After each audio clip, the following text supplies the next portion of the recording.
mess with that crossover though, bro. I didn't Man, see. you know what I Hey, mean. The nigga's a He was crossover. not see. spamming the crossover. He's the crossover king, bro. He the crossover merchant. I didn't see it. Cross your ass up right now. I didn't see AI doing Sam guys and shit. He Was ain't that a had to. He crossover? had his own stuff. I said he has a better handle. Kyrie has a better handle. But if you're just going crossover, it's Allen Iverson, bro. Hey, make It's that pull not up you something in the backstage. That's for you, nah. nigga. And Pistol Pete is a better passer than Jokic. Those are facts. Oscar Robertson is a better passer. Who said Joker's better than Oscar Robertson? I want to know that. Nobody even mentioned Oscar. I don't know where that came No, from. no, Because you don't have him. If you don't have him in your top 5, then you're basically saying Jokic is better than. yeah, that's what he's talking about. I don't know if got Jokic is Oscar in my over top him 5 either. I don't know right yet. now, but see, I mean, you can't put him ahead of him now because Oscar played a career. You got Isaiah Thomas. Y'all Yeah, tripping. Joker's still playing, bro. He's still Yeah, I'm taking Isaiah and Ron over Kyle. I know I'm taking Jokic over Pistol Pete. Jason Kidd, Stockton, How many Oscar years Robertson, did Pistol Pete. Pistol Pete play in the NBA? What, 12, 13 years? Something like that. I think So. 12. Did Joker play what, 8? This is He's year still 9. He still got to keep. Yeah, This I is think next year year 9. coming up now. Yeah. So you figure out this trajectory, he gonna play. I don't think Jokic 15, hasn't 16 been a years. dominant passer Hey, as long as that. hey, check this out. Check this out. Now, I just had an epiphany. I just had like Played 11 years. Go I ahead. just went. My bad, Rob. I just went back to the future.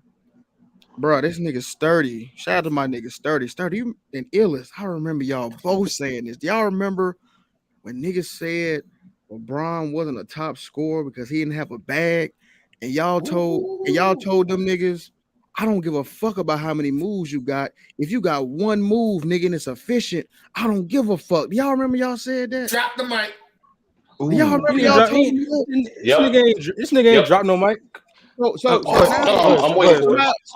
now It's about to get racist. So now variety don't matter. Now variety it matters now. It didn't matter when it came to LeBron. It's about to get racist, B. No, it didn't matter when it came to scoring. It didn't matter when it came to.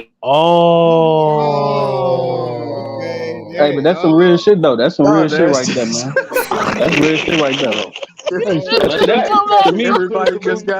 me, that's the main issue with all these things, right? The guys that's at the top of the list, most guys don't want to choose them, right? Michael Jordan was nowhere near the top of the list for scoring. So many people picked this nigga. When it came to LeBron, this nigga Chris came out the woodwork. Hey, bro, y'all niggas is some hoe ass niggas for that shit. Nah, hell no, my nigga. I'm speaking on what Luke talking about, right? John Stockton sits at the top of the list for all-time assists. LeBron just currently got to the all-time scoring list. Chris, hold on, Chris. I fuck with you. Hold on. No, Sturdy. What's up, Sturdy? What? Sturdy. What happened? Why variety? Why does variety matter more in passing? Because scoring literally meant because in the skill of scoring, there's other aspects of that does matter, like your impact, like your production. When we talk about a skill like passing, let me finish. When we talk about a skill like passing the ball is different from getting an assist. You can still deliver a great pass and not get the assist if the nigga missed the shot. Facts. My goodness. That's just facts. Hey, that's backwards. What you're saying? 30. No, it makes 100% sense. Hey, Sturdy, would you say the assist rules today, what's considered assist today, is a lot more lax than what it used to be? Yep. That's how NBA always started. From the 60s to the 70s to the 80s is the previous generation always been more difficult. Right. So so in difficulty of assist today from 30 years ago, what do you think that is? The main difference is today you get an extra. I'm explaining it. I'm asking you to gauge it in difficulty. I don't need to explain the rule. I know. Okay, in difficulty, explain and getting an assist today is more easier because so 1 to 5. Give me a number. Damn, nigga said gauge. All right, 1 to 5. But like, what's the scale? 1 is what hard. What? I'll be right back. Be most difficult. 5 would be the easiest. In today's game, I say getting assists is like a 4. And okay, so today you give it a 4. What would you give it in the 90s? The 90s, a 3. I'd say a 2. You can get an assist today. You can get assists today with a nigga taking a full dribble. Yeah. Or 2. It's the same thing. It's the same. No. I'm explaining. Yeah, I'm trying to explain to you, B. Yeah, You just feel go like look you at the spit on rules. me. You're allowed to get. You're allowed, and Felt even in that the shit. '80s, you're allowed extra. You're allowed to dribble, and you're allowed to gather even in the '80s. Obviously, in the 2000s, 2010s, they gave you more dribbles and more steps. But even in the '80s, you were still allowed extra dribble or gather. Only time in the '60s was the hardest decade to get an assist. That shit was hella strict. Right. How so, 30? But you couldn't put the ball Because on the floor. yeah, you couldn't put the ball in the 460. Like the second you honestly, even in some situations, the second you move your other foot, it don't count in the system more. That player's creating on his own. Now you're creating And your own. who So led the hey, league in assists in the '60s? Oscars. Oscar. So why don't you have him number one? Oh, he didn't make Be, no good passes. no. Honestly, Khalil, I don't have like to me sample size matter. I don't have enough sample size to compare to what I see from other guys. I know He that's got thing. no bag, Khalil. That's the Don't got thing. no Like when bag. no Khalil, like because I didn't emphasize enough when I rank guys like Oscar. Because there's more games you can find a Wilt and Bill than opposed to Oscar for some reason. It makes sense though. But like when I rate guys like Oscar and Dr. J, I always put an asterisk next to him because I'm like, I didn't. There's no film out there with their prime. There's no film of the ABA besides All-Star games. Okay, that's cool, and I can understand. I can rock with that, Sturdy. So what you're basically saying is your rankings are flawed, and you acknowledge it. So we can move on. Hey, leave him No, what I'm alone. saying is the saying Leave him is when alone. game passing and assists are not the same. You need to pass to get assists, but assist is the result of your pass. No, it's not even the result of your pass. Assist is you making a pass and nigga making a shot. Footage is out there. Hold on, Ralph. That's not. No, it's not. What you Yes, just it is. said. That's the definition of a fucking assist, McDuff. Hey, Khalil, I mean, Khalil asked you why you didn't have Oscar there. Your response was you didn't see enough of him. So that means your rankings are flawed. So therefore, we can just move on. You acknowledge that your rankings are flawed. And that's No, all. I just don't count Oscar to be fair. That's it. But everyone else, I've seen a good amount of games. Man, why you got Oscar rated but don't count him? But it's crazy though because it's crazy because Hey, I'm the slowest nigga on here, but that didn't make I already sense. explained that shit. I literally already explained that shit. I said when I rank Oscar and Dr. J specifically, I put an asterisk next to that shit. Sturdy, That's why I said specifically like that. I ain't gonna put you in that pot no more today, Sturdy. I'm gonna raise up off of you. I've been dry this whole time, B. Hey, so the thing about it is though, like Ralph did make a crazy. good point though, because but how many ways can you really pass the ball? I mean, like you can pass with your eyes closed. There's a variety of ways to pass the ball, Luke. No, it's There's a way variety of more ways. ways. It's way more ways to score the basketball. Than It's about the same. It's literally about the same. To be honest with you, It's it's really literally about the same. It's really Yes, it is. Hey, Lou, they create Yes, it is. They create new passes every week. You didn't know that? Yeah, that's what I'm saying. Every week they got new passes. Y'all didn't see the new skills competition at the All-Star game? You gotta be You got accurate. behind the back pass, no look pass, chest pass, bounce pass, and lead pass. Right? What y'all no look? I mean, what? That's 5. You got the underhand baseball you got pitch different. pass. Like I said, Lou. You've got lob. You've got the touch passes, spinner you've got a Rooney. variety of other passes. There's also, like I said, Lou. Situations matter too. When B's asking the other thing. So where you at in the court in situations on how you get out of it with your passing matters too. But sturdy, you have to include guys around you matter. So when you got a team that can get up and down, let's just take Magic's team. They could run the court. So his skill, or what you say is his skill at that point, can be highlighted. Where another guy can be with a team that can't run the court like that. So he's not going to be able to show you that he may have that or not have that. So it's really difficult to judge what you're trying to judge. No, because even with the games I saw, B's, the Jazz, I'm trying to tell niggas, the Jazz, especially in that early to mid 80s, they was pushing the block. They didn't become half court till them niggas got older. That's what I'm trying to tell niggas. Like, that's just a fact. And then even when on your Magic point, when Kareem wasn't there, when Worthy was hurt in 1991, when that old ass dude was pushing that slow ass rock up the court, not running as much, he was still delivering the same type of passes. Right, but the point is, Hey, Herm is stupid. He trying to. We will beat PC next time. It's okay. No, He's let B still finish. mad. And I'm gonna jump right to B. Go ahead, B. no, Go I'm ahead, done. B. Go ahead, Lou. I will say this, like, I real talk was kind of hilarious when I pulled up that Magic tape. I did not expect to see them carrying them handles like that. I'm sorry. I know that was. I was You didn't know that? passes. No, because I know the topic was the passes, right? And I didn't want Magic to. carry like a motherfucker. But god damn, bro, that's Yo. Well, you know, pre Allen Iverson, Hey, they was letting them rock the baby and shit. Yo, hey, that when you Yeah, nigga, they had to y'all take that when get they away out with that game. Y'all shit. leave Magic alone, man. that So how nigga you was know dribbling. that? Nah, That he nigga was was dribbling carrying with the hell out Gatorade. that ball, bro. Like that's Real the fact. No, he was. He Hey, was. real talk, Lou. It's no different than the travels they like for dunks and shit today. No, you right. Hey, real They let talk. niggas take I'm gonna be 3, honest, 4 steps sometimes, bro. bro. I went to the bro. Travel I on was that out there. step back and the spin moves too. Listen, bro. Man, Lou was fair. Lou. I was hooping at the gym right the other bro. This young nigga, bro. He did that James Harden shit, bro. Bro, that shit is a fucking travel, bro. Yeah, it is. It makes you want to Bro, punch a Talking about that motherfucker in the little face, that step don't back it? nigga, Like, dive. bro, that you nigga want to ended rock up, a motherfucker chin, man. bro. That nigga was at the corner three. I mean, he was at the elbow. He was at the elbow and ended up at the corner three. Like, nigga, what? He's trying to, nigga, Oh, damn. no, nigga, that ain't no travel. Nigga was arguing that shit That for like nigga took 4 steps. That 4 nigga did Round the damn trip. Perry slide. bro, that nigga carried travel. That nigga really thought that shit was gonna fly too. Like, nigga, hell no, nigga, that's a travel.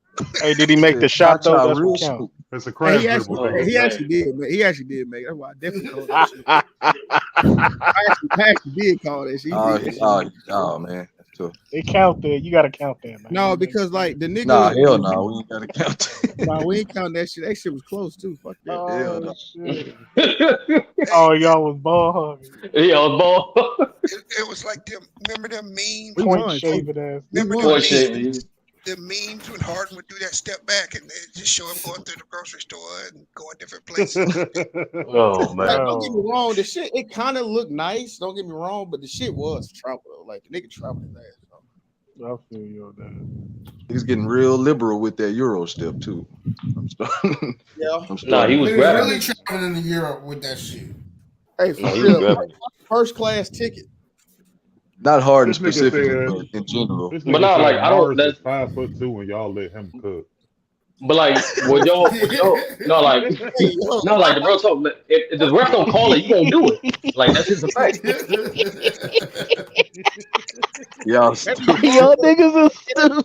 That nigga really fine too. I ain't know that nigga was fine. He do look like a little nigga. Hey, nah, Beans, you made a really good point yesterday where you talked shit. about how they set Lamont up. They had that shit. They had that shit set up because, like you said, when he made that initial pause, like you can either do this or this. They already knew Ticket was already right there, and they set Lamont up. He walked right into it. Sturdy said he was in the backstage the whole time. Yeah, no, that's what I'm saying. They already knew that was going down. They had it set up. And as soon as they did it, it became a lose-lose for him. But they was right. He didn't have to put it all on the line. But he knew he was in a bad way because he couldn't turn that down. Yeah. And also, Bees. The thing is, Bees, like we was back there the whole time. So even when we was down 6-2, they didn't care for this. They didn't care for him to come up. They only wanted him to. I wish I took the screens out of the private chat. They didn't want him to go until we got 6-5. That's when they look like, yo, Beans, tick it up. Beans, tick it up. I'm like, all right, bro. Hey, he calling y'all you. gotta be prepared for that. He calling you lack deaf. Yo, that's crazy. Wow. Who? King of the court. What's his name? He call you lack deaf. That's crazy. I ain't gonna lie, that nigga roasting you is like a segment on the show. Hey, what is It is. That's a fan. He was good about it. Hey, what is a gas station basketball? Gas station basketball. I don't know. Yeah, if he would have said, if he said Walmart, I'd understand that, but I don't know what he mean by gas station. Remember White Boys Can't Jump? That hoop when they did the bet on. Oh, okay. Oh, yeah. Yes. Hey, but Sturdy, bro, you can't be making no football analogies and basketball talk, bro. Yeah, Sturdy. No, it's not an analogy. That It's not nigga an said analogy. Emmett. It's not an analogy. Hey, that I was was It's nasty. not an Can we just lost. analogy. stop? Like, Can we just nigga, stop talking about what? Emmett, please, bro? No, it's Let not him an let him analogy. get it. Like, hold on, real talk, Mac Dad, real talk, real talk. You about to smoke him. Nah, Shout out he's my not. boy It's always Dip, gonna, man. it's always gonna catch breeze. But no, like, That you nigga know though. Sturdy smoke him. No. Can't No, do. real talk. Like, for example, right? You can't do that no We do more, the same son. thing when we break down quarterbacks, right? Tom Brady. We don't say he's the best passing QB. We don't say he's the best QB. Even though he got stats for, he got a season yards, all this other shit. He literally got all the quarterback stats. But we just look at the game. What the hell he does. That's what I'm saying. You can break down the skill. You don't have to not every skill is tracked. So that's what I'm trying to tell the Mac Dev. Yes, Just it use the logic is. of Mac Dev, let me finish. Just use the logic of not every skill is tracked. So, like, we isolate skills all the time. You don't have to see a whole career of Kyrie to say that's the best handles you ever seen because you just observing that skill. The same thing with Steph Curry. But Before he, Steph Curry broke the 3-point shooting record, we all knew he's the greatest shooter of all time based off how he shot the ball. Yeah, but yeah, It that's had still shit to do with debatable. stats. but check this out. Push you It buck. wasn't close. You've taken the way he shot the ball and you've boosted his shooting into 5 other categories where he fails. Wait, what? No, we're not talking about rank. We're just talking about I'm certain just saying. Okay. skill asset and No. I'm attributes. saying But the I feel skill what you're aspect of talking shooting. about. No, he's great. He's the greatest shooter ever. But how that translates into being the best point guard, I still hadn't figured that out. No, I don't have him as best point guard. I don't see that. I don't. How is he even a top 5 point guard? You gotta ask I don't want to talk the guy about who it, happens to man. go. You gotta Oh, ask hold on, no, the guy who happens to no, go. Sturdy. You don't have him in your top 5 all-time point guards. Oh, I do.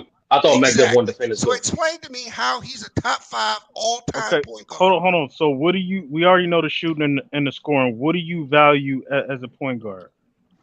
You the same nigga that got him as the GOAT. So whatever you I'm say is asking a No, fine. question. this the I'm perfect asking a conversation question. for Mac Cleveland Dev. Cavalier fan.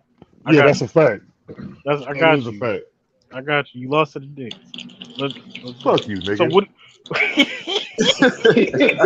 Niggas get raced. What do you value most? What do you value most as a point guard, though, Bees? Hey, yo, speaking of point guards, I Did he hate. fall Look, off? I just want y'all to, bro. Y'all know that Michael Orr movie, that Blindside movie, right? Yeah, I heard about that. Yo, Hey, That's this crazy. nigga. Hey, this nigga. Speaking of this nigga, Kyrie commented on it right on Twitter. Hey, ESPN hid his reply. What did he What? say? For real? He said, bro, that's crazy. He said, Kyrie was right. he said, Kyrie said, if this is true, the movie had me completely fooled, shaking my head. What a scamming ass world we live in. No, because if you watch the movie, Lou, it's more about Sandra Bland's character than it is about Michael Orr. No. What I'm saying, ESPN hid Kyrie's comment. Like, what the fuck? Like, why they hide that nigga comment? Like, What was he? So when he said that, what was he saying though? he was saying, if this is true, the movie had me completely fooled, shaking my head. What a scamming ass world we live in. Like, why? Like, why they hide it? Like, they hid his comment. I don't know if y'all What not the movie familiar. about? You know, it's he was. the movie You never seen Blindside. The Blind Side? No, They made go him ahead like and a. watch They it. made him look like a. Yeah, if you watch it, It Ralph, was basically, a white savior movie. it was a white savior movie. Like that's what I was Yeah. saying. Like the movie, if you That nigga look like at a it, retard, bro. it was more about her than it was about him. No, Khalil, I 300% agree with you. I was just bringing up the fact that ESPN hid Kyrie comment. Like, you what talking about about the lady with them kids in the school? Yeah, remember he was. Oh yeah, I they remember that. adopted him. He played for Ole Miss. Yeah. He played for the Baltimore Ravens. Yeah, I remember He that. was a left tackle. She had to instill confidence in the nigga and all that stuff. Teach him That nigga shed he shed about a airbag. They made that nigga sound like a caveman. That nigga Yeah, was talking he was like a in sound. He was meathead. talking in sounds and shit. Like he said, I ain't never had this. What? Your own room? A bed? Yeah, because Yeah, his mom exactly. was a That was crackhead white and all savior that for real. shit. They had that big. I didn't even know the dad. He was a damn announcer or something for the Grizzlies. Because I don't know if y'all know Ole Miss. It's like pretty close to Memphis. It's like, yeah. That's crazy. I mean, when you watch the movie was cool, but if it's a biography about him, then just talk about him for real. Like they made it all about the lady. You know what I'm saying? Yeah, exactly. White savior. They saved it was a white this savior movie. inner city black kid. He'd be, another. Oh, how they did the Colin Kaepernick show. I get you. Or at least get a better actor to play him, dog. Like, well, y'all know the story is like they stole the money from him and everything. No, I'm saying like even with the script, right? Like that was a very that was a one-sided script. Now I'm thinking about it. Yeah, it was. Like, was barely about the nigga. Because he didn't have much dialogue. Yeah, when it came out, he was in the league already, so people looked at it and was like, "Oh shit!" But like, if you hear him talk about the story and his actual mother, his real mother, they were saying that that's not really what happened for real. Like that was all just like he said that a while ago, saying? didn't he? He said that movie was kind of bullshit a while ago. Yeah, yep. But see, what's popping up now is that he thought he was adopted, but what the paperwork they gave was a conservatorship. That's like, y'all remember that shit with Britney Spears, where like they was taking, like, conservatorship is like you not mentally or right, but a parents coherent. you can't make your own decisions type shit. Right, exactly. You don't have the mental capacity to like make decisions for yourself. So they it wasn't an adoption paper, it was a conservatorship. So they just pretty much got all that nigga, you know what I'm saying? They really stolen. Yeah, Yep. exactly. They owned his ass basically. They owned him. Yo, that's foul in the motherfucker, dog. And they deleted Kyrie. They get a slice of his paycheck, the football contract as well. Yeah. Damn. And they said they got paid for the movie and he didn't. Yeah, they said they talk about modern day slavery. Wow. They said the kids even got royalties, and them niggas ain't play a down of football. The kids in the movie, like the family who was based on the movie too, them niggas got royalties. Shit. And U.S. Weekly said he's suing them motherfuckers. Yeah, that's what he said. So that's the big deal now is their conservatorship. Because he didn't know. Because that must have been like 20 years. They said he was never adopted. He got tricked in the conservatorship. No wonder why Brittany going insane. That's beyond nasty work. Damn, that's gonna be tough to prove in court, man. They made that man play football. Hey, how old was he when he got? Hell no. I mean, Dad, they probably did. Ralph, he was never adopted. Ralph, he was that's never what I said, adopted. quote unquote. So that's not hard. Studying the he was when did they take him in and start feeding him? When he was 14? Yeah, no, he was like 16 or 17. He was like in high school already. Was he already playing football? Or they? Yeah, I mean, they made it seem like the nigga didn't know how to do nothing on the football field. Like he was just out there and shit. You can't use the movie as like what really happened. You know what I'm saying? Exactly. No, I'm not using that. I'm talking about the real life story. So they took him in, not adoption, but they actually took him in, made him sign that paperwork and everything. But when was it? Like you said, 15, 16 years old? Well, he signed it at 18. He signed a conservatorship at 18. At 18, so he was like 17 already when they took him in. And the way they made they it saw look a meal ticket then. Yeah, they saw, because I mean the nigga was so talented, you could see that he was gonna make the league. So what they did, just like they did with Mike Tyson, like they already knew Mike Tyson was great. You know what I'm saying? So they took him in because they knew he was gonna be a all-time great. So like they just reaped the benefits off of it. Like you used to see that a lot in the 80s and shit, in the early 90s. You would see that shit a lot, bro. They can't get right him. That's what. Hold on, real quick, Khalil. And you know it's sneaky when y'all say he did it when he was 18, because if you younger, you gotta get emancipated. Yeah, exactly. Yeah, you gotta get up. Yep. So they did. So Kyrie was actually right. That's sneaky. Yeah, he was. Corrupt. That's why they probably hid that comment and shit, man. Kyrie Ralph is spitting today, nigga. No, Kyrie need to be careful, bro, because they gonna find a way to get him out the fucking league if he keep telling the truth. They gonna find a way to get him out of there, man. He got to be careful, bro. Yep. Hey, I wouldn't comment on that bitch page. Her damn bio say, if you have seen the movie The Blind Side, that's my family. We believe in power of one and making a difference. Man, get bitch, the fuck out of here, bitch. Sandra Bullock don't look good to me no more now. Fuck her. No, Well, she what? was just playing She a probably role. didn't know. Yeah, Sandra No, Bee. she didn't know the She's an full story. actress. She didn't know the full story. Like, I mean, of course they give you the script and you read like what they tell you to read and all that, but she didn't know the whole real story behind Yeah, that I shit. know. I know. Bro, I'm they just said joking. a movie. They said he didn't get no. They said that movie made 300 million. He didn't make Yeah, no. it did. I don't know if y'all remember when that movie came out, bro, but that movie was huge. Yeah, it was a big I deal. remember. I seen I it. didn't Yeah, go see it, but it was a big Yeah, I deal. was like 16 when that joint came. Yeah, that shit was huge, man. That was a big ass movie right there. The Blind Why he- Side. I wonder. So Yeah, I guess. pretty good movie. I guess the reason why it's popping up back now. I guess it's the conservatives. I guess he thought he didn't know. He thought he was adopted, but he found out that they signed a conservatorship on his. Yep. That's Purple, what up? What's up, gentlemen? Chillin'. What's good? No, What's up? I'm okay. I think Shans tweeted it the other day, but I don't even see it no more. Something about like the NBA, because you know what James Harden, you know what he said, of course. But about the players like holding out stuff like that they can't play in another league. What's that about? I don't even see know. it. Time What on you it. talking about? It was in the NBA. It was in the they said, but I can't find it. Shem's the one that tweeted it. I don't know. You smarter than me. They basically said with players, you know, trying to hold out or whatever, they wouldn't be able to get paid after a certain time, and they wouldn't be able to continue with any other team anywhere else until the team releases, like until the team decides that they can, you know what I'm saying, play And somewhere the else. players agreed on that. Boo. So Harden, let's just say worst case go. Harden hold out. He don't want to play. He would be able to sit with nowhere until they basically they would have control over. You know what I'm saying?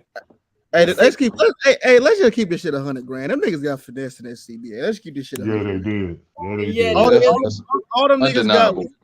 All them niggas got. They can smoke weed now. Them niggas got finesse, bro. Them niggas got.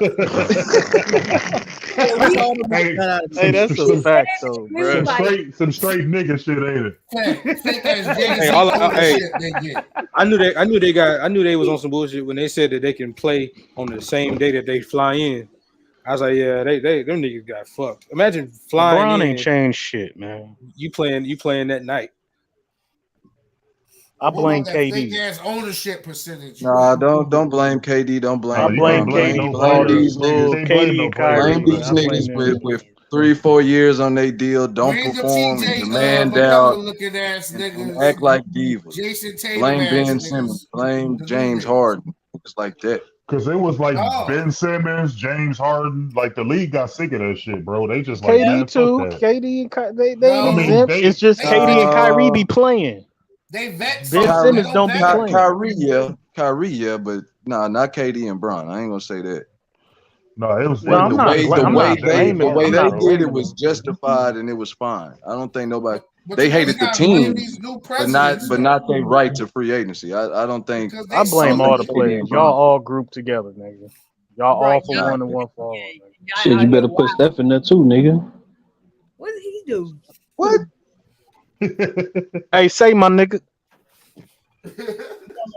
Steph ain't been nowhere outside of Golden State. Ain't going You nowhere cannot blame outside the of dudes Golden like State. LeBron and KD. They about to be out the league. Yeah, like that. People got to think about that too. Like Ralph just said, bro, them niggas on their way out. So the NBA is trying to take control back, get an owner's control back of the NBA, bro. Yeah. Because- LeBron and Chris Paul, they snuck they finesse in with their 37. We finna get paid, nigga. They snuck. The banana boat crew finna Yeah, get them paid. owners like fuck these niggas. We about to take back our league, bro. Y'all niggas is done. Yeah, we And gonna then the niggas like the foreign niggas that's next up, they don't give a fuck. They don't care because they not Yeah, they from don't here, so care. they don't know how to Yeah, politic. Jokic don't care. Jokic got That enough. nigga do. That nigga won a championship. Said, "I'm ready to go home." Jokic can buy his whole That nigga country. just want to farm for real.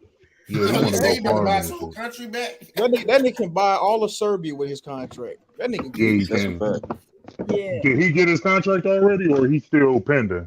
No, he got an extension. He getting 60 mil one of these years, I think. Ah, 60 mil a year. I think he got like 280, wasn't it? Or 280? Yeah, he's about to come back up again soon. He's about to get 400 mil. So AD, the contract he signed a 3-year, $180 some odd $million. Yeah, 3-year, 186. God damn, boy. That's How much is that? How much is that a year? 60? that's 61 million a year, That's right? 60 a year. Damn. I'll make it 62.74. That's So okay, so you got to factor in, right? He in LA, so that tax out there gonna tax him big time. So all in all, he gonna see about 30 million, 35. I think it's not 60. I think it's not 60 until. I think it's not 60 until like one of the last years. Yeah, like it's 50 something. No, 33 and a third. No, 186 divided by 3. Yeah, you got to divide that. So I mean, he gonna see about Hold on, 35. somebody said that it wasn't. I don't know how, but somebody said it wasn't going to be 60 something until like one of the last 2 years. Because I mean, it's 180 plus, so you got to do the math. I mean, if it's 3 Yeah, years, I know. I don't know. Average that, bro. Yeah, that shit crazy, bro. That's crazy. But another thing, so the agent or whatever, however it worked, they already got their money. Yeah, they get a percentage. Yeah, they get that. They But get that off hold the on, TV. don't they? See, but no, I know it's divided by 3, but it ain't always evenly divided. You get what I'm saying? Like, yeah, I get some. I see So what you're saying. I think it's backloaded. That's what I'm saying. I think it's backloaded. The 62 don't come into like his last 2 years on that deal. You might be right. Like Dame. Yeah. Like Dame and Russ and all them. So all of it's God damn, backloaded. that motherfucker. Damn, that's crazy. No, that contract backloaded. I'm looking at Yeah, so he probably going from like what 55. 40 and then 43. Who? AD? The Lakers, Rob, the that's Lakers backloaded. gave him that bad because they thinking about That's not 180, Nick. No, but you No, got they thinking about optics for other stars to come. That's they what they thinking do. about other stars that's gonna potentially come there That- because LeBron that's ain't what they gonna be do. there after this year. That's what they do. They pay their stars no matter what they're going through, so they can let people know, like, hey, this is how we treat our stars. Come here. Yep. That's what they do. That's what they But been if you doing. look at the makeup of that team, though, okay, so subtract LeBron, right? You still got AD, Austin Reeves, Rui. Like they still got a formidable team for another superstar to fall in line and go over there. Yeah. Like they still got a good team, bro. So either way, like they gonna get somebody when LeBron go. They gonna get one of them. Trae Maybe Young. it's Kawhi or whoever. Trae Young. Trae Young, whoever it is, they gonna get one of them motherfuckers to go over there. Hey. It says 54, 59. AD getting 62. God, No, damn. his first year he get an estimated 54.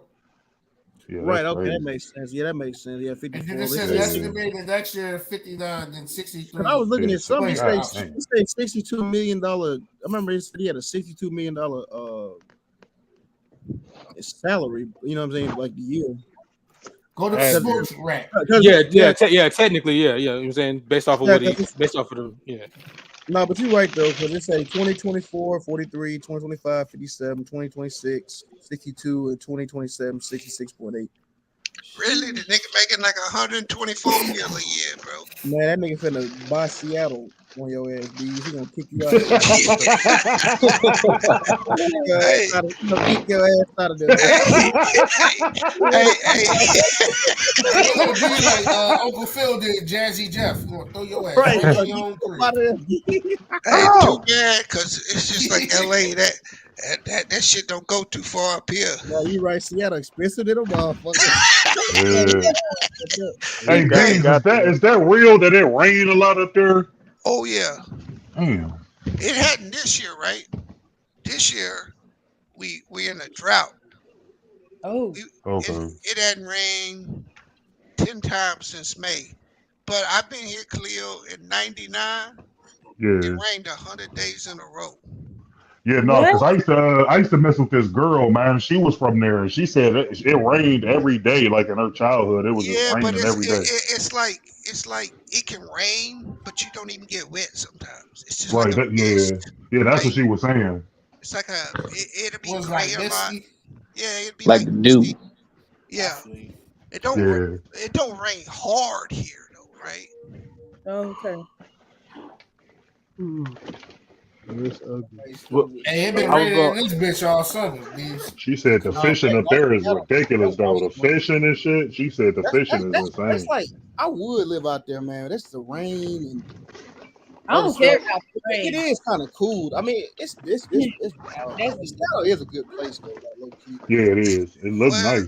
the shit crazy because I mean, if you into skiing or cross country skiing or any of that shit or kayaking, where you can be in the ocean in 5 minutes. I mean, you can hike, you can hunt, you can. I like fishing. You do anything you can think of doing outdoors, you can do up here. Yeah. But the fishing, you don't want to fish up here. Yeah, that's what she was saying. Like that shit crazy. It's fucked. So where you go then? You stupid. What? Where you go to fish? Hey, bro, they open up salmon for 2 days this year. You know what's a really good fishing spot, bro? If you go to Calgary, Canada, that's some good fishing up there, man. Hey, man. Real good fishing. I remember, Lou, the first time I went and bought a fish license, right? Because growing up in Tennessee, it's just a hunting and fishing license. You just buy the license and you go do whatever, right? Mm-hmm. The lady was like, "What kind of fish what kind of fishing license you want?" I was like, "Just a fishing license." She goes, "But what kind of fish?" I said, "Damn, lady, I don't know what's gonna bite." Like, no, sir, you gotta buy a certain license for the fish you fishing for. Damn. Yeah, see, that's in Tennessee. Like, if you go to Walmart here in Ohio, you can get a fishing license that cover everything. No, that's what it was like in Tennessee. When I came up here, you had to say, "Oh, I'm fishing for trout," or "I'm fishing for this," or "I'm fishing for that." Okay. So what if you catch the opposite? Then what? Right. You get wrecked if you get caught with it. You gotta throw it back in the ocean. Yeah. Throw that bitch back. You gotta Shit, throw I'm that bitch taking back off. in there, boy. Man, that's just a way for the state to make extra money, man, off overseas. That's petty as hell, bro. I'm gonna keep that fish. Show 'em bite. Shit, I normally do Wild Wild West out here, man. flathead. We just So- It's a lot go to of the point. flathead catfish up here, Yeah, boy. like they said this year, like the salmon run is a little low. So, like I said, they only open fishing for 2 days this year because they say the Indians get a certain amount of the fish, right? Oh yeah. Oh, you on a lot of Yeah, reservations. he on the reservation. Yeah. So Yep. the Indians get a certain amount of the fish, and the whales get another third of the fish, right? Because they got all them killer whales out here, and so if the numbers ain't high, then you can't recreation fish. Hey, maybe I should pull up where you live, man. My people's Blackfoot. That's crazy. Yeah, them Indians be getting accommodations left and right, boy. Hey, you ain't lying. They do. They fought for their stuff though. Hey, Khalil, I went out there and watched them one Politically. day. They ain't supposed to cut the river off, but them niggas cut the whole river off. We made a mistake last time. We ain't make no mistake this And, time. if you've never seen the salmon run before, man, it's the craziest shit you'll ever see.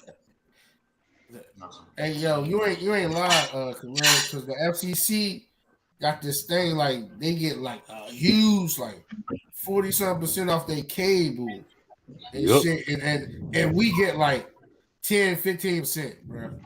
I know this chick that I used to work with, bro. She was half Indian. She was like maybe a little over 50%. The benefits and shit she was allowed, bro. That shit was crazy. She would get into free shit, all type of shit, just for her being part Indian. Some of them California tribes get like $7-8 grand a month from That's the casinos. She was getting like 5 or something like that, and that's in Ohio. Say, y'all ever heard of this white dude trying to sign up for reparations, saying he was like Indian or some shit, or Native American? No, they all do that shit though, fam. They got back then you had the Dawes rolls, and what they would do with the Dawes rolls is they would pay the Dawes rolls $5 in order to become part Indian, where they can get the land allotments and shit like that. And they called them $5 Indians. Yeah. And that was a lot of white people that was signing up for those. What's her name? Warren? She a $5 Indian. Yeah, Elizabeth Warren. I'm sorry. Hell no. But that stuff, that's real talk, Chris. That's real talk. No, I get it. Even when you really Native American, it takes too much stuff that you gotta go through. What was you saying, Lou?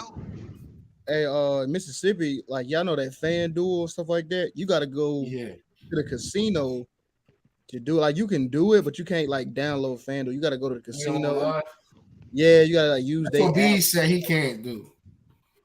Yeah, you got to go to their shit to do it. Like you can't. That's the only way you can do like FanDuel. That's direct to sender, Lou. That money going directly to them. Yep, the house always wins. Yep. So, because if you really if you hit and you look in the back, they always have a native guy back there, bro. It's like a drop off. Yeah, but most of them do that, Ralph, because they don't allow they restricting the online gambling. Yeah. Yeah, I don't think you can gamble in Florida. Hey, Khalil, you like the catfish? Yeah, I love catfishing. I used to do this shit all the time. Y'all got fishing in Cleveland? Yeah, we got flatheads and everything, dude. I always carry a pair of pliers when I go to peel the skin off when I catch them. Y'all ain't they buy the lakes up there. Yeah, it's Lake Erie. They buy the lakes up there. Yeah, no, Lake Erie is. I live literally 20 minutes away from Lake Erie, and I normally fish at. Ain't that the one that be taking niggas out? Nah, that's Lake Lanier. I'm talking about Lake Erie. Lake Lanier is in Georgia. Like we got That's so up Camp here Crystal Lake, we nigga. got like bluegill, we got flathead catfish, like we got a different variety of fish, but we normally go at night because by that point, like all the boats and all that shit will be done doing what they doing. So we'll go normally around this time. Actually, normally when I do go, That's the best time to catfish. yeah, it is. Yep. Hey, so do y'all have to deal with snapping turtles a lot? Honestly, bees not as much. See, like my thing is like honestly in Cleveland, the best time to fish is like in the fall. Like by that point, a lot of the snapper turtles will be done bounced to shit. But like in the summer, it's a bunch of them. Yeah, it's a bunch of them. Yep. But we normally do it like in the fall, man. Like you know what I'm saying. What's the biggest fish y'all two have caught? The biggest fish I caught was shit. It was like 10 pounds or something like that. I ain't gonna even hold you. I got a Like 26-pound salmon. And yeah, so he way further than me. I ain't really catch it. I snagged it. Mm-hmm. Well, that's how you got it. How long y'all eating off them things? No, that's how you got to catch them salmon, right? When they running, they won't bite because they just coming up to breathe. Yep. Like, bro, them fish be so, bro, it'd be like 100 million of them motherfuckers coming up. Yep. You just go in there and pull. Yep. And my homeboy used to like, so he rented a little boat, like one of them pontoon boats, and he would take his bow and arrow and he would catch them like that. He would hit them with the bow and arrow because he's from New Orleans. So he was basically saying that's how a lot of the times that's how they fish down there is with that bow and arrow and shit. And he'd catch them like that. He'd be hitting the fuck out them motherfuckers, just pulling them up in the boat. Niggas stick their hand in the water, catch the motherfucker. Yeah, because they rot. They starting to rot as soon as they hit the fresh water. Exactly. Right? They start rotting. Yep. So the longer they in the river, you don't want them. So you got to get them when they first come in. You got to get them when they first come in. Exactly. And we'll scoop up a bucket full of the water that they in. We'll just put like a scoop of that in there, and we'll just toss them in there when we catch them. But a lot of the times, like we'll just toss them back in. Like it's rare. Like when we catch and cook, we already had like everything set up, like the cooking grill and all that. So we'd take them literally from the water to the frying to the cooker, like right away. Like them niggas get skint down everything right away. Like you talking about fresh off the out the water to the motherfucking frying pan, nigga. And niggas will be literally out there where we catch them. They'll have shit set up where you can actually cook them. They got a few places like Mosquito Lake. You can actually catch them, and then they have like the grills and shit. Like they got a row of grills and shit. You can just rent one of them grills and just cook them motherfuckers right there as soon as you catch them. Decent, bro. That's dope. Last time I went fishing was when I was a kid. Yeah, it's fun. It's fun. Well, every time I fished, I didn't catch a damn thing. So fuck y'all. I caught something, but we had to throw it back. Some places you gotta throw them back. Some places you can't take them with you. But we normally do like Mosquito Lake, and they'll let us cook them right there. That's because Khalil, we was at the summer camp and all that. Okay, right, last time I went fishing. Oh well, y'all was kids, so yeah, that makes sense. Yeah, I was about to say the same thing. It was a Boy Scout retreat, right? My dad like an Eagle Scout. Hey, but that trip was horrendous, dog. Nigga, we ain't catch nothing. Nigga, my Nigga sound mad to this day. Bro, the hook on my fishing rod, it hooked on this dude, my homeboy Stefan ear. Oh, shit. shit. Oh, ear, bro. The pierce part, bro. It was like oh one. my god. Hey, bro, we gonna fight. We may be cool after, but we gonna fight. No, we got it out. It didn't do no real damage or nothing, but like, Damn. I cut my hand on one of them jumps. I know how that feel, bro. Nigga really had a everybody loves Mary moment. Yo, the way you fish really depend on the bait and shit that you use, bro. So like, I use shrimp for the we flathead use them catfish. fake little worms that you get at Dick's Sport. I mean, yeah, you could do those too, but shrimp, because they smell it. So like, it depends on what you fishing for. Like, so I always, like I said, we always fish for And then catfish and we shit. put another time we put a sardine on it. Okay, that'll work too. Sardine. Yeah, you know what I used to do, Khalil? I used to go get chicken liver. Oh yeah, that's. And I set that. I go buy it like 8, 9 o'clock in the morning. You set it out in that sun. Set it out in the sun and let it set out there all day, and I wouldn't open it until I was ready to go fishing. Yup, they smell that shit as soon as it hit the water. They smell that shit as soon as it hit the water. That's a perfect what about bait. crickets though? It depends on what you fishing for. Crickets, smaller fish normally bite to those. Yeah, because they pay attention to the movement, and they don't sink to the bottom as deep. Like brim or some shit like that. Crickets, right? You ain't gonna catch no catfish with no crickets. No, you're not. And they suck. They don't necessarily hit. They kind of suck. Yep. They're trying to suck your shit off your hook. Yeah, they're trying to take it off. Yeah, fishes are dumb as hell, bro. Low key. Fish is I gotta what this nigga say? It's been a couple of times where I caught the same fish. Like I catch them, throw them back in, and I catch them again. Like motherfuckers That's what I'm saying. catch the same goddamn fish. But that shit, I mean, I use that shit for real. It's like some type of relaxation for real. Cause I be out there, I have my little music going and shit. I got my little what you call them, portable speakers and all that. Like I just go out there sometimes by myself and just sit out there for like 5-6 hours and shit. Just be out there kicking it. No, it's relaxing. Shit, relaxing as hell. And it makes you look at like the seafood that they at the market different when you catch your fish. Mm-hmm. All right, I got it. When y'all done with the fish, I wanted to get a start bench cut going, but let me know when y'all done. Man, we was talking about real stuff, bro. What's the name? How y'all feel about the Hey, Macduff, man. This nigga, he lived for this shit.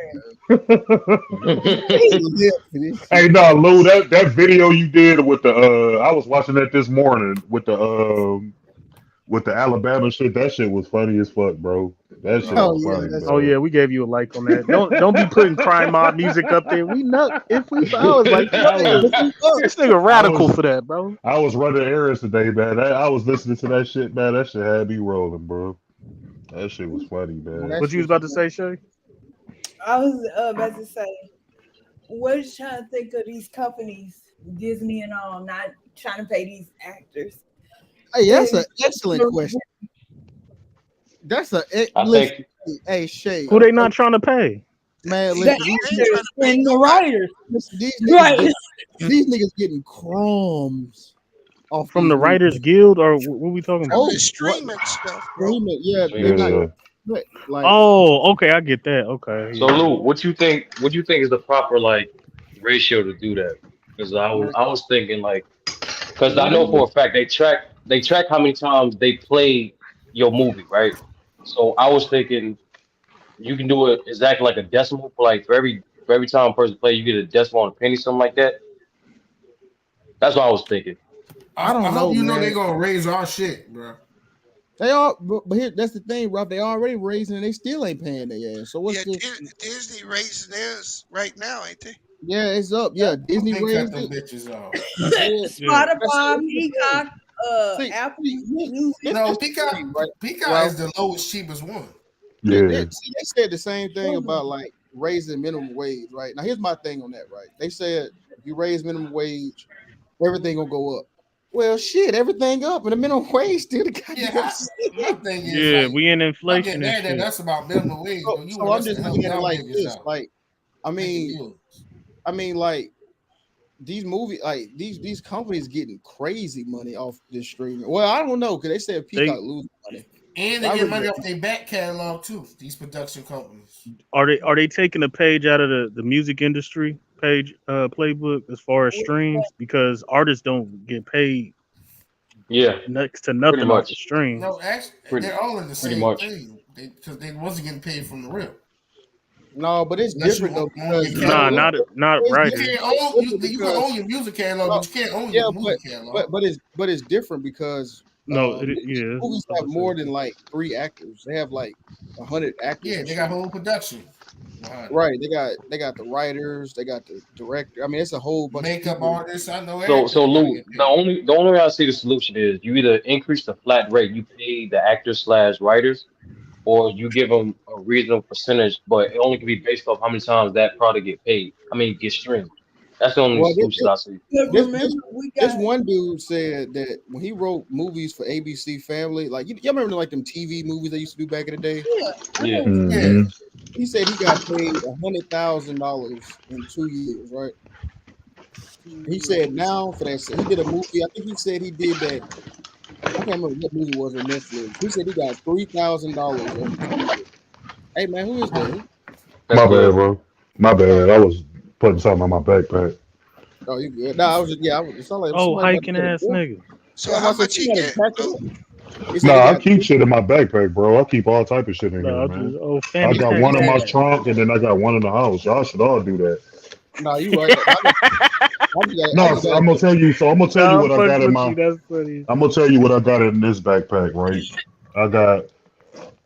I got food in here, you know, that lasts for 10 years. I got a knife, of course. Phone chargers, like them portable phone chargers, water, like $3,000 in cash, like all type of shit in here. Survival pack. That's what's And I up. keep one in my car and I keep one in my house. So Yeah, Ready for anything. so yeah, What you cooking on?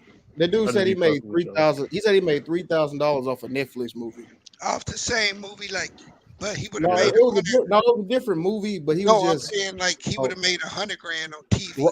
right, exactly. He would have made more. Did it hit? Because this is what they were saying. But that's the thing, Rob. How do you gauge if a Netflix movie hits? If it's because on them, on the bars and be like So movie of the week and all that, like Yeah, So but sometimes Netflix just do that to market their own movies and shit though. That's not So, necessary. so that's why I say, Lou, like you can basically increase the flat rate you pay these dudes because everyone has a budget for a project before anything happens, right? So you increase the budget slightly so that way you get either you get the flat rate or you have the same budget and then pay them on the back end and based off the popularity of the show. bro, they're not gonna But show see, them that's numbers, dangerous. Sturdy. They're not showing the viewership numbers, bro. You gonna have to No, and argue that's what I'm that problem. saying. That's what I'm saying. I think that's the one thing they should fight for: transparency and viewership numbers, and then based off that, go from there. But Man, I'll that's give tough y'all an business. example. Because you can say the movie hit like 10 mil. What'd you say, and they Shay? gonna tell you that joint like, oh, I'm sorry, Shay. Go ahead, girl. No, I was just about to say like Paramount, right? It's a whole bunch of shows on Paramount. All these apps really, I think except for Hulu, I'm not for sure. But all these apps have TV shows that was on regular TV that they took off of TV and it's just shown on the apps. And they claim when it was on like the TV, your CBS, your Fox, your NBCs and stuff like that, that the viewership count wasn't high. But when they put it on the app, the view count was higher. So you got to think about like a show like 911 where Fox can no longer afford their budget anymore for their stunts and stuff. So they moving over to ABC. But I was thinking, I was like, so is they viewership count higher, with live viewers watching the show, or is it higher, once the stuff hit the app through Hulu? Because I think Fox got Hulu stuff. I mean, Fox. What about DVR play?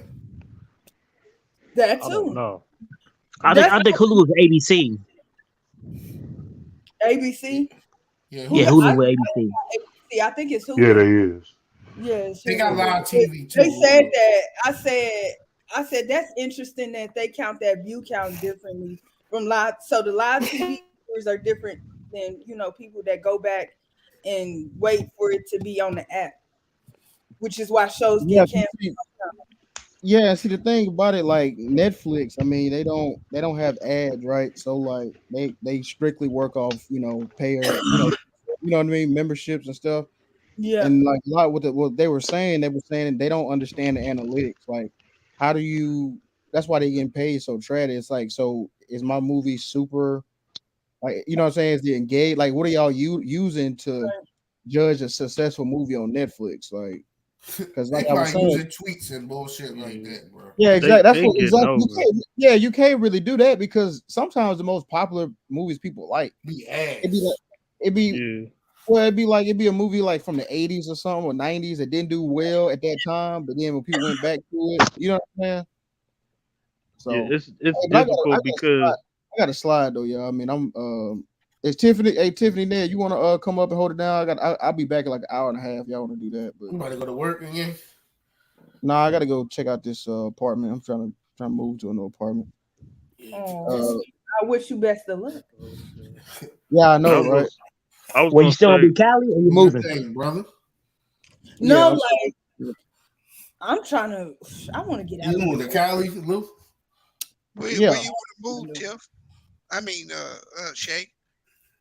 I wanted to move to like Connecticut or something like that. Yeah, but you don't want to do that. You don't want to do that. yeah, but my first wish was Washington, but then somebody was like, no, it's so expensive. It's so. Hey, so I'll give you an example. You will not find. Let's see. What do you want? A 1-bedroom, 2-bedroom? 2-bedroom. Yeah, you're gonna be paying anywhere from 18 to 2,300. Yeah, like it is here. That's how much our stuff is here too.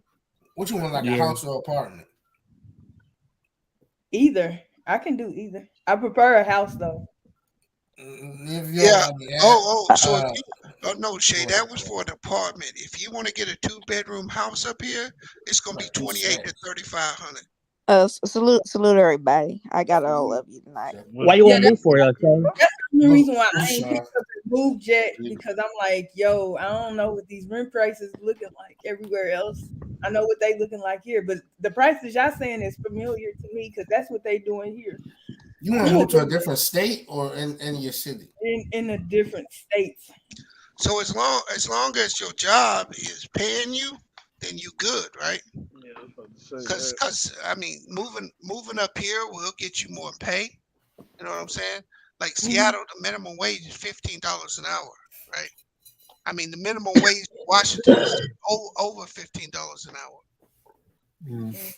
Yeah, it's just something I was thinking about. Like, I'm not in a rush to do it, but I'm definitely like thinking about it because I'm like, I just got to get out of here. I wanted to go to Arkansas, but they said it flooded too much. But what about up north? I'll give you an example. What you paying for gas right now? $3.69 a gallon. Yeah, so regular unleaded is $5.19 right here. These all gas these is always you higher said on the to West me, Coast. yeah, all that shit, like that I've heard. Listen, I'll be paying attention to the news and stuff like that. Yeah, like I use premium. That shit $6. Mine's about 5. No, that's for a 2-bedroom. That's for a 2-bedroom, Sean Brewer.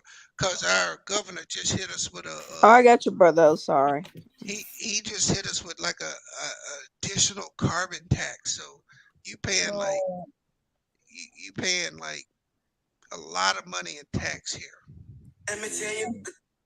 And then What about Houston or Dallas? They should still be cheap down there. the Carolinas, but I changed my mind because what they doing out there is the same thing they doing up here. I was like, nah, I'm cool.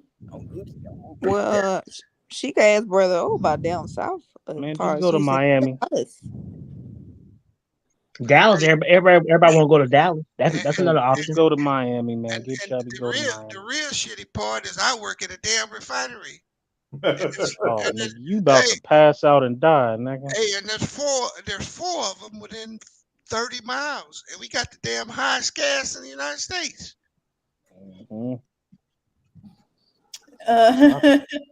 My premium I is mean, like I'm five. sorry, everybody moving 530. to Texas. I was trying to say anything but Texas. No, you don't want to move Anything to but Florida. Texas. No moving to Florida. Why, What's up with bees? Miami? What's up with They Florida? got Disney I wouldn't World and move anyway, everything, nigga. bees, to No, Florida. no. Florida's a great place to live. But now, and you can ask Sean, they start to get crushed with house insurance.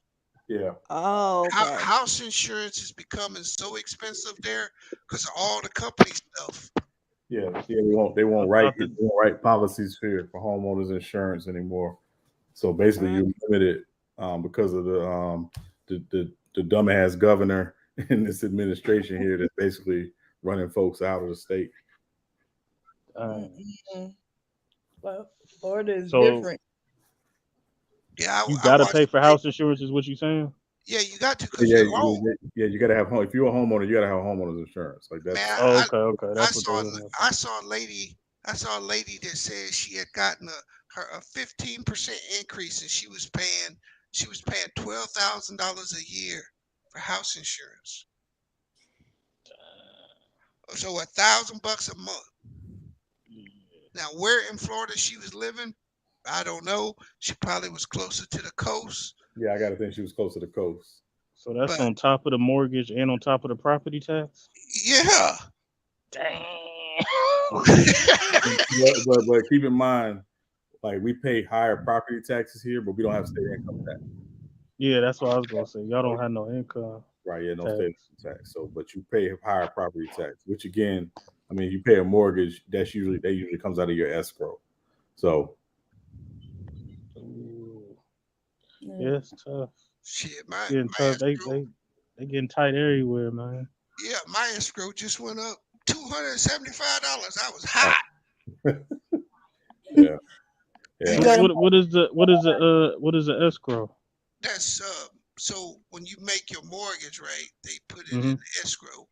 And so your insurance is paid out of there, your taxes is paid, and your mortgage is paid, right? Yeah. So what happened is they just came through and assessed my house and they bumped it up 17%. So they bumped my house value up. And so appreciated? No, they just okay. So what they did up here, and this is stupid because most places they didn't used to do this. So let's say you had a $700,000 house, right? Yeah. The county may assess that at like $580. They would leave a nice gap. That way, as housing prices fluctuated, they wouldn't have to change your taxes. Well, we got these new yahoos in here, and they said, nope, whatever the Zillow says your house is worth, that's what we're going to charge you. What? So they raised everybody's house value, reassessed everybody's house. I called them. I'm like, how can my house, just my house, be assessed more than what my insurance is covering? It don't make no sense to me. So my after it got assessed, I have to essentially pay another $260 a month. Okay, I got it. That covers taxes. That's how much my taxes went up. Yeah. Damn, I didn't know that. Yeah, and just so when you when you pay your mortgage, which it's like similar to rent a month. So when you pay, like, let's say your mortgage is $2,000 a month. Okay, how much of that goes directly to the house, and how much do they actually take? So you're saying the insurance is what, like 200? So let's say your out of house, that? let's say your mortgage is $2,000, right? Yeah. Your insurance may be another $150, and then your taxes may be $500, $300, $200. Just depends on what your tax rate is. Right. And that all gets added together, so your payment would be $2,600, even though your mortgage is $2,000. Right. Yeah. Oh, and you got to pay that every month. Yeah. I didn't know that. I thought the insurance and the taxes was tied into that 2,000. No. Oh, that's added. I didn't know that. Yeah, that's when my grandpa told me. He's like, yeah, it's a lot. You gotta you gonna have to make sure you got the money and a stable job. I didn't know that, bro. And not to mention, depending on where you live, if you have HOA fees, right? Or I'm not doing that. but you have to pay. I mean, if you live in a certain community, and I know. you got to pay HOA fees, or they can put a lien on your house. Yeah. So it's not. So yeah, your mortgage is just what your amortization is, Mac. Yeah. Okay. Your taxes and all that gets added on top of it. I thought it was all in one. It is all in one. Your payment, your what you pay every month is all in one, but it's in addition to what your basic mortgage is. You're gonna pay the payment all at one time. I wasn't gonna pay no more than $1,600 to $1,800 on my mortgage. I was like, I'm not paying nothing over $2 racks. That's but fuck. Yeah, I mean, it depends on where you are. I mean, you could be in an area where you might pay that, but also, are you near a metropolitan city? Yeah, are you in the city? Your problem, Mac Def, is you on the West Coast. Right. Yeah, I'm gonna get hit regardless. I know. The land value over here is dumb. Yeah. Mm-hmm. Yeah, it's a lot going on, man.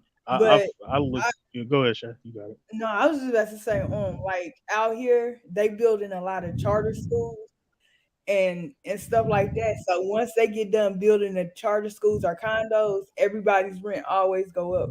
Like right now, the cheapest you can find for a 1-bedroom is probably 23. 1-bedroom. Well, no, not a 1-bedroom apartment. A loft. No what? Yeah, thank you. No walls. A loft, $2,300. Hey Lou, and them HOA, hey, some of these HOA associations been screwing these BRBOs and what's the other one called? Where you can go get your place. What's it called? Where people buy a house and they rent it out. Oh, I know what you're talking about. It's a lot of places up here like that too. Salute everybody. I can't think of the name, but what these HOAs been doing is damn, what's that called, Brother O? I just came to the conversation, so I don't know what's going on. So you told I don't know the name. Are you talking about buying a house and then renting it out? Yeah, and they put it online. There it is. Yeah, they got them. So these home associations. What is it called? Airbnb. Yeah. Oh, okay. Yeah. Or online. Yeah. There's another one that's called VRBO. Those are the two biggest, right? Mm-hmm. What these HOAs have been doing is they've been revoting the rules of these homeowner associations and restricting these people from renting out their house because they don't want all these parties and noise in their neighborhood. So people done went and bought houses that they trying to rent out every week to different people, and the HOAs done wrote it out the thing. Oh, did they ban that in Atlanta or Georgia? They did ban it in Georgia. I'm not sure, brother. But I do know it's been an issue because a lot of people were buying, particularly like when the pandemic hit, people were buying investment properties to do just that. Yeah, no, I was seeing a girl online that she was saying that Atlanta or Georgia in particular was trying to get rid of it. So I don't know if it's finally happened yet. Because I didn't pay attention to it. And that's kind of screwed because you got all these people that got all these houses now, right? Yeah. Mm-hmm. And that's all they were. That's the only they bought it for a vacation home once a month and to rent it out the rest of the year. Yeah. Because when I went home in July, right? That shit was $1,200 for a week. Wow. But it was actually cheaper than the damn hotels. Yep, they said hotels. Oh, that was? Man. Yeah, the hotels wanted $189 a night. Yeah, a week in a hotel. Yeah, a week in a hotel is gonna run you about 15 to 2 racks. But they said the hotels went up because people that's working and got the kids and stuff like that, they don't have daycare money no more, and a lot of them are losing their jobs because they don't have the money to pay for the daycare. So they go into these hotels trying to stay, and the hotels then went up because they don't want them people staying there. Even though they would pay them, daily or whatever the hotel rules is, they don't want them there. Even on the voucher, they don't want the people there.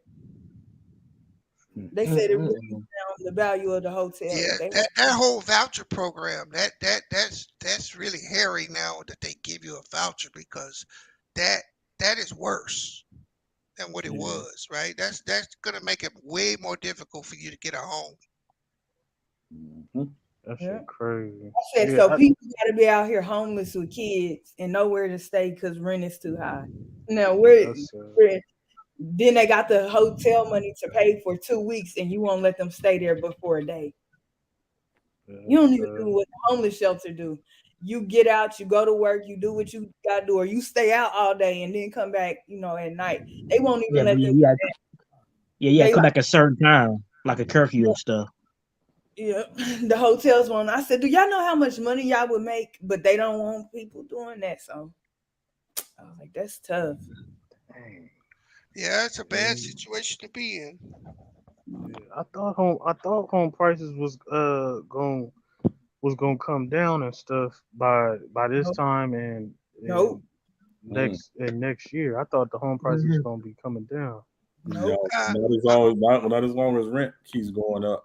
Yeah, I don't know if they can come down. Think about this, MacDell. Look at how expensive everything is, and look how much money a municipality would lose if home prices fell. Mm-hmm. Okay. What you mean though? Because all that. So when the value of my house go down, my taxes go down. Taxes, okay. My insurance go down. Right. Yep. It's more beneficial for them to keep stuff high than it is. What is like the housing rate? The interest is what, 7% right now? Yeah, something like that. 7.5, something like that. So I thought that number would go down as well as house prices. I thought it would go down a little bit. Well, it should, but the Fed injects money into this, so they saving these banks, right? So if these banks would fail, like when you see a bank that's in trouble, the Fed's just coming in and making them sovereign, so it ain't hurting nobody. They can keep the prices up. Yeah. See, like I said, I've been looking at this for some years now and shit. So it's one minute I'm on it about the, what I'm saying, want to buy a house, and the next minute I'm like, bro, I don't know. It's another loophole. It's another bill here. It's another bill there. I'll ask you this. I'll ask you this. Have you looked into any of the first-time home buyers programs in Oregon? Yeah, I looked at all of them. Because I know, like here, you can get up to $40,000 on zero interest loan for 30 years. Mm-hmm. I've seen some stuff like that. You know what I'm saying? Yeah, they got some home buyer grants and everything where you ain't even got to pay it back and stuff. What's getting to me now is because I'm not mad about putting the equity in the home. Like I could throw 15 racks down. Like I'm not even tripping. But the closing cost is what's like kind of getting me, even though they got programs for that. But I'm like, bro, you still got to play a closing cost. That's gonna be like between 8 to 12 racks off the rip. And then even if I get a grant and everything, I'm still gonna have this mortgage and property tax that I'm gonna have to pay monthly. And it's like, do I really want to throw 8 to 12 racks just on some closing costs that don't even go towards the house? That's not even equity. You know what I'm saying? So it's like, why would you just finance it? Right. What you mean? You can finance, like they can put that in your loan. You don't gotta pay cash as long as it don't take you over what you can afford. You talking about the mortgage? Put the closing costs monthly into the mortgage. Oh, yeah, you can do that. I can combine it. Yeah, as long as it don't take you over your threshold. Yeah, because I got the debt to income ratio. I got that. Well, no, I got that covered. What I mean is, if they say we'll finance you for $650,000, and you go out and find a $620,000 house, you're gonna have to pay that up. because your taxes and all that, your closing Yeah. fee is going to push you over. But if you found a house for $590, they'll cover it all. Okay, I know what you're talking about. I've seen some finances like that where they cover 105% of the. So Yeah. okay, I know what you're talking about. Those may require you up front to put a small amount into an escrow account. Okay. That's what you have to check into.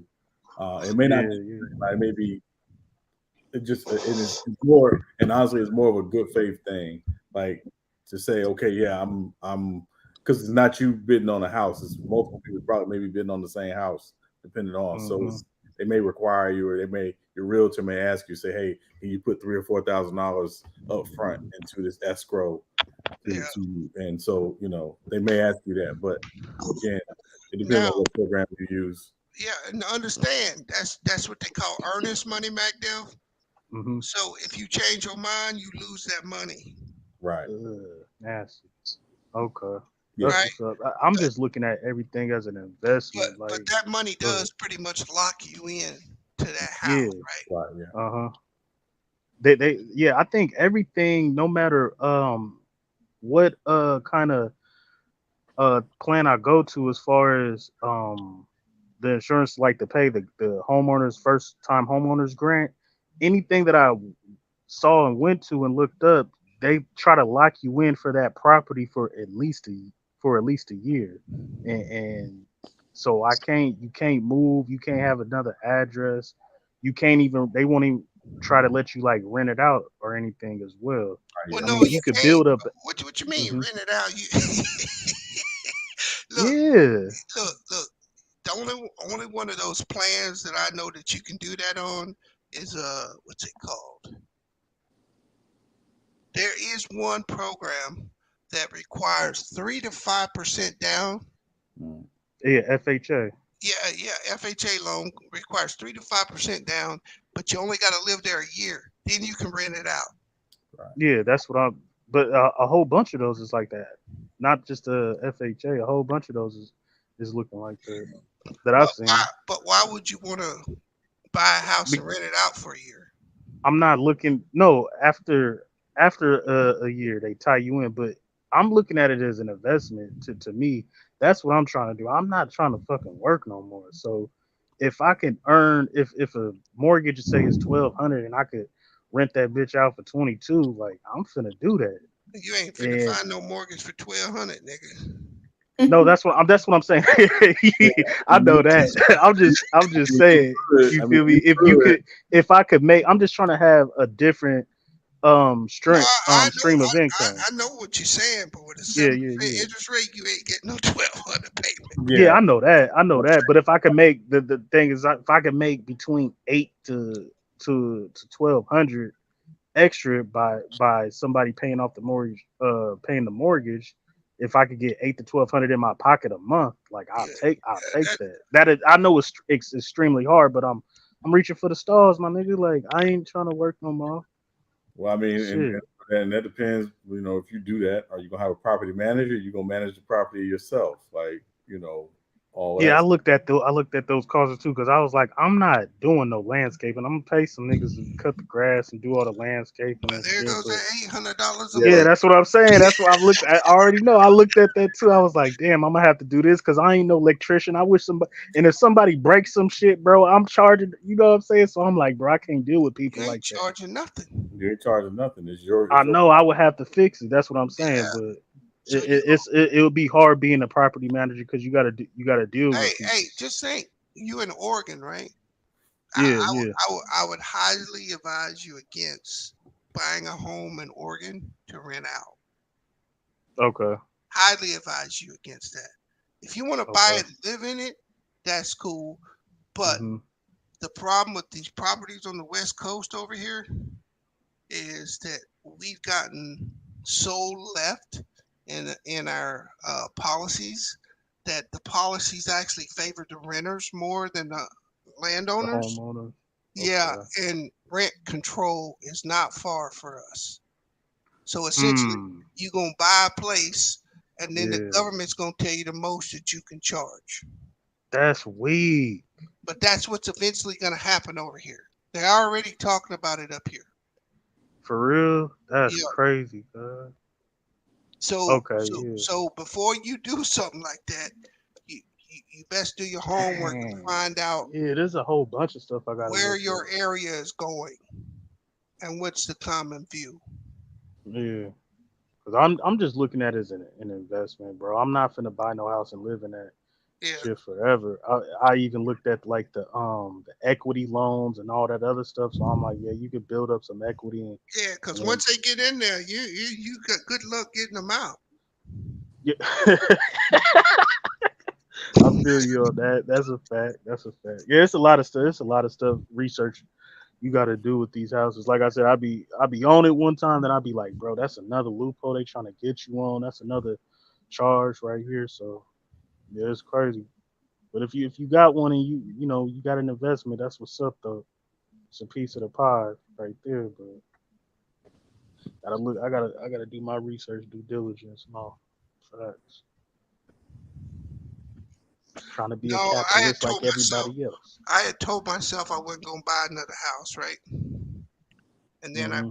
then I bought another house.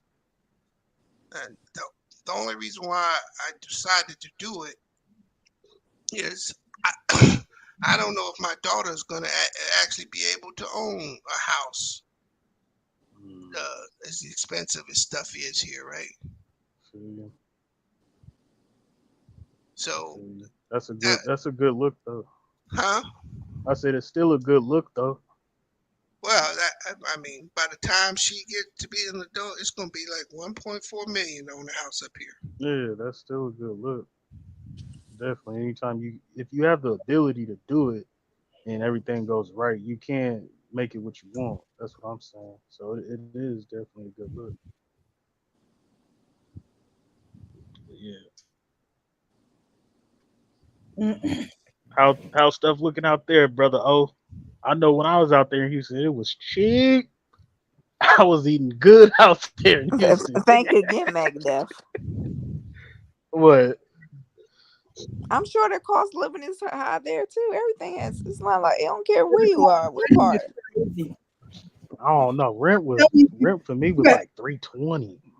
I'm telling y'all about to see a lot of people that's working in homeless shelters. Not working, but living in a homeless shelter.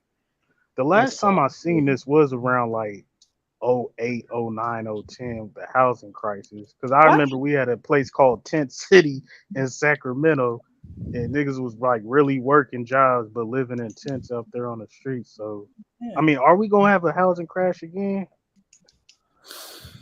Y'all think so? I don't know. I mean, if another pandemic happened, You know what I think? How high can they push You know what this I on? think we're gonna have, MacDiv? I think we're gonna have a Great Depression. They said that. Man, I be hearing. I'm not saying you're wrong. I'm not saying you're wrong. Stuff do point that way, but no, I just got faith they ain't gonna put us. They ain't gonna put us in the strain like that. No, they are. You know why? I believe that that's how they gonna get everybody to buy into the digital currency. You guys take this money, and we'll get you out of that hard spot. They're gonna keep putting people out. They're gonna keep putting people on the street. Yep. Time's gonna get hard. Then they're gonna offer you a way out with this electric money. Because see, that's what they do. They create a problem and then they come fix it for you. They're gonna get us to hand over our green dollars for this computer stuff. That's how they're gonna get it in, huh? I said I believe you. I just can't. I can't see it. I believe what you're saying, but I just can't see it. Like then it was like that'd be nasty. I was scrolling through TikTok, and this landlord, he was black, and I understand when it's people not on a lease, you don't want them in your property. But if this person is paying rent on time, and you came to your property and you seen them in there, but nothing was tore up, nothing was damaged, and you still kick them out because they wasn't on the lease. With times like this, that's harsh. Like that's harsh. But that's what they're doing.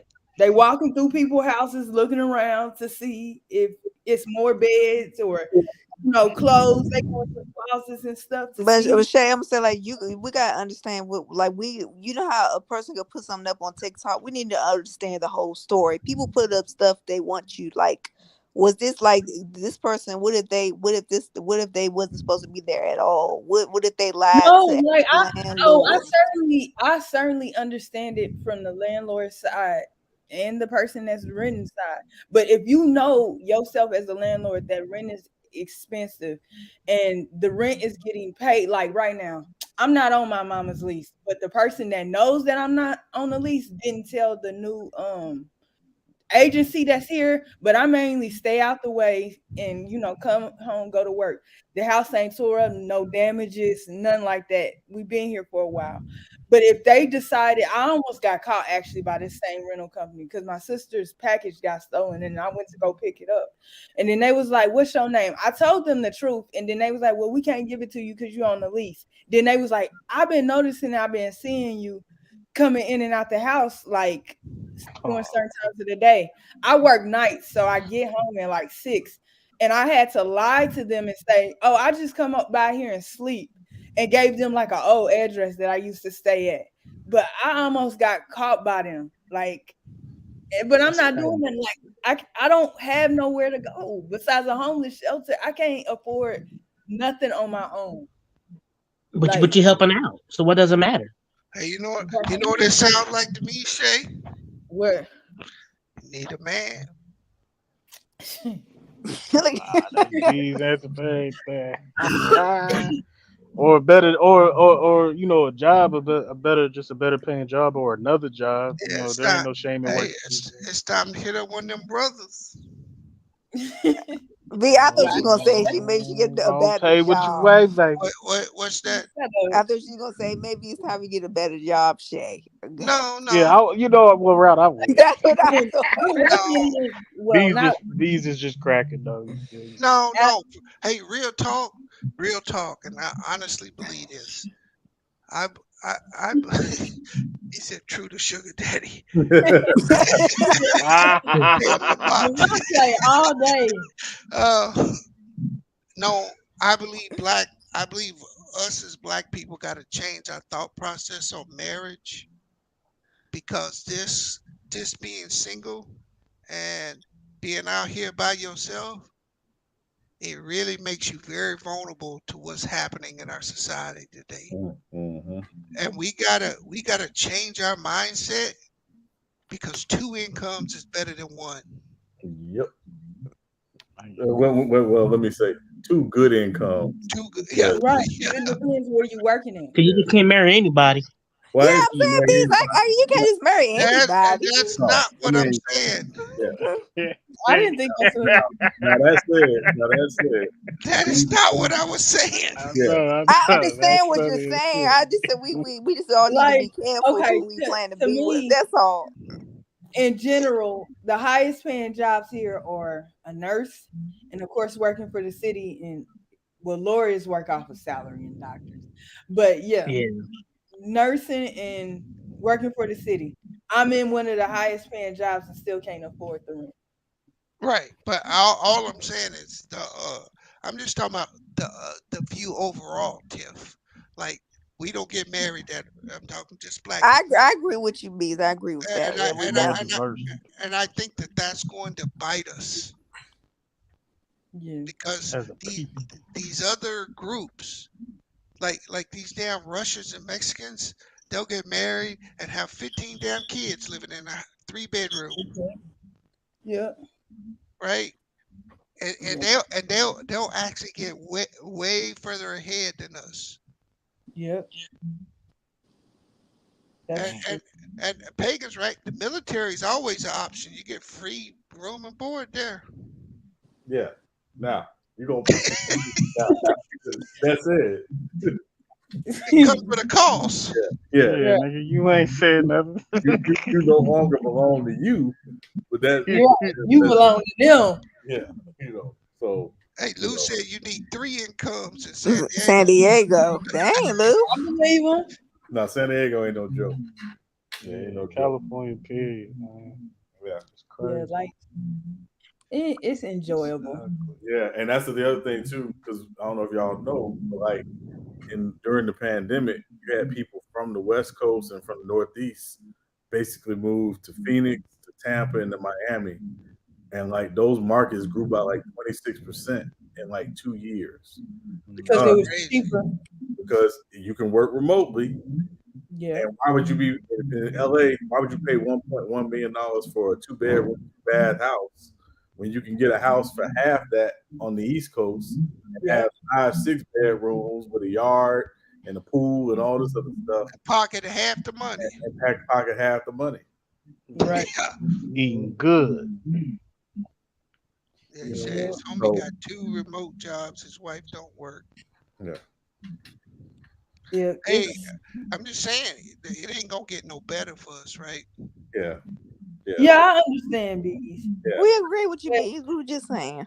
Yeah, but he's right. But I mean, listen, Bees is right.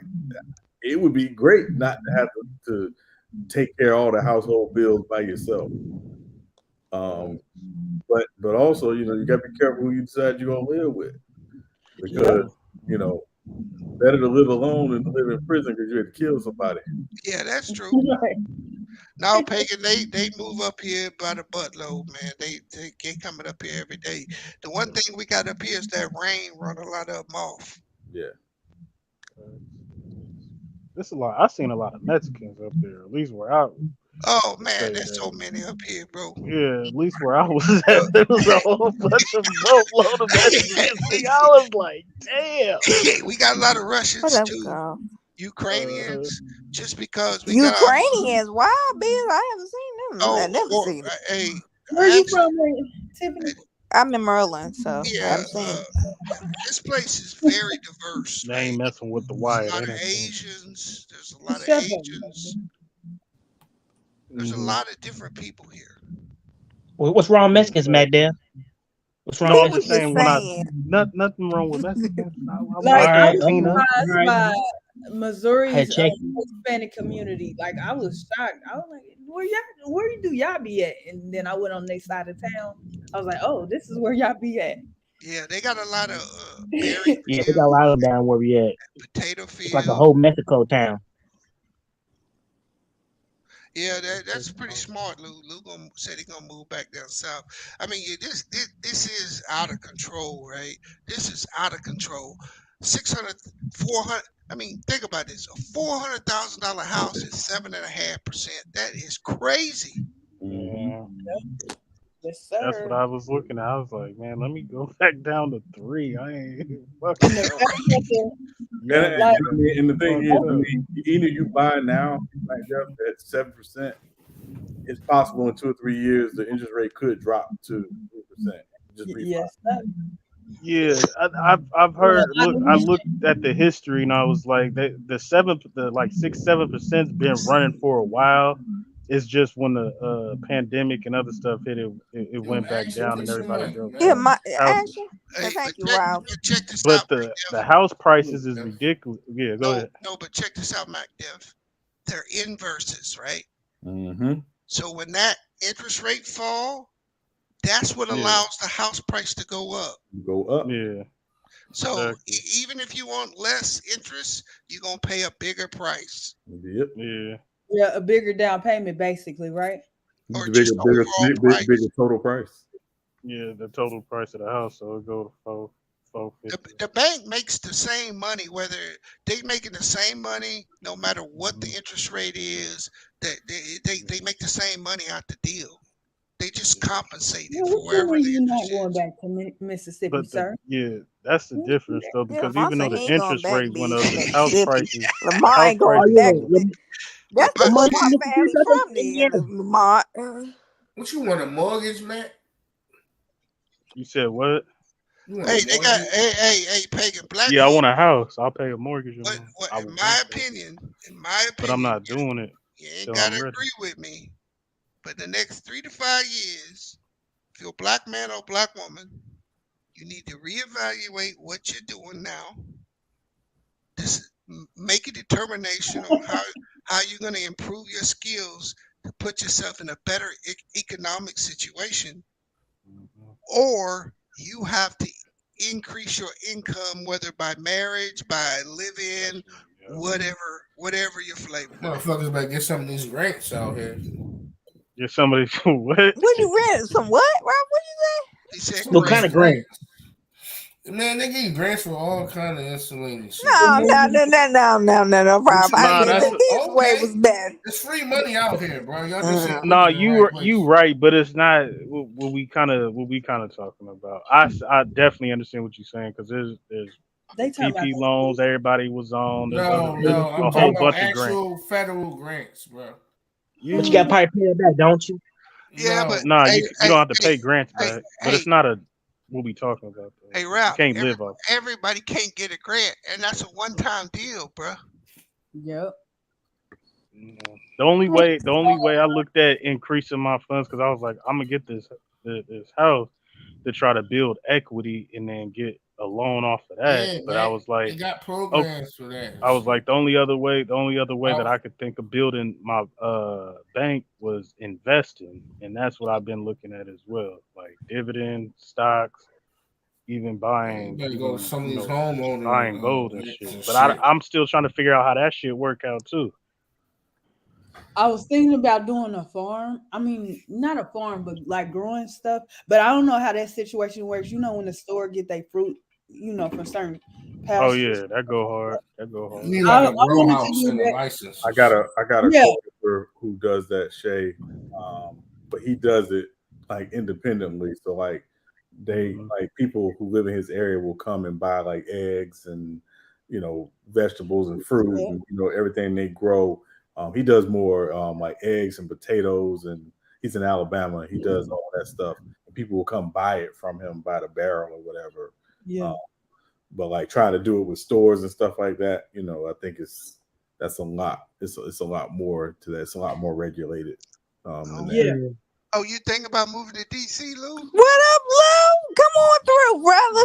This nigga Lou done said about 48 states. You got 2 states left, nigga. I'm thinking about moving everywhere. No, he showed us when he was there or whatever. He said the jobs and stuff. He did consider. He said moving to this way. He did say that. He did tell us. I mean, Lou got them computer skills, right? So yeah, the good thing about what Lou do, he can pretty much go anywhere. Right. Congratulations to him, man. Luke Lamont on the man, capping ass. Like I don't like. I buy cows, I buy chickens, eggs, I buy all that shit, man, from farmers.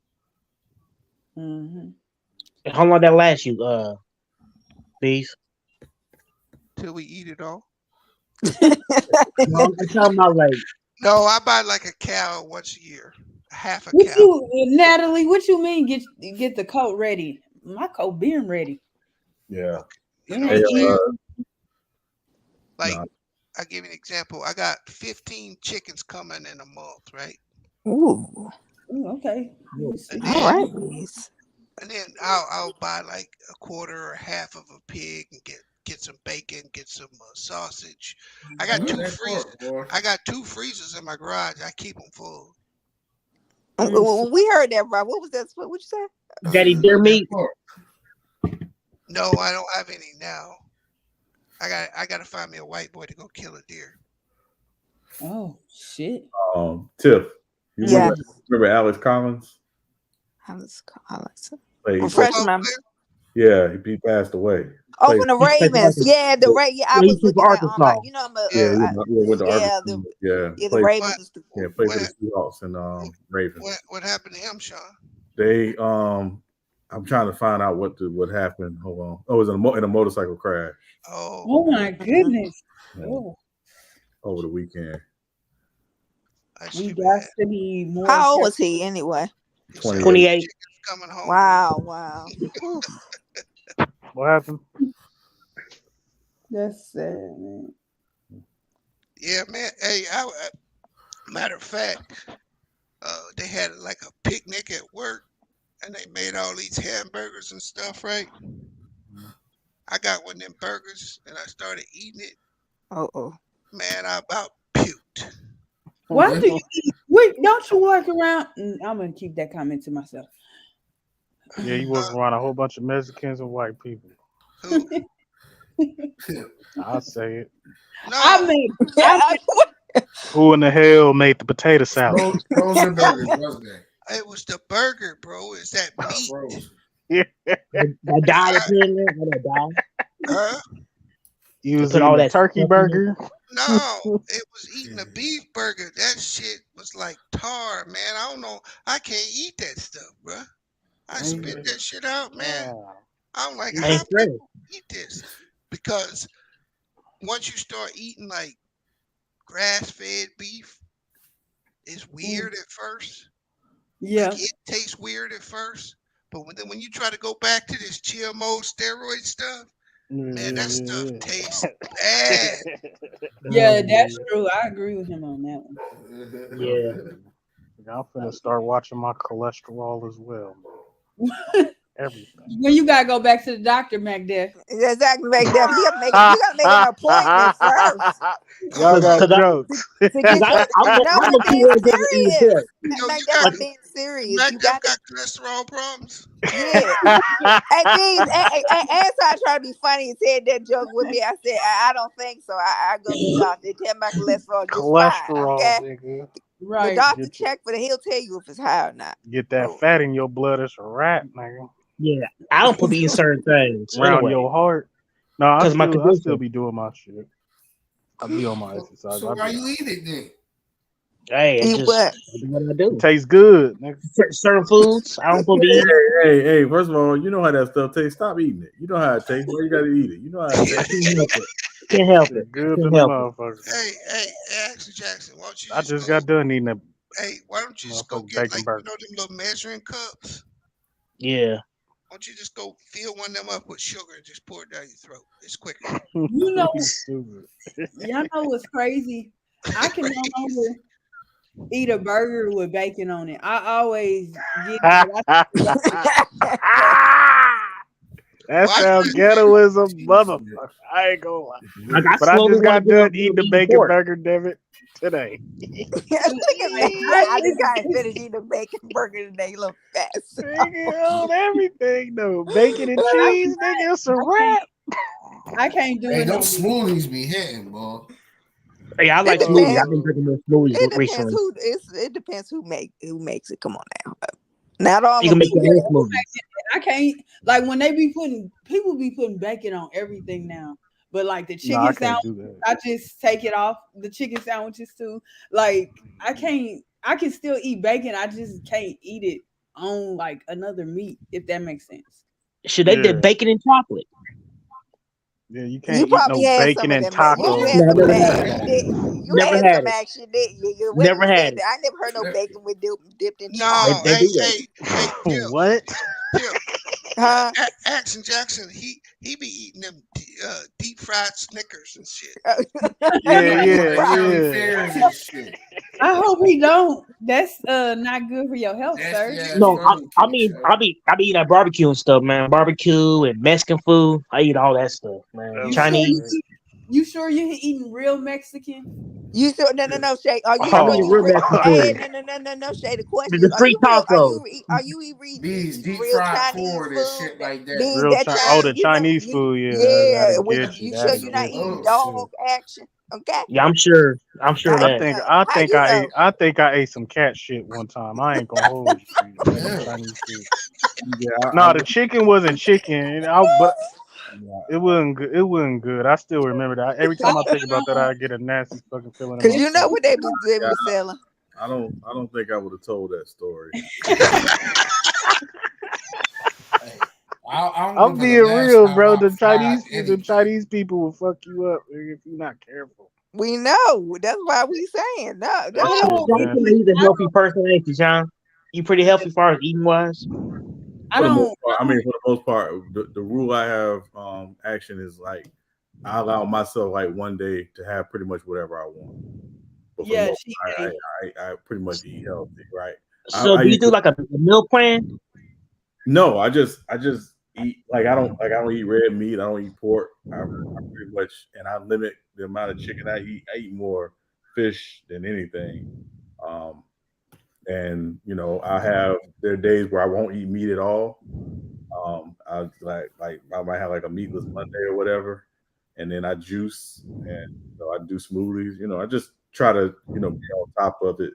But balance, right? But yeah, but I need to be on top, man, because I'm doing horrible, man. Yeah, but but the key is like where people make mistake. Honestly, when it comes to that, is they'll cut everything out. They like just permanently. And it's like, no, you have to allow yourself like at least one day to enjoy it. And I remember I was in the gym a few years ago, and I was talking to a dude. He's like a bodybuilder, like they would perform or whatever, and he was telling me that every Sunday morning he'll go to like Kroger or Publix or whatever and get a thing of Oreo cookies and a thing of cookies and cream ice cream, and he'll eat as much of that on that Sunday as he wants. And then Sunday night he'll throw whatever he doesn't eat, he'll throw it away because he doesn't have Oreos and ice cream, really? and the cream ice cream because he has a thing for Oreos and cookies and cream. I do too, but he will not keep it in the house because he knows he can't have it in the house. And because he'll eat it during the week if it's in the house. So he'll just eat what he wants on Sunday and then throw whatever he doesn't eat away Sunday night. So he do that every Sunday? He does it every Sunday. Wow, that's I don't even like that. I really can eat Oreos, but no. I like Oreos. Cookies and cream. You treat. I like ice cream. I would tell you. I said you don't like cookies and cream. No, I have to watch my sugar. But they do make the I've been a diabetic. Because for like years. So okay, yeah. I like cheesecake. A good cheesecake. Man, just me.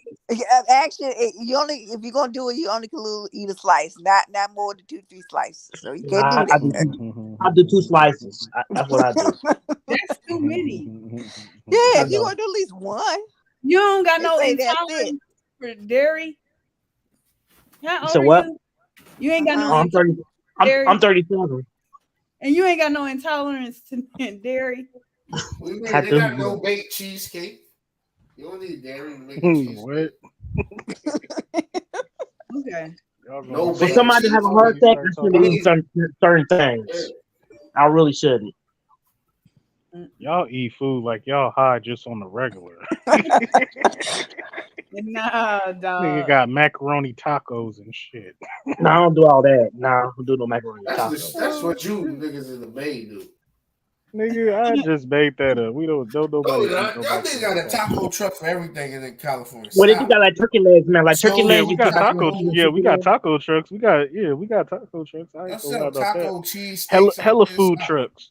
They now, got like a plaza. I love tacos now. I love Yeah, tacos. they got a plaza. Like they got a plaza where they got Mexican food. They got Caribbean food. I ate some food from Cuba. Yeah, I'm talking about your taco trucks, bro. Yeah, we got all that.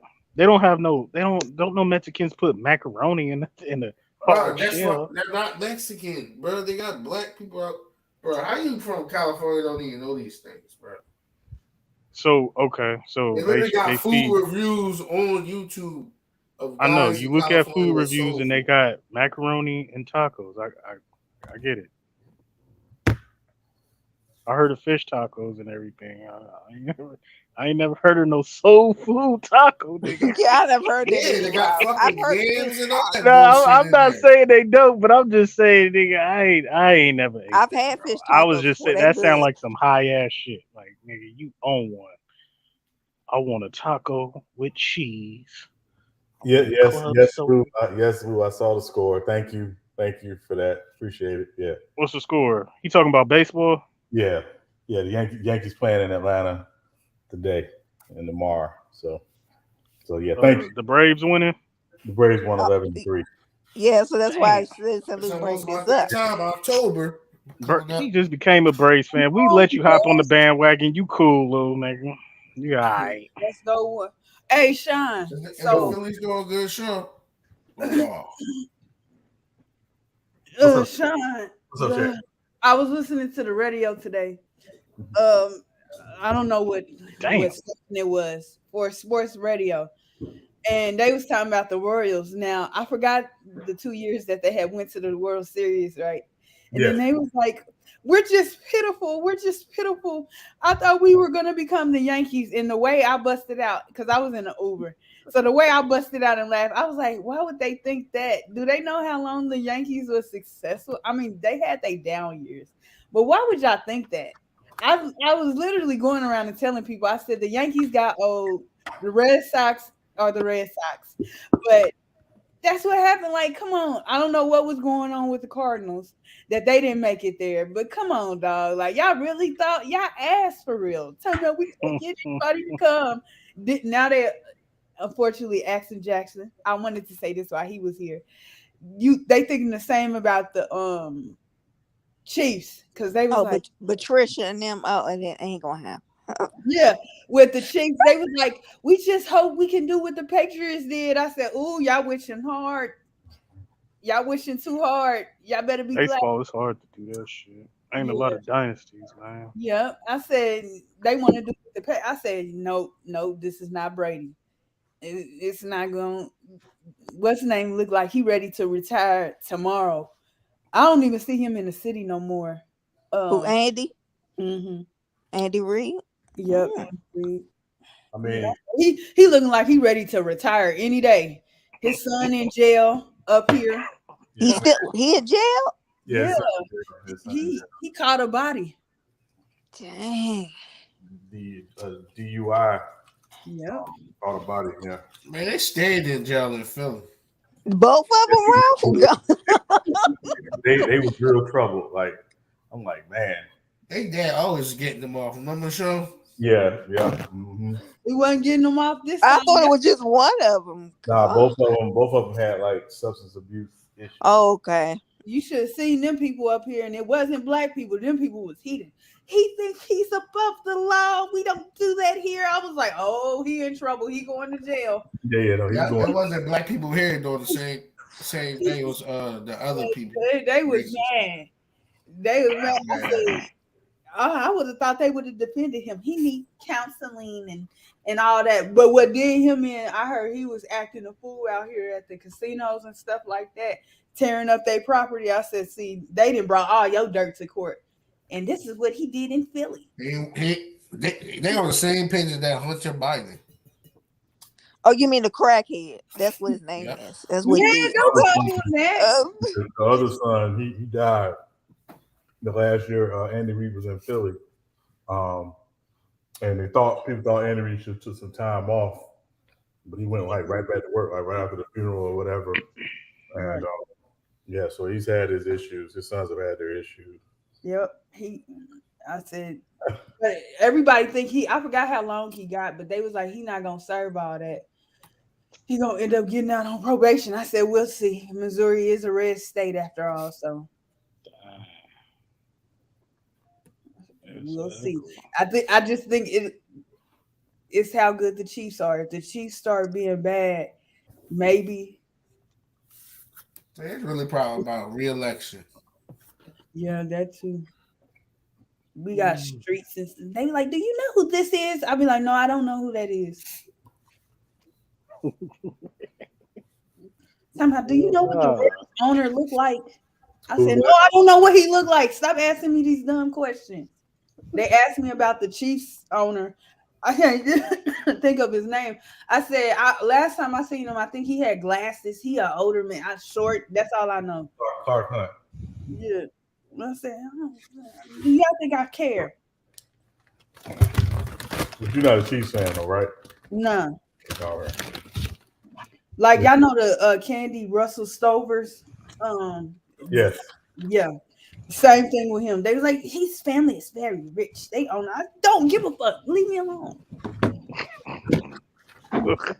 Yeah, you need to move, Shay. You said a candy named Russell Stovers. What the hell is that? Yeah, you never heard of them, Ralph? Never heard of Yeah. Like during the holidays, especially. See, like Russell Stovers go hard. Exactly. Hey, Mac, especially with the Valentine's Day, nigga. Art, nigga, with all everything up in that bitch. See, what people fail to understand about me is, you can know these people, rich people and all, because they claim it's a lot of baseball players that stay here from the world. I said, I don't never see them out nowhere. They know not to come out. Because when I tell y'all the hood is a block away from where they stay. Oh, you talking about? Oh, I know what Katie ain't talking about. I just don't know what the hell they call. They said Russell Scoville's be up here all the time too. Plus, Yeah, he ain't gonna be in the hood. A lot of stadiums are in the hood, but nah, you ain't gonna see no. I'm in the state of $1 billion owner just out there like up that. here. You missed what I said. I said the suburbs here are a block from the hood or a very urban area. I should say. Oh yeah. I mean, so where they said these baseball players stay and all these rich people stay, they are literally a block or two away from a very urban area where shit gets shut up at. Well, maybe they live outside the county. They probably don't even live in them suburbs. They probably live in the other county. Yeah, like Rob said, like the outskirts. And I tried to tell somebody that they swore at me. They said, no, when Zach Greinke was on the team, he stayed in one of these houses. I said, he stayed in one of these houses. As much traffic that come through here and the shenanigans and all these metro buses, you telling me Zach Greinke stayed this close to this urban area? You cat. Because where I live at, they live around here and they live over the bridge in Jersey. And in the suburbs, like Lower Marion, where Kobe stayed at. Yeah, Mike, why you say that? Because you said the stadiums be in the hood. The stadiums do not be in the hood. I know 2 stadiums that are not in the hood. I didn't say all. I said most. A lot of the stadiums be like in where? The hood. As far as in the Bay Area, Arco Arena is right there on the set in the town. The San Francisco Candlestick Park was right there in the hood in San Francisco. It was? Yeah, but in Chicago, not Wrigley Field. Wrigley Field is nice. That's in the north. But the South Side, Comiskey Park, that's right in the hood of the South. They fixed it up now, but that used to be right in the hood. I'm not saying all, but a lot for the most part. Bro, it turned into, most of them Jones turned into the hood. It was suburban areas at first. For real, good neighborhoods. I'm not saying all, but most of them.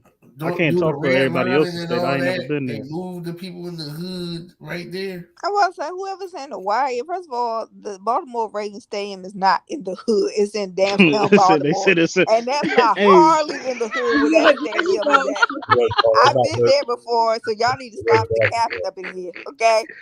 But why every time somebody say Baltimore, they be like, "Hey, you in the Wire?" Right, that's in a different part. They stadium was in the Wire. Nigga, what?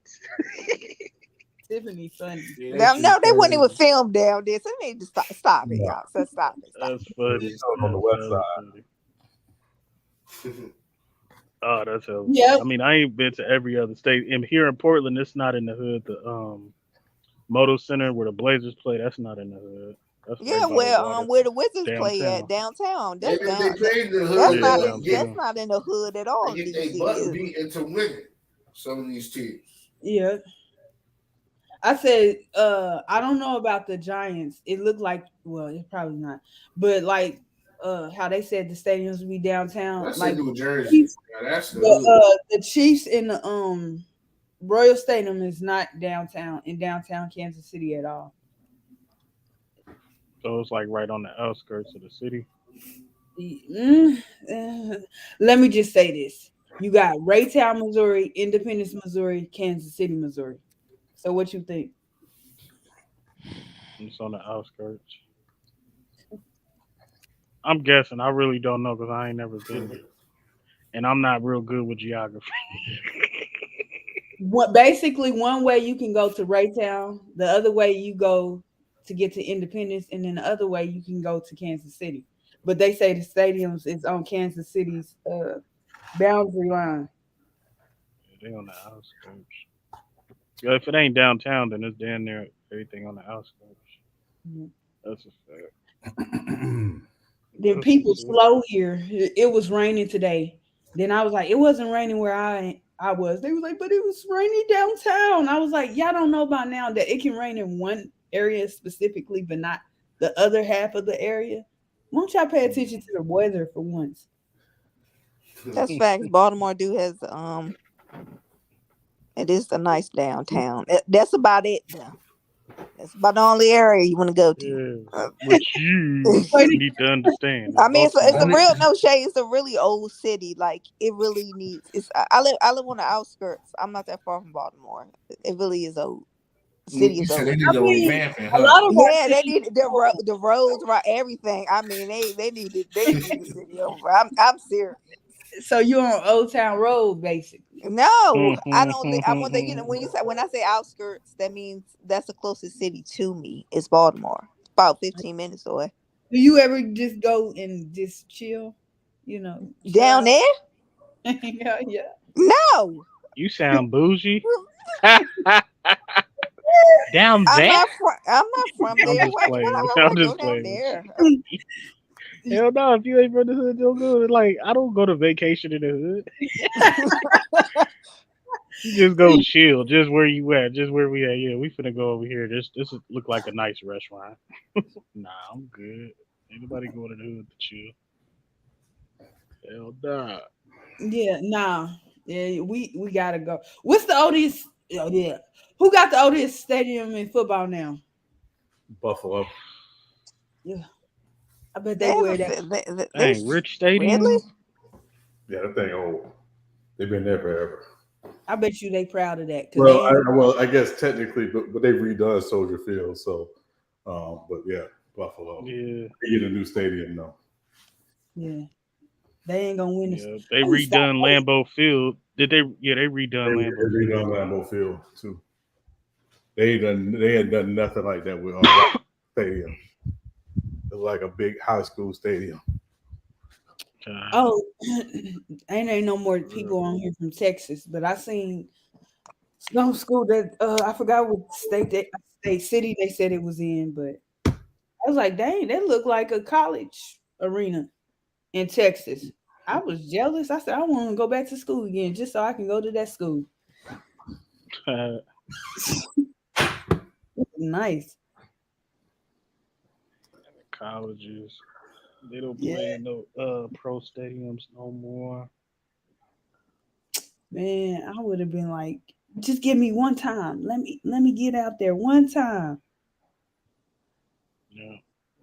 Well, I was gonna ask something about Florida, but I damn near forgot. Is the water clean?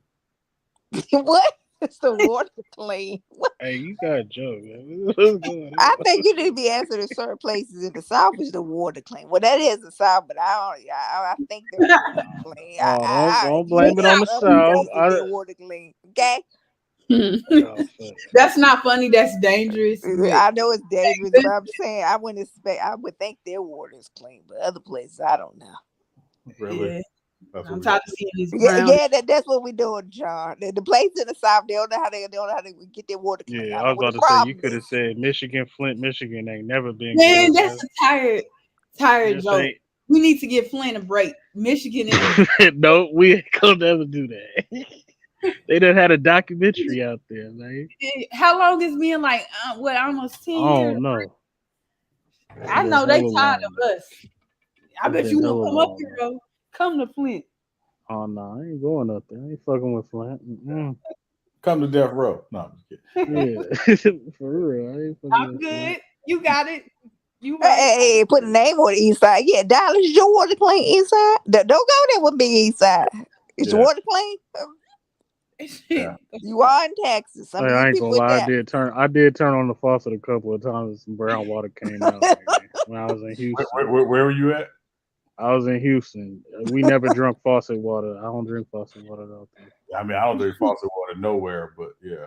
But you said you turned it on, Magda. You said it was brown?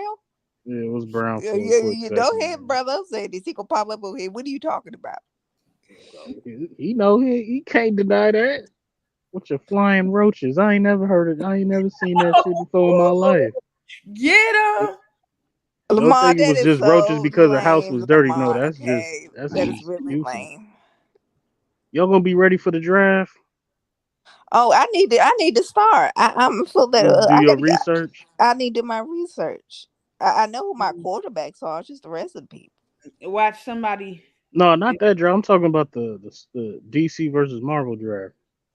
Oh, Don't I'm even like, I worry was about gonna the be in the don't chat. even worry about the football fantasy. I got that on lock. We talk about the DC Marvel. Oh, I'm just gonna be. I don't even know how to draft. Shay, they got the draft tomorrow. The DC versus Marvel.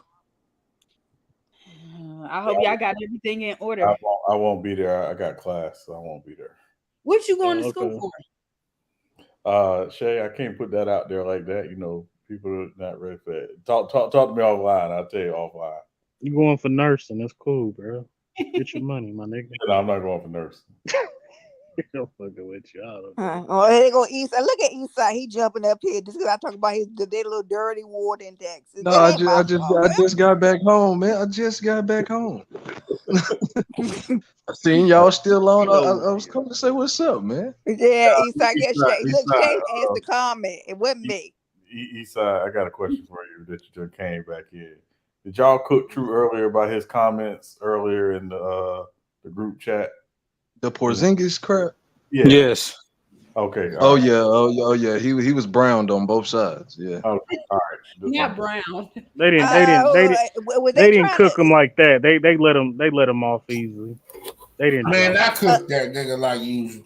Hey, Ralph, I think you want this is true. You hear us as platform. I I'm running this now, Drew. I got it. Okay. Hey, I replayed that Stockton shit. That shit was hilarious, bro. that whole back and forth was hilarious. Yeah, that was. What was y'all going back over John Stockton? Oh, y'all. You know how it's a couple players that get said on this stream and people just go crazy. Stockton I know was one of them. Sturdy don't like him for nothing. You probably was on Sturdy's side. Sturdy can't stand Sturdy been I trying to definitely I was, and You like been trying the to get Sturdy was Stockton making out, these kicked out the arguments, top and I was like, he been trying He to fried them, put it in the oven, baked them, put them on the grill. Why? Sauteed them. What's his problem with John overcooked Stockton? I mean, what is his problem with him? He racist. He don't like him. No, he can't. You said I was soft. You said I was soft. Yeah, like when did I ever say that? That was funny. I was like, "Oh, so are you mad?" And then he just started trolling. I'm like, "What?" Hey, that was so funny. Y'all brought Sturdy back. He said, What's up, Sturdy, man? That was funny as hell. The juices was dried out of you, bro. You got overcooked, bro. Hey, y'all. When y'all get a chance, go back and listen to that shit. Oh, I gotta admit, that was crazy. Now, what does that have to do with anything? Still, what does that have? I was like, yo. Oh, you was listening. That was funny. Yeah, Sturdy was. Yeah, no, sturdy. And Sean can vouch for this. It was called me a nigger. Me.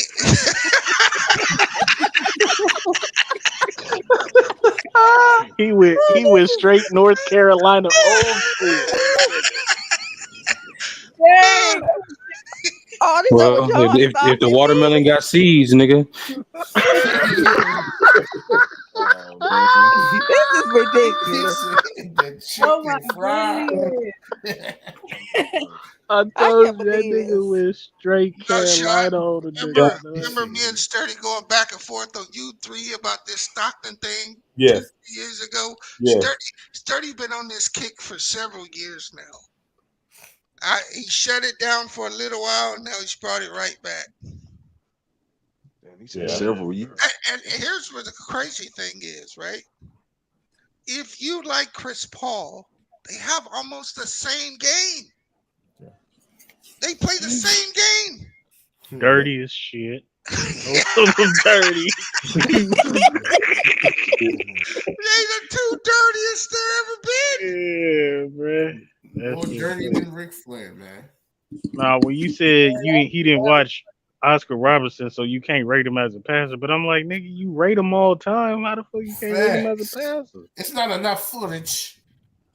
Yeah. I said, whoa, you're lying out there, brother. Hey, Ralph, you asked him what the footage ratio was? It's a whole catalog. Hey, bro, there's archives out there, good lord, bro. Y'all gotta go deep dive. Who actually said the footage ratio? I did. Didn't nobody say that was a term Ralph came up with one. Yeah, that was a Ralph term. Wait, what? No, Ralph said that. That nigga said a ratio. Yeah, I was talking about the archives that they got out there on games. Y'all just don't deep dive and go look for it. Oh shit, that's funny. That was the first time I've ever heard footage ratio. Yeah, I thought y'all was playing, bro. I was about to say, nigga, leave that nigga Ralph alone, bro. He didn't say that shit. No, I said that's Daniel. So I'm gonna Oh ask man. y'all something. You listen, everybody. When y'all go back and look at games that are older than you, do you look at it from the viewpoint of how the rules were at that time and whatever, or do you think about like what do you think about basically when you look and when y'all get to comparing and all that? It's a tough question. You got to look in the context of the rules, definitely, because I mean the rules to an extent dictated how they played. So Right. yeah, you got to take into account the rules. But I don't know. I mean, you take into account rules like within the game, also like outside of the game, like say the '60s or whatever. When I don't know the exact rules in terms of drafts and when players can come out and all of that, but it was completely different. Yeah, I mean, you had to apply. So it really wasn't until the '70s with Spencer Haywood that players start like applying for hardship to come out of school early, or in case of some coming directly to the NBA. So yeah, it different. Definitely was a different time, and obviously you didn't have free agency until Oscar Robertson. So yeah, I mean, it's a lot that you have to factor in, of course. Yeah. Yeah, because I heard that question being asked by somebody else today, and I said I think I'm gonna ask them that because nobody really had an answer. You know, Tracy McGrady, which Tracy McGrady and them all played in the same era. But I started thinking about that. I was like, okay, yeah, you had the 3-point line, but I got to look at how each and every player approached the game. What was the not definition? I don't want to say because a human cannot be a definition, but Mac what was the definition. motto? What was they going after, basically? Like, See, Sturdy, or that's why you get cooked, bro. Just watch the game modeling. for what it is. It's a basketball game. You don't have to deep dive and have all these criteria when you watch it. But people do though when, That's especially stupid. statistically, like it's a statistical fact that LeBron shoots better than Michael and Kobe. Yeah. But I watching the keep, game, you won't think that like looking at him play. and I Yeah, agree with that. but when you watch the game, you get the full story why he do that. Because he runs a lot and he takes less shots. For real. Jump shots. No, it's because Yes. Kobe and Jordan were more difficult shot takers and makers. That's what it was. No, they're high volume That's shooters. They indeed a rely fact. on shooting more than But dribbling. they percentages were lower because they took tougher shots. They were tough it's shot not. makers. It All right. ain't got nothing to do with how difficult your shot is. They take more jump shots than that man during Give Kobe 48 credit, minute man. games. Because I was gonna use Shaq and Yao Ming versus Jokic, but that's not much of a difference. The game is different. Like their games are different, but how they get their points is not, That's another reason why they say Wilt is more dominant than Shaq. Because he can also bang in there, but he also takes high jump shots. like yeah, he can shoot He's more away from dominant. the He can score many more ways than Shaq. When I look at old games and footage, I don't really look at rule changes. I ain't got time to look at the playbook or how the game was played. If I'm judging a player, I just judge on how in tune they are into the game, how they pay attention to detail, and are they the best player on the court.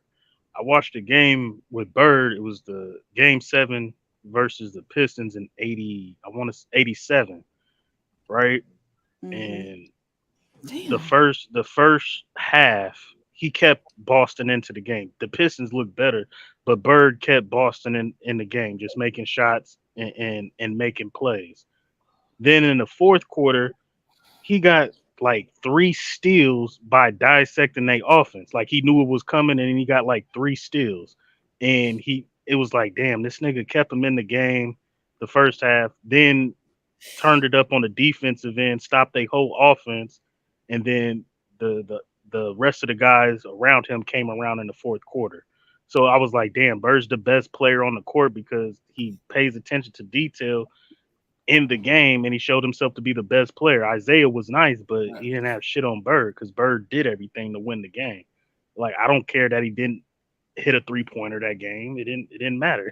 He dominated the game. I think he had 37 points that game. If you want to fact check me on Game 7, but that's how I don't look at rules. It's just if you could dominate, or if you could dominate the game and be the best player out there, that's how I kind of dissect it. Skill set and all that. And the impact on when you're on the bench and see how the team runs. I watched all that too. Like if the team is ass when you're on the bench, that team it means everything revolves around you. Yeah, everybody got different eyes and different like perspectives and opinions. So that can always go either way. That's why everybody got different goats and criterias and stuff. It makes sense at the end of the day. But that John Stockton shit. Out of all people, you guys already know. He said Larry Bird over Stockton, though. I could not believe that. Yeah, for passing. Who said that? Who said that? Sturdy did. And I love Larry Bird. You need to stop being disrespectful. Yeah, I don't know what your problem is. I didn't hear Sturdy. He better passing than that nigga. That's why. Yeah, I didn't hear Sturdy's tape, so I don't know what his basis was, because Stockton wasn't necessarily a fancy passer. He was an effective passer, but he wasn't necessarily fancy. Like Stockton didn't hit you with the behind the back. Right, that was his whole criteria, really, Sean. No, it wasn't. Stop lying on him, bro. Y'all tried to put that fancy and flashy tag on him, and that's not what he didn't close his eyes and tie one hand behind his back and pass the ball, Sean. So he wasn't a good passer. I'm just brother. Yeah, Sturdy been having this I don't know, disdain for John Stockton since we've known him. I don't know what the problem is. He ain't signed an autograph. No. Well, all he did was agree with what I said, and then he went on to give his reasons. We had different reasons, but we both said the same thing. He's one of the greatest point guards ever. He's one of the greatest passers ever. There are just 5 players. Well, for Sturdy, there's more, but I think there are passers that are better than him, and he's not a top 5 passer. That don't mean he's bottom 30. He's just not the best passer out of. What would you got him ranked at? Because Sturdy would do him dirty. Where you got him ranked at? I just want to know out of your opinion. We haven't ranked. Go ahead. I don't want to go through it again because I already went through it, but I'll just name. We're not going to be nasty. I'll name the same names that I said before. Nigga, that's cat. No, go ahead. My fault. Joker's a better passer. LeBron's a better passer. Who else did I say? Well, I'll go with some Sturdy mentioned Bird. I agree. So that's about 3. Magic for sure is a better passer than him. I believe I agree with Jason Kidd as well.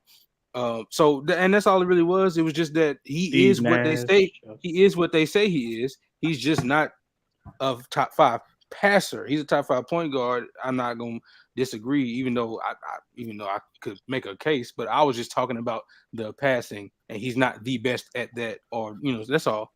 And he's not. That is literally it. And them niggas started compounding the argument, trying to say that he's not passing the ball over. No, because somebody said he can't pass with his left.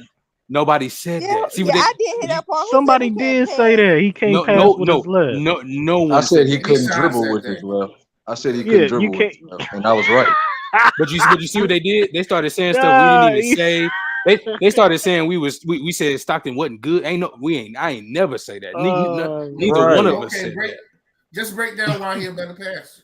Bro, I already did it. Go back and listen. I already did. We ain't gonna go off on this again, Ralph. Okay? Nah, we're gonna start talking about Emmitt Smith and analogies, and it don't make no sense. Then I'm gonna have to cuss everybody out and leave. Then I'm gonna have to call. Then I'm gonna have to call MacDev for Mango Muncher. I'm saying I don't want to do all this. Oh, this nigga here, bro. Oh.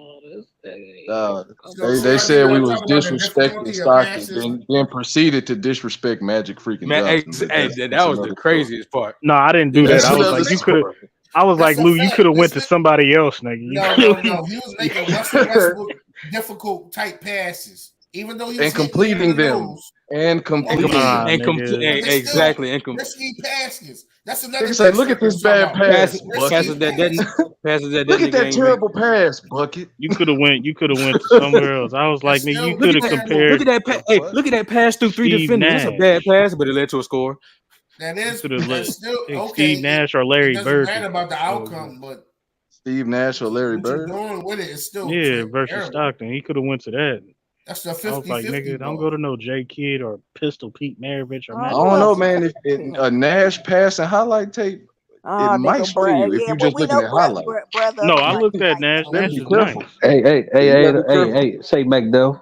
Hey, my nigga, don't Hey, say my disrespect nigga. Nash, my nigga. You feel me? Hey, say my nigga, look, nigga. I had Hey, Stockton over that nigga. nigga, fuck Steve Nash. Hey, nigga, fuck basketball, nigga. Fuck that nigga Nash, man. Nash, the greatest Phoenix Suns player in NBA history, my nigga. Straight up. Salute everybody. That's not a hot bar. Wait, hold on. What? Well, It's just him and KJ. You know who Hey, he he was just- trying to be when he said that. It's just Nash and That KJ. sound right. Nobody else. KJ, who's KJ? You mean Steve Nash don't even got his jersey retired? I don't think.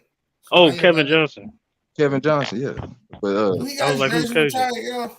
Has he? them the Did he only get his jersey things- them the only retired? things- I don't think he did. But Phoenix, I don't know and I don't care. Fuck that nigga. He should. Dang, he should. I told you about that clean water. But, I'd act up down there. Steve Nash's number is retired. It's retired. Oh, it is? Okay. Nah, see, he used an analogy like, do we think LeBron's the best scorer? We don't, but we got nigga who don't got LeBron top 5 though. Like it's not a question. That nigga that's people. It's I'm about to say as a scorer.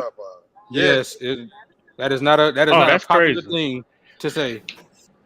That's crazy. That was 30's analogy. His analogy was right on point, man. Y'all.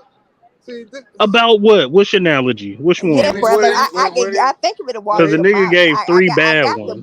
No, when he gave that Emmitt Smith analogy, that was a perfect analogy. That was nasty. No, it was nasty. Smith ain't got nothing to do with this. Yeah, that was You kinda bad, though. You can't put another sport analogy into this, Why you bro. can't? It's the principle, it's not the sport.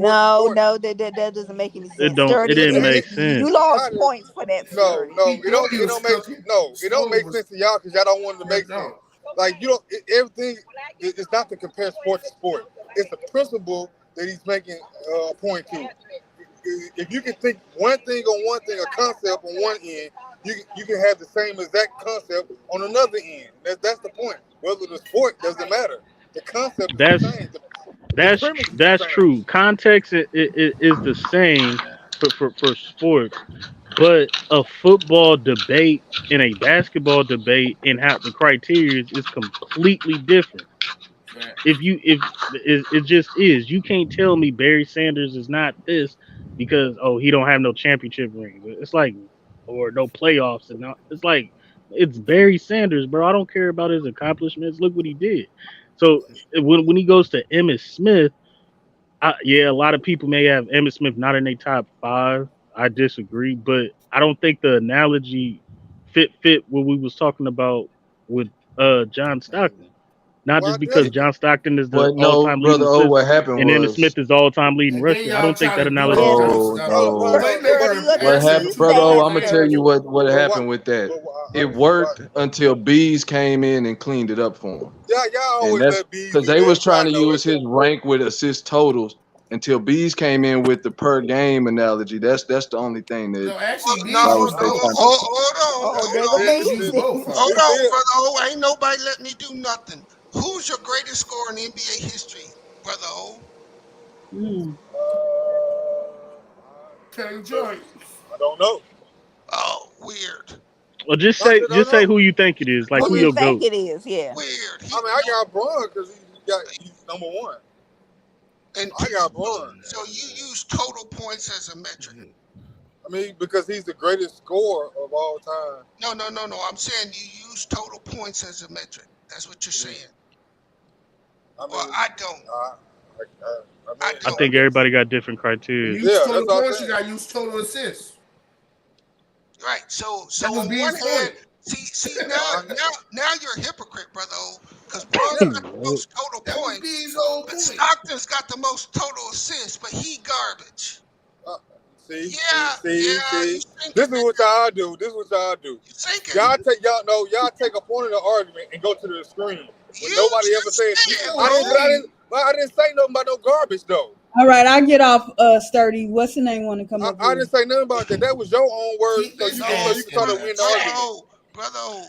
I'd rather have Shay over Sturdy. She been having good points today, but it's okay, girl. Hold on, yeah, she already we holla at left. you, man. Oh man, that Sturdy gonna come in here. Sturdy better come back and stuff. If total points or total, I don't want to hear no niggas out of if total accumulation, brother, is the way you do it. Hey, Chris, say my nigga drop. Nigga. Hold up. I'm just fucking with you. I'm not. That's your guy. If you got Bron because he's got the most total points all time, that's the way you do it. I ain't gonna argue with you. I got Bron top 5. I go by per game averages. So by the numbers, Michael Jordan clips Wilt Chamberlain. Bron, okay. He clips Wilt Chamberlain. Bron has. But trying to use my argument against Sturdy though, like that's again. No, I'm not using your argument against Sturdy. You told me you had Bron because of all the points he's got. I know, but and then you turn around and you won't use the same logic on Stockton. B. Go ahead. I was only. I'm saying you using my argument against Sturdy because we were arguing on the behalf of Sturdy when I said his analogy to Mac Defnum was a good one. So I'm by proxy I'm stepping in for Sturdy because he went up here. Because I'm saying that was a good analogy. Whether you agree with it or not, that's totally different. Actually, then you ask me my own opinion. And you use my own opinion against 30. Well, no, that ain't what I did. I used your opinion against John Stockton. I used it against you. But you don't know my opinion. No. Because you don't know how I really feel about the John Stockton situation. Yeah, I saw your comments in the chat. Yeah, I was in the chat. Is you trolling, brother? I was in the chat. I mean, look, I don't have John Stockton as the best point guard or the best passer, but I don't have him like 7 or 8 either. Well, all we were saying was if you ain't got him top 5, you just was being a good I don't understand that.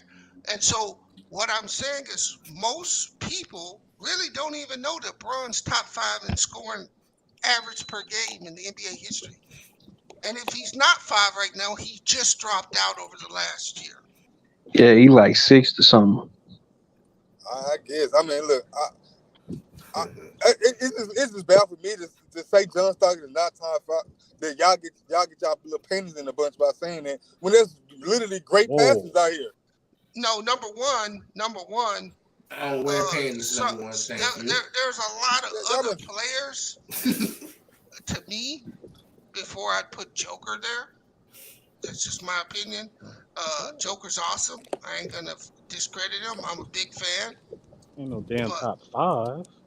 Well, what don't make him top 5? Because his passing ain't going nowhere from the foreseeable future. Like you can tell if he got the gift or not. He didn't need to win this past year. So what do he need to do? In the regular season. Go ahead, Mac. But why he need to collect more assists for you for? You can see it. Let's just say like flashy, fancy passers. Magic is above him. Jason Kidd is above him. Pistol Pete Maravich is above him. I would take. But why are you saying flashy? But why is that a part of your? We going flashy. Jokic above Stockton.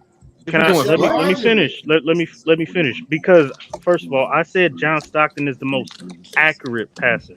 So I'm just saying if we just eliminate that aspect and just go what Jokic really does is great passing, but it's flashy, it's flashy. He does that. Okay, I got about 4 to 5 flashier passers than him. That's not even talking about the John Stocktons who are accurate, the Isaiah Thomases who are accurate, the Steve Nashes. Like, how can I have him top 5 when at what he does best, I don't have him top 5? Hold up, man. So Other than Magic and other than Magic and possibly Kid, I've never seen nobody dominate the game just strictly from passing. Like Pistol Pete Maravich, Oscar Robertson, and Steve Nash. I didn't watch them. Well, Steve Nash. You watched Steve Nash. Steve Nash. And Mark Jackson did too. But no, Mark Jackson didn't dominate the game the way. Come on, man. Actually, he's not too wrong on that. No, he's right, but I'm just saying nobody Jackson is good, but Michael Jackson dominates no MVP level. Because we were talking about Shit, he was top 5 in assists. In this last playoff, in really the last 3 years or so, when Jokic, since he ascended, the talk has always been about, hey man, make him a scorer, because if he pass, you have no chance of winning. So the whole thing about Jokic is make him a scorer, because if you allow him to pass, he's gonna pick you apart. Game over. Then nobody talked about nobody other than maybe like Magic. You know, again, you want to say Nash in there. Like, I was just saying that for Oscar Robertson, brother. Again, I went around for Oscar Robinson. I can't speak to that. Yeah, but Pistol Pete like that to not have Pistol Pete Maravich up there, or that's crazy. Okay, put him up there, man. That he was Magic before Magic and Jason Kidd before Jason Kidd.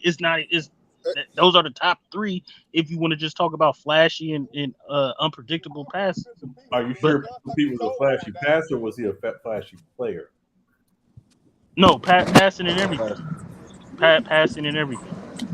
So if you bring Pistol Pete up, then I'm sorry, I'm gonna drop John Stockton then some more, because I'm putting Pistol Pete in front of John. If you telling me how you didn't watch him, you did the Yeah, sturdy. you didn't watch him, brother. But my with Oscar. I'm talking to McDuff, because McDuff, he's explaining to me how great he was. Yeah. So my top five, and I have no problem. I have no problem with that. I have no problem with that. So my top 5 would be in order. It would be Magic. It would be Jason Kidd. It would be Pistol Pete. It would be John Stockton, and then Oscar Robertson. Those would be my top 5 passers. But you still got a Steve Nash that's out there. It's disrespectful not to have Isaiah Thomas up there before some of the players today. Y'all forget about before Chris Paul for some reason. You got him at 4. Before who? You got him at 4. Hold up. So if you that's what's crazy to me, brother. Y'all don't have Isaiah. That's what's crazy to me. He got him at 4, but 6 would be blasphemous. Like get the fuck out of here, man. Like, no, but y'all don't. Y'all didn't have. Hold on, y'all didn't have Stockton at no 6. Y'all said about 8 names before Stockton. You said Larry Bird before that nigga. Yeah, Stockton at 6. I heard him say it a couple times. And I mean, right there at 6 or 7. And Sturdy the one that named names than I did, and I agree with some of them. I agree with some of them names, but don't make it seem like I just had the nigga at 12. Y'all had him bottom. Y'all had him bottom 10. We just saying it's like ridiculous not to have him top 5. Well, 4 to 6 is not that. 4 to 6 is not that. I got a question for you, brother. You said that the Emmitt Smith analogy was wrong. Was bad, right? Or was a good analogy? No, I said it was a good analogy. And what makes it a good analogy? Because the premise is the same. It's a good analogy because even today, bees, when Illis and I were just describing the skill of passing, everyone's first response was, "How you not going to have the all-time leader in assists when we're talking about passing?" And I'm like, dog, it's not about assists. We're talking about passing, the skill of passing. And so that's why I want to talk to Sean, because Sean not going to misquote nobody and this, that, and the third. When, like, for example, Sean, like, when we describe Brady all the time, right? When we isolate the skill, who the better quarterback at passing. We don't look at stats. We don't look at accolades. We break down what they did on that field. Right. It's the same concept. It's the same concept for any skill. When we on this same channel, when we was breaking our all-time defenders. Talking too much.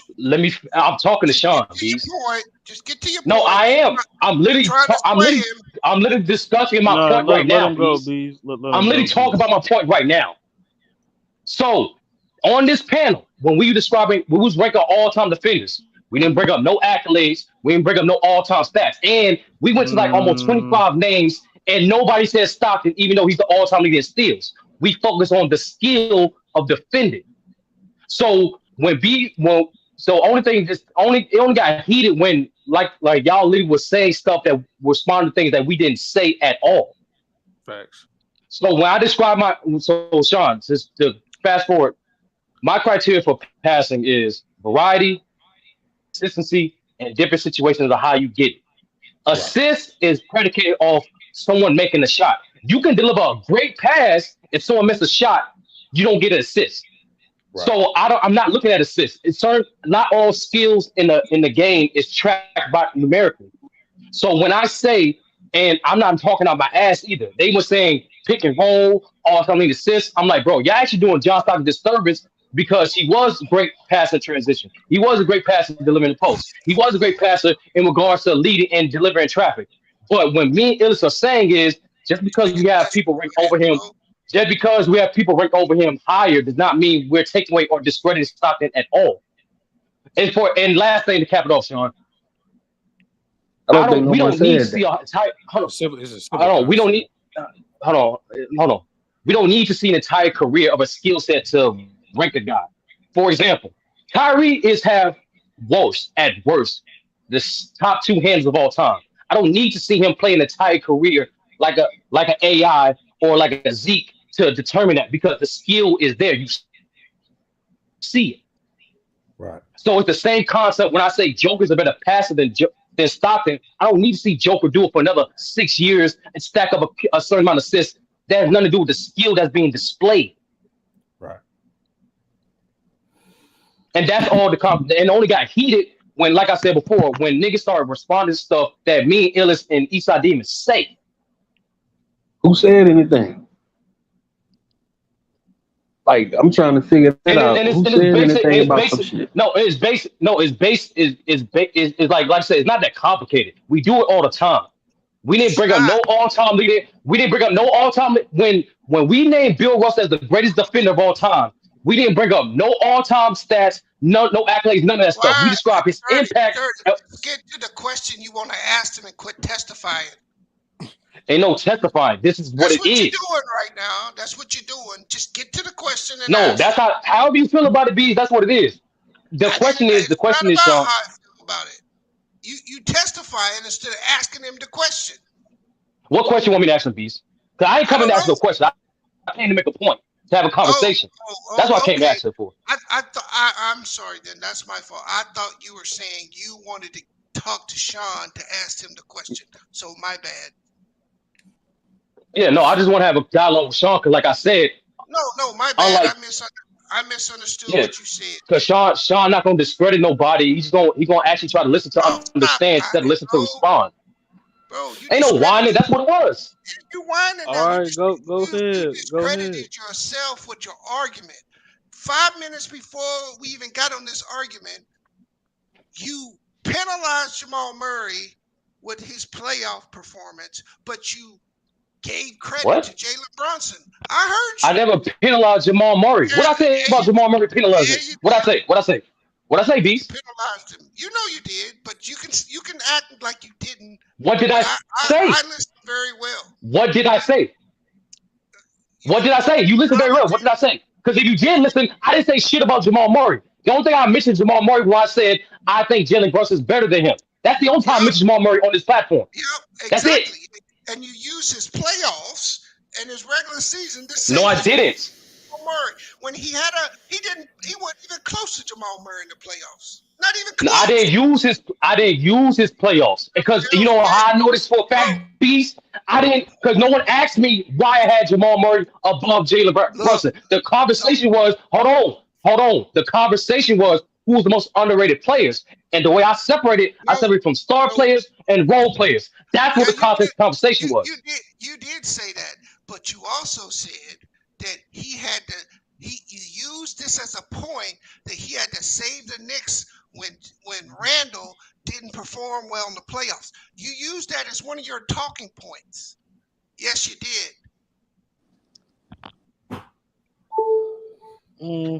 Sounds about right. I don't know. Yeah, I kind of remember that being said a little bit.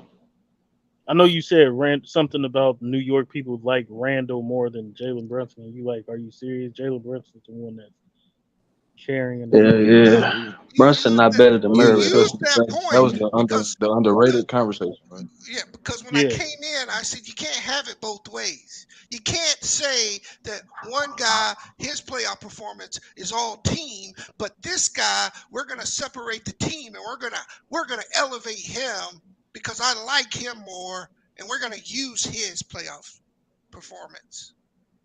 I don't know. Just keep the same That shit. energy. Hey, sounds about We right. want I the don't know tape. if it was to We that want the tape. extent though. We want the tape. I I don't don't care. need to We want the rewind the tape. tape. I don't need to rewind the tape. Just keep the same energy. That's It all All right, is I say what you was gonna say. Sturdy to Sean, bro. same energy. No, like Sean, do you understand that premise? Is there a possible way you can rank players without have? Is there certain skills that you can rank all time without leading stats? That's the Yeah, question. yeah, of course. You right though. You right Yeah, though. I mean, because there's no, the reality I know is, I'm right, bro. I was saying like the example you used with ball handling. There's no stat that quantifies ball handling. We look at that's based purely on the eye test. So Good yeah, old eye test. Never fails. huh? I said the good old eye test. It never fails you. Yeah. So I mean, I think, and again, like I put in the chat. There's a link to the 20. Somebody ranked the 20 best passes in NBA history in 2020, and most of the names y'all brought up are on the list. Pistol Pete is not, but okay. That's why I asked. That's why I asked. I think the problem. Y'all could go watch a highlight tape. Hold on. Pistol Pete was a fancy player, but I don't think he was the best passer. That's not what he was known for. He was a Yeah, guy he was mostly known for scoring. My bad, Sean. When was this list done, Sean? 2020. Oh. So they got Steve Nash at number 1. Yeah. Then Magic. Hey, that's a pretty good list right there, man. Steve Nash. Then Rondo. I did put that in the chat. I earlier. forgot about Rondo. I put that in the chat earlier. I think I got Rondo over. I got Rondo over. Hey, and I brought John this Stockton. up earlier because remember I said, how is Joker better than white chocolate? Yeah. He's not. And that was one of my pushbacks because they got they got Jason Williams 8, Mark Jackson 9, Oscar Robertson 10, Kuzi, Isaiah Thomas, Gary Payton, Andre Miller, Rod Strickland, Mo Cheeks, Larry Bird, Muggsy Bogues, Joker, Scott Styles.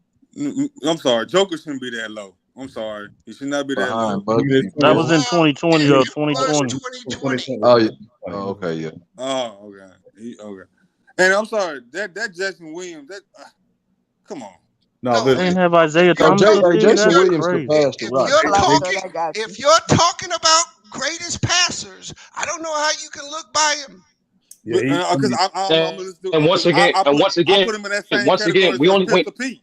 He's flashier. Exactly. We only went to 5. These. That's the whole purpose. We only went to 5. Jason Williams is a technical passer. He left a lot to be desired. If y'all don't remember, that was besides his scoring ability. They used to critique some of his passing too. Like he would always go for the over top pass instead of making the sound and technical pass. Right. Yeah, I agree. And he had a lot of turnovers, right, brother? Yeah, but the fact is, brother, even with that, he was an artist with the basketball. He would make passes that nobody would make, and he would do it, and he would throw the defense completely off. Like, look, I remember, Sean. It was beautiful. He passed the ball with his elbow. I mean, I'm just like exactly that. Eastside. Exactly that. You can't. But and when it gets close time, you can't make the fancy pass with your elbow. Well, yeah, no. I'm not saying that. I'm not saying I agree with that, brother. I'm just saying in terms of the art of passing, like his passing ability was. I mean, it was right there. I'll say this. He one of the most creative.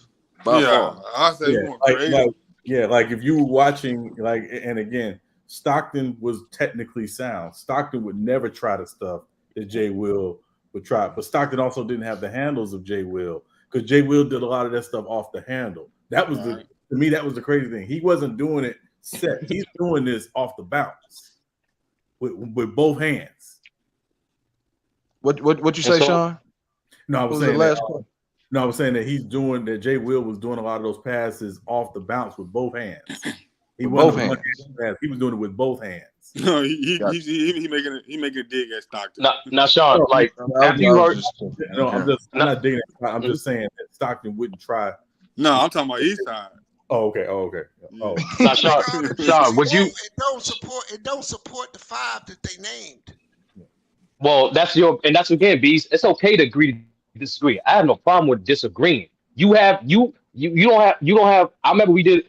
It's okay. That's fine. What I'm simply saying is, based on the criteria we set, don't just say stuff we didn't say. I never said nothing you didn't say. No.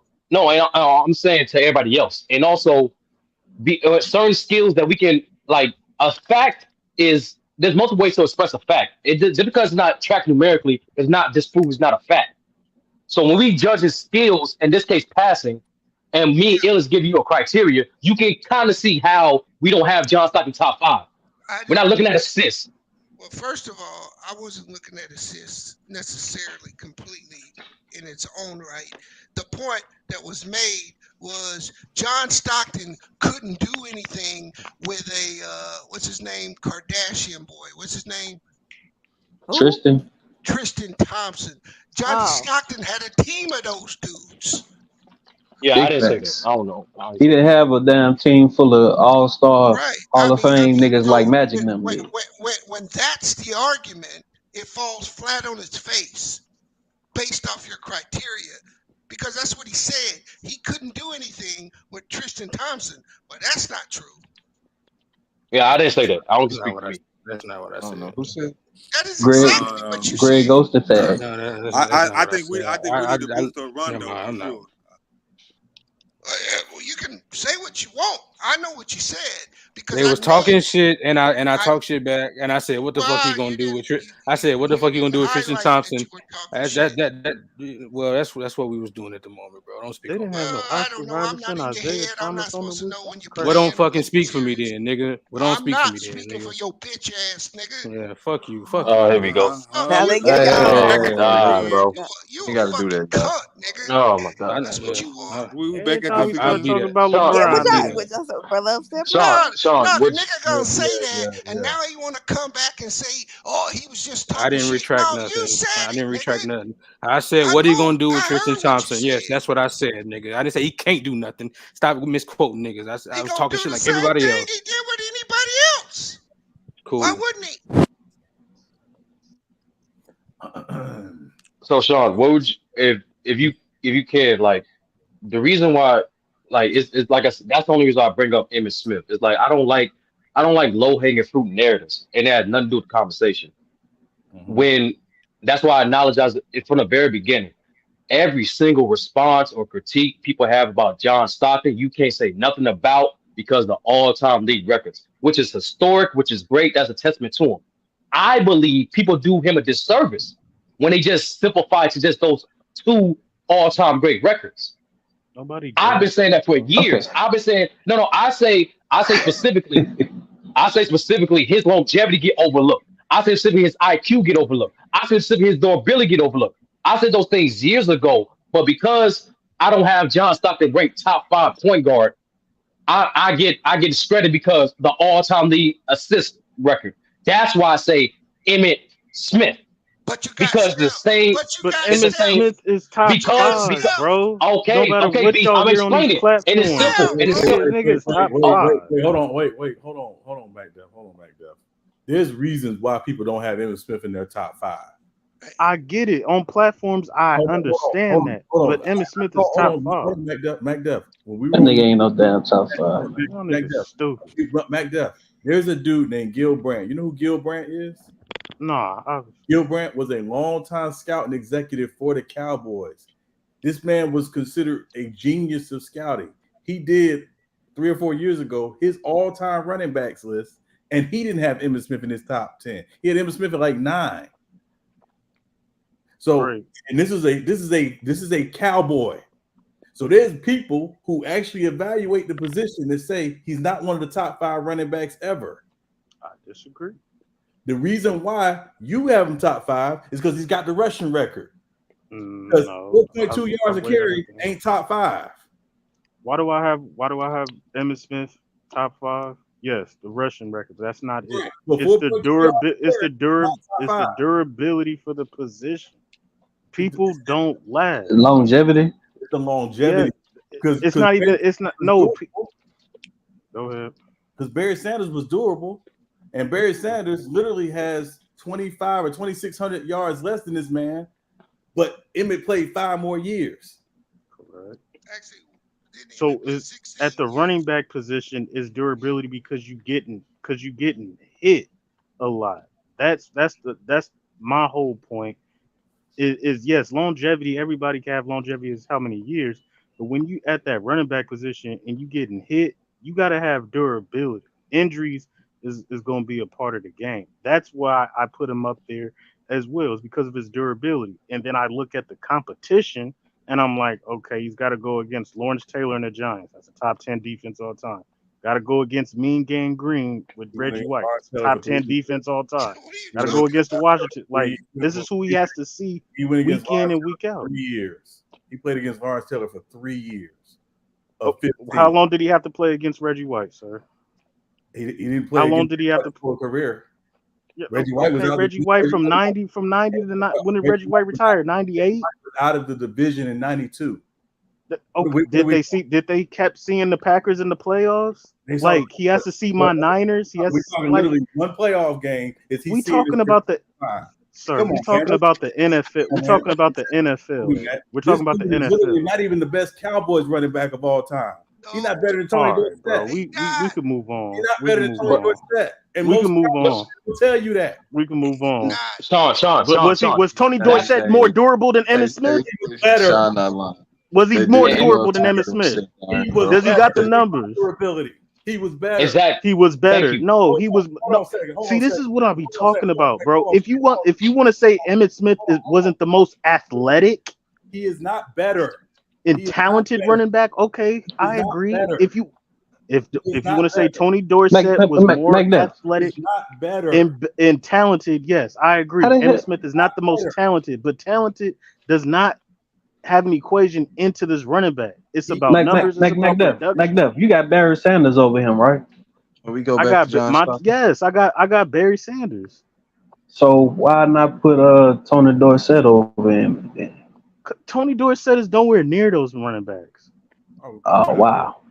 We're moving on. Barry Sanders, Walter Payton, Jim Brown. No, Tony Dorsett. Sean, that brief back and forth you just had with McDuff.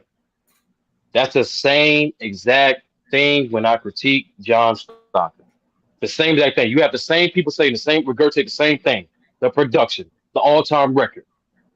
When reality, you do a disservice to that guy. So to answer these questions, the reason I got Steph a top 5 point guard is because I don't care how the person plays. He played point guard. He's better than Stockton. He's greater than Stockton. That's why I have him ranked above Stockton. I don't care. Better than Stockton. Hold on. Time out. As a point guard, I don't care, bro. Like there is no hold on. So hold on. Let me finish this. Throughout NBA history. Okay, that's fine. That's fine. Throughout NBA history, there's always been point guards that's able to score at an elite level, but it's still considered point guards. But for some reason, Steph Curry is not considered a point guard. I don't know why still. No. I don't know why. His best attribute is shooting the ball and playing off the ball. He's more of a combo guard than a 2 guard. You know it, and I know it. He's not even the best point guard on his own team. Well, who's other point guard, Beast? Who's other point guard? Don't play. See, Sturdy. This what makes you disingenuous. Because you like this guy. Because you like his results and what he shoots. You're just using his scoring prowess to say he's better than everybody. No, I am doing. No. He fails in defense. He fails in passing. He fails in so many other areas when you stack him up next to other guards. The only area he is head and shoulders is his scoring prowess. That's it. Not even scoring. It's probably just the shooting. Once again, hold on, once again. Is this simple? Makes all your criteria BS because your criteria for point guards, he couldn't be in it. So Bees, here's my criteria for any position. If you listed that position and you're the best player at that position, that's how I rank you. Period. If I don't call, what is that? Time out. What is that criteria? Hold on, McDuff. The point is, the way I rank any position is who's the better and greater player at that position listed. I don't care how you play. Right on. And that's nothing too. If you're not he's been playing point guard his entire career. So when you start talking about variety and making passes, You're conflating arguments. You're conflating arguments, Beast. You're conflating arguments. Because we're talking about point guards and passers, right? We're talking about point guards now. That's what we're talking about. Okay. Look, bro, you come up with a criteria. You take as many points as you want in the point guard round.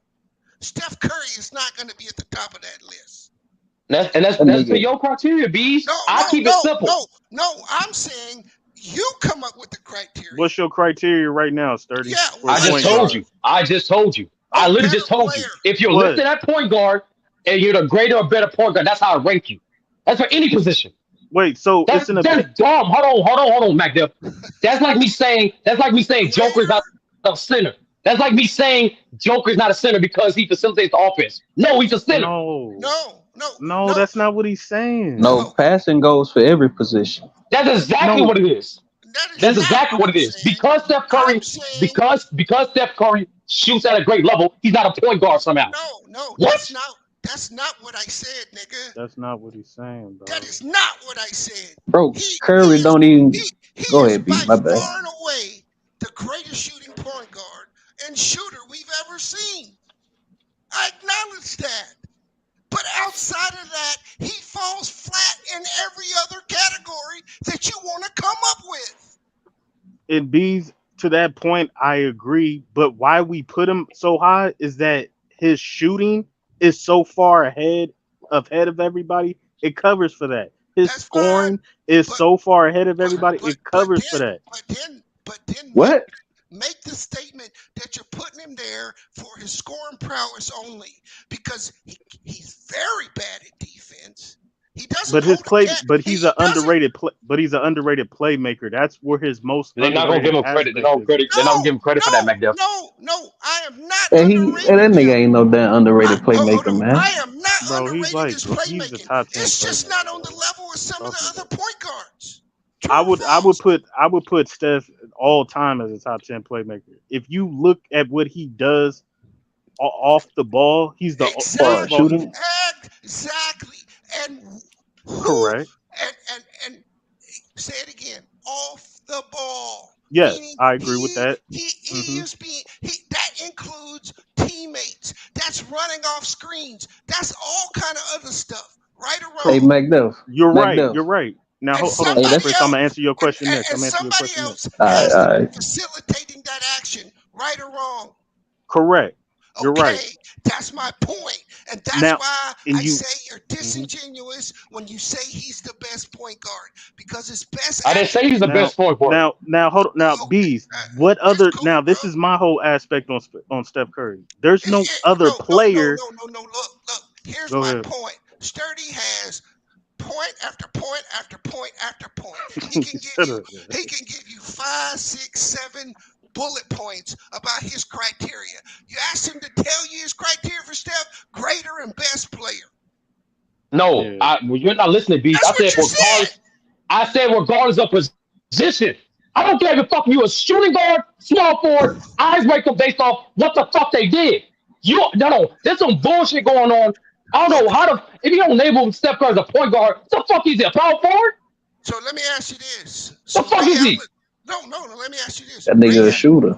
I'm still trying to figure out who Jerry West is. I ain't gonna hold you. Jerry West is going off right now. He's a point guard. I thought he was a shooting guard. Niggas got him as a point guard now. I ain't gonna hold you. Listen. And you do your own research. Watch the games. He's a fucking point guard. You know why? He's been listed a point guard majority of his fucking career. It's that simple. And nobody said Why you? Oh. Nobody said he wasn't a point guard. No, people always say he's a combo guard. What the fuck is a combo guard? That's his best impact to the game, well, again, but again, the problem started with. We talking about Steph Curry still? With Jerry. Yeah, we still talking about Steph Curry.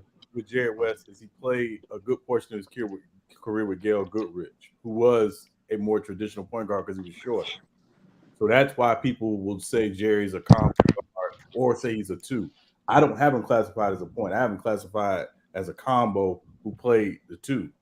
I don't consider him a point because he didn't play the point the majority of his career. I think he's a 2 guard. But Sean, he did play point 11 years out of his career. And when, like I said, when I go back and watch the games, he's doing the same stuff, initiating offense. All he's doing is score a little bit more. That's it. But Sturdy, if Jokic is going to bring the ball up his whole career. Pippen brung the ball up his whole career. Don't make it. So is Oscar Robbins a point guard? Yeah. Yes, he's a point guard because he's listed as a point guard. Is that so hold up. So no, what is the traditional point guard come from? If you can go back to Oscar and he was doing the very things that we criticize some of these guys today for. Again, here we go. But that's a valid point. When you stack Steph up next to Oscar, he can't compete. Why he can't? Because he can't. Because Oscar's all around. Steph is just a shooter. But hold on. I asked about traditional point guard because y'all like to say Steph ain't a traditional point guard. So was Oscar a traditional point guard? Outside of his scoring prowess. Yes, he is. Outside of his 10 assists a game. prowess, he does not compete with the other guys. Okay, but I'm talking about tradition though, B. So what makes Oscar traditional and not Steph Curry? Bro, I'm telling you that all he brings to the table to compete with those other dudes is scoring prowess. He doesn't have defense. Bees is not saying. Bees is not saying. That's not why you don't. But that's not why you say Steph is not a traditional point guard. And he's I'm not saying, he's changing. Here they go. They're changing. I'm making a whole different point. I don't know what y'all are arguing about because I heard Sean use the word traditional. So I'm trying to figure out when did the tradition start? So you got James Harden over Wade at 2 guard because of his scoring prowess. No. Why not? I have Wade over Harden because I believe I'm explaining it. Can I explain it? Or are you going to say why again? Yeah, you better run, B, because I was about to cook. Simple. It's simple. He's a greater and better player at that position. How? Because better in regards to Wade had I can't explain it. I'm literally explaining it. Better because at his peak is better than James Harden. Both the record. Let me finish. I can't finish. Don't finish. Don't finish. No, don't finish. What the fuck? Don't explain. Don't explain, Sturdy. Don't fucking do that shit. Don't fucking wait. My nigga, don't answer the question. Don't answer B's question. Don't do that shit. You said B's is gonna interrupt. Just keep going. No, I didn't even finish. That nigga ain't gonna let you get a breath. Just keep going. Talk over that nigga. You said he had No, I didn't finish. I didn't finish. You asked me why he's better than Harden. Now I'm trying to explain it. How is his peak higher? His peak is higher because when Wade was dropping 30 in the fucking league, he was also providing elite level defense. Also, not to mention, I'm not done. I'm not done. I'm not done. I'm not done. I'm not done. I'm not done. I'm not done. I'm not done. I'm not done. Because you cut me off, don't make me fucking done. Because of that, he was more impactful than Harden. Simple. The way I rate best players is production impact first, then peak, then playoff translation. That's better. Greater production impact, longevity, playoff translation. So only thing Harden has in terms of greater aspect, I think he has more longevity. Bro, y'all be lying. Production and impact, no. Y'all production, don't keep the same energy. Production, it is the same energy. It is the fucking same energy. It's the same. Once again, I'm not. How the fuck I finish playing? How the fuck I want to answer your question? You keep interrupting me. We got it. We got the gist of it. I'm not done. No, you said enough. We got the gist of it. No, nigga, I'm not fucking done. You ask the question, you fucking answer it. Bro, you can finish on your mute point. Just let him finish it out. Just let him finish it. No, it's the same shit. I don't care. I don't give a fuck how a player plays. If he listed at that position, I'm gonna rank this nigga. I'm gonna rank this nigga based off who's greater and better. Period.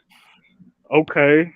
Y'all doing this. I don't understand this dumb shit of like, bro, this man elite scores everywhere. That's dumb as fuck to penalize this dude because he elite score. That's retarded.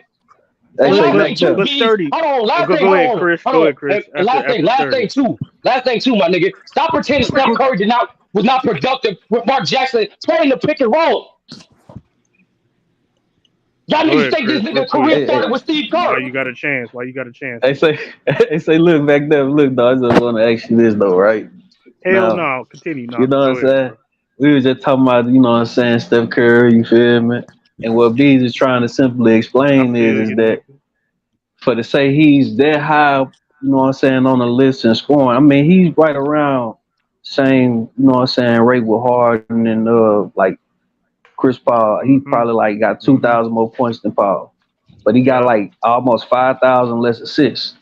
So when they brought up the off ball thing, I believe how B's kind of trying to, you know what I'm saying, get people to envision it is that, well, whoever brought it up, they were both kind of like talking about it. Yeah. All right, so Mac, the reason why we can't look at Steph is this, you know what I'm saying, all time passing point guard, you know what I'm saying, is that look at Reggie Miller, right? Reggie Miller had that off ball game, running around the screens all game, barely put the ball on the ground and got to the rack like that. You know what I'm saying? Ray Allen, to a certain degree, had that same part of his game for a while, so he, you know, started doing his own thing. And see, though, what I'm saying, like, them dudes, they don't, you know what I'm saying, you don't look at those guys like that as all-time great passers. You know what I'm saying? They just mainly scorers and stuff. Correct. So when I said off ball, it wasn't pertaining to Curry's passing. I don't think he's like a top 5, 10 passer. We were talking to his playmaking.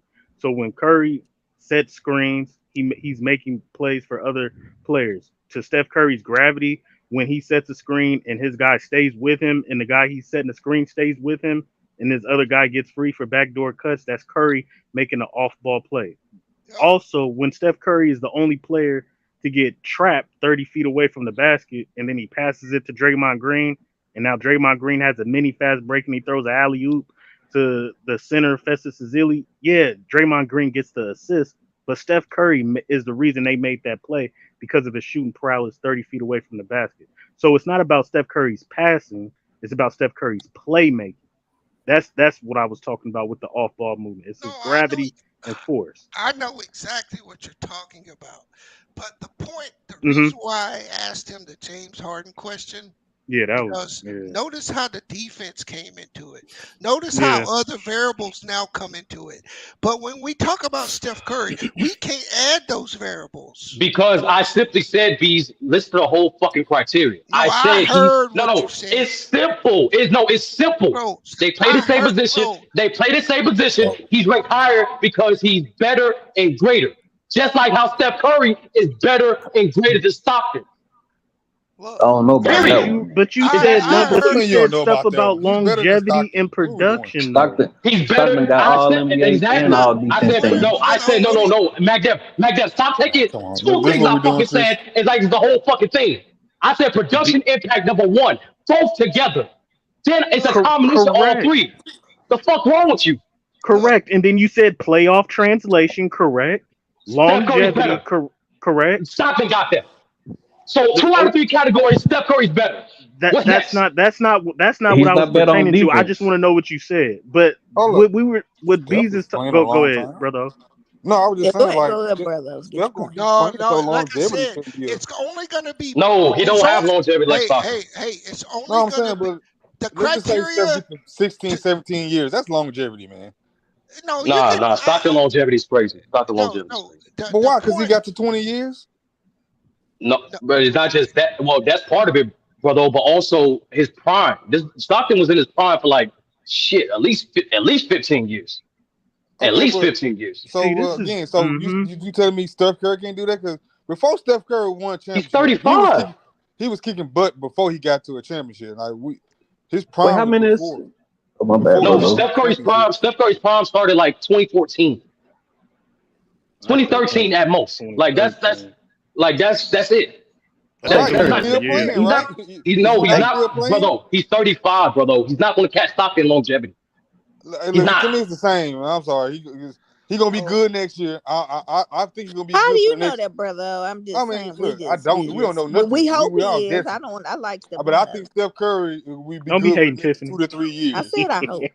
All Hey, I'm do saying, John Stockton with average? Hey, bees, answer this question right quick. Go How many ahead, bro. assists do John Stockton average for his career? 10. 10. Like So he 10.8. averaged Yes. 10 assists for 20 seasons, and we Yep. arguing that. Arguing what? 19. Passer, top 5 passer. Oh, 19. Thank you, Sean. Yeah. I don't 19. think they arguing that, Okay. So Chris. I'm not arguing Stockton versus Curry. I'm arguing that niggas put him up into a realm that when you actually pull out the criteria, he's got two things in his favor. Fact. I agree.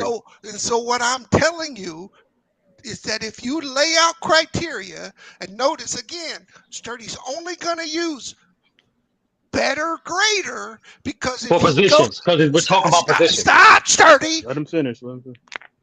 Because if he does like he does in every other fucking realm and gives you 4 or 5 topics, Curry will get fucking smoke checked. And that's why I'm telling him he's disingenuous with his fucking criteria. Smoke check. Because we're talking about he will get position, B. smoke checked. If you lay out 5 or 6 criteria about point guards, he get fucking ran over. Niggas listen to what the fuck they want to listen to, bro. I told you what it is. We're talking about positions. I don't give a fuck. I don't give a fuck how a player plays, B's. He played a position. When I asked him why James Harden wasn't better than D Wade, the first thing he said is peak. That's bullshit. James Harden's peak is way The higher first thing I said was he was better and greater. That's the first thing I said. I cut you off because you said peak. I said that's a lie. James Harden has a higher peak. So you know what he came back with? And we agree to disagree. No, we agree to disagree. No, we agree to disagree who had a better peak. Okay. Keep going. Oh yeah, we agree to disagree. James Harden Man, is higher than Dwayne Wade's. I disagree with that one, boy. I don't know Nah, I think it is. I believe it is. And the reason why I believe it is, Harden. You can't argue that. Hold up, this is the reason why. This is the reason why I say it, right? It's because there's no way in the hell niggas love these championships to rank these players in the top 10 list. James Harden don't have one championship. It's guys that won that could be put over him, right? But most people kind of look at him as a top 3, top 4 to top 5 shooting guard all time with no championship. Yes. I have him top 5. I have a top 5 shooting guard, Chris. And when Bees asked me who's the better individual player, Chris, you notice I ain't say shit about championships. No, you didn't. You went to defense because once I went to production and I went to production and impact. I'm gonna say this last time. I'm gonna say this one last time, Bees. I went to production and impact. So you asked me how the fuck he has a higher peak. I'm describing his production and impact. I don't think you can come up with more production and impact than what James Harden put out. And that's when we agree to disagree. When I think compare, when keep you the compare, same energy. I am, nigga. He doesn't. Thank you, MacDuff. That's my whole point. No, because MacDuff, you value scoring. You think because he averaged 35, that was a higher peak. I don't. To me, that fucking hold on, let me finish. That year, like Sean correct me, I think it was 08 or 2006. I'm pretty sure it was 08. 08. When that 08 season, in my opinion, most underrated seasons of all time. That dude was not only dominating scoring wise, he was dominating in multiple facets of the game. That's impact. Correct. James Harden dominated playmaking and rebounding. And once again, Chris, just because I say someone does a little better does not mean the other person didn't do it. The impact can't. That's hard because it's subjective.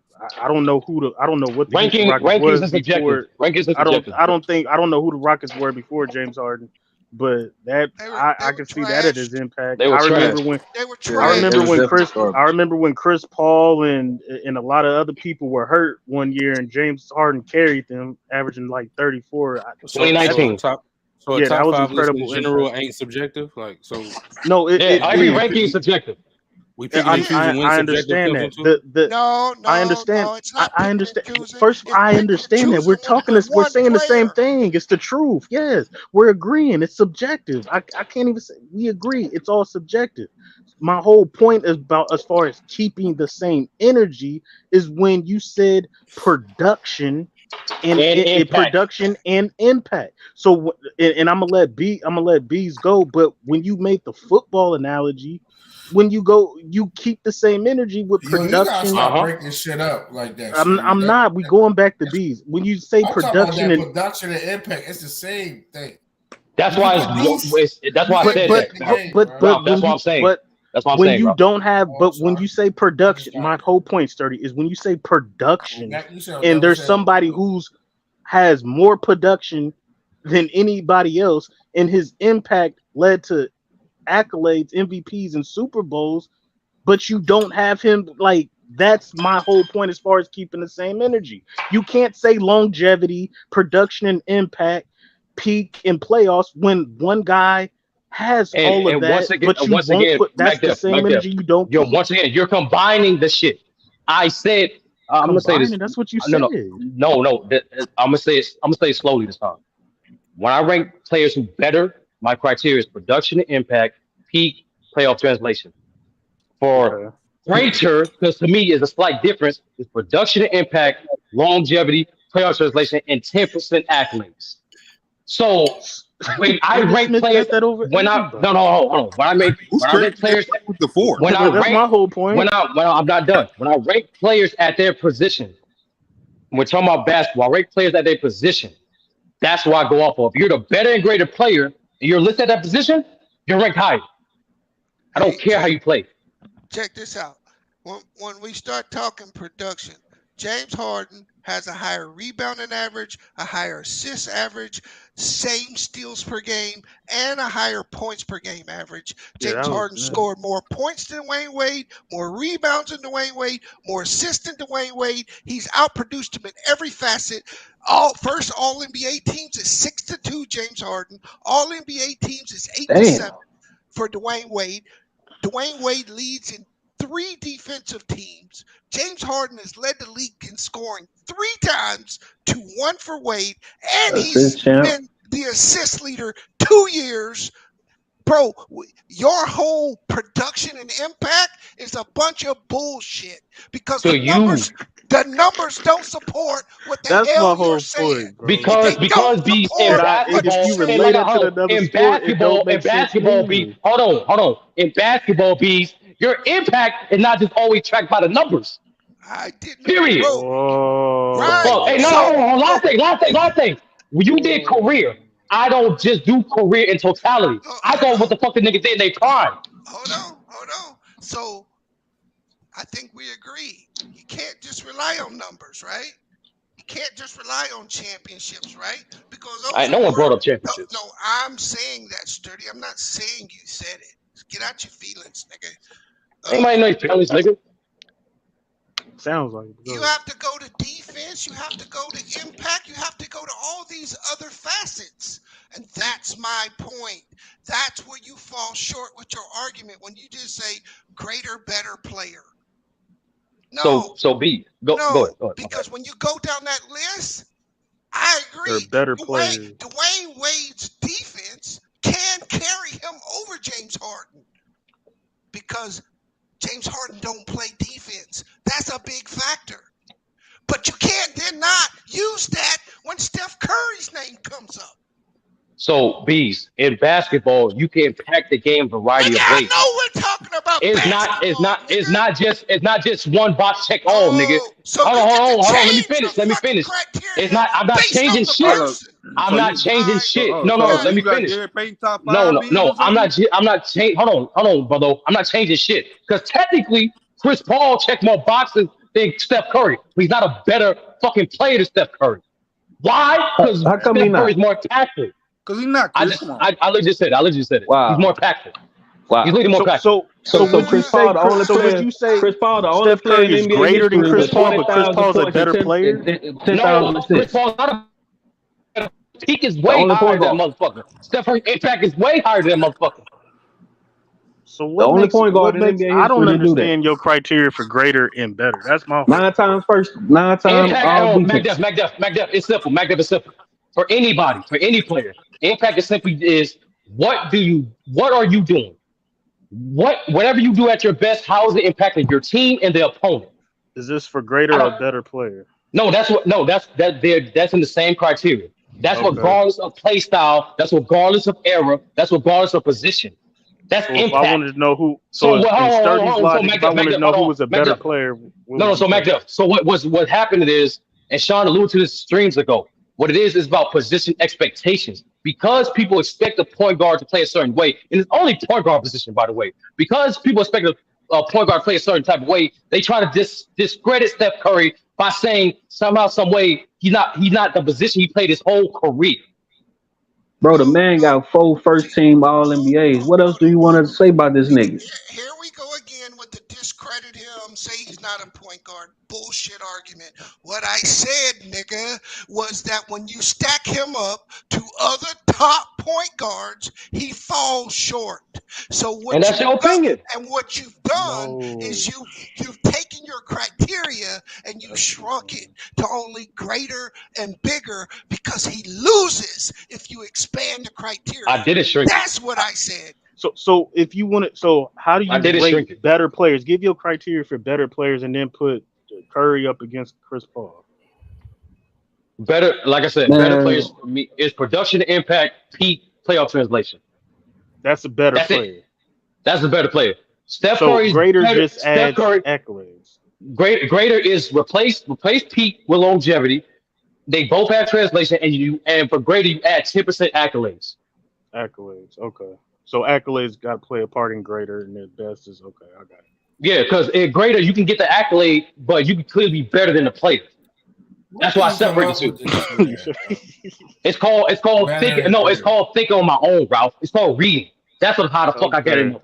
No, nigga, I'm not even going at you. I'm just asking you a question, bro. You ain't got to. No, because like I said, because I don't like cookie cutter stuff. Just because you play a certain position, don't mean you have to play a certain way. That's for any player. So how can I create a criteria where it's applicable to everybody? But that's what we do. That's what we do when we rank these players, though, in the top 10, right? Got the longevity. James. Yes, he got the longevity. Production. If you don't have the championship and all the other shit, that's what. When you go by his criteria, I mean, the only thing you can say is Wade's a better playoff performer. That's the only place. And that's where we disagree. You think Harden's more impactful. I think Wade's more impactful, and that's where we disagree. And that's it. Okay. That's it. So Steph can't be more impactful than John Stockton then, because John Stockton got all NBA and all NBA defense. Chris, you stay with that, bro. You stick with that. Curry's clearly more impactful. I'm just saying. So Chris, he's clearly more impactful than Stockton. Because what we've seen from Steph is Steph gets credit for team. Steph's impact is great, and nobody's saying it's not. But it's still. No, he get credit for his gravity. I'm not gonna discredit Steph Curry for what he does bring. All I'm saying is you can't judge Steph Curry without judging the team, because the team is just as much about Steph Curry as Steph Curry is for that team. The team allows him to do what he does. The system, because individually he can't carry like that. He's not that type of dude. You agree to disagree? Yeah, that's facts though. We saw that in the finals against Kawhi.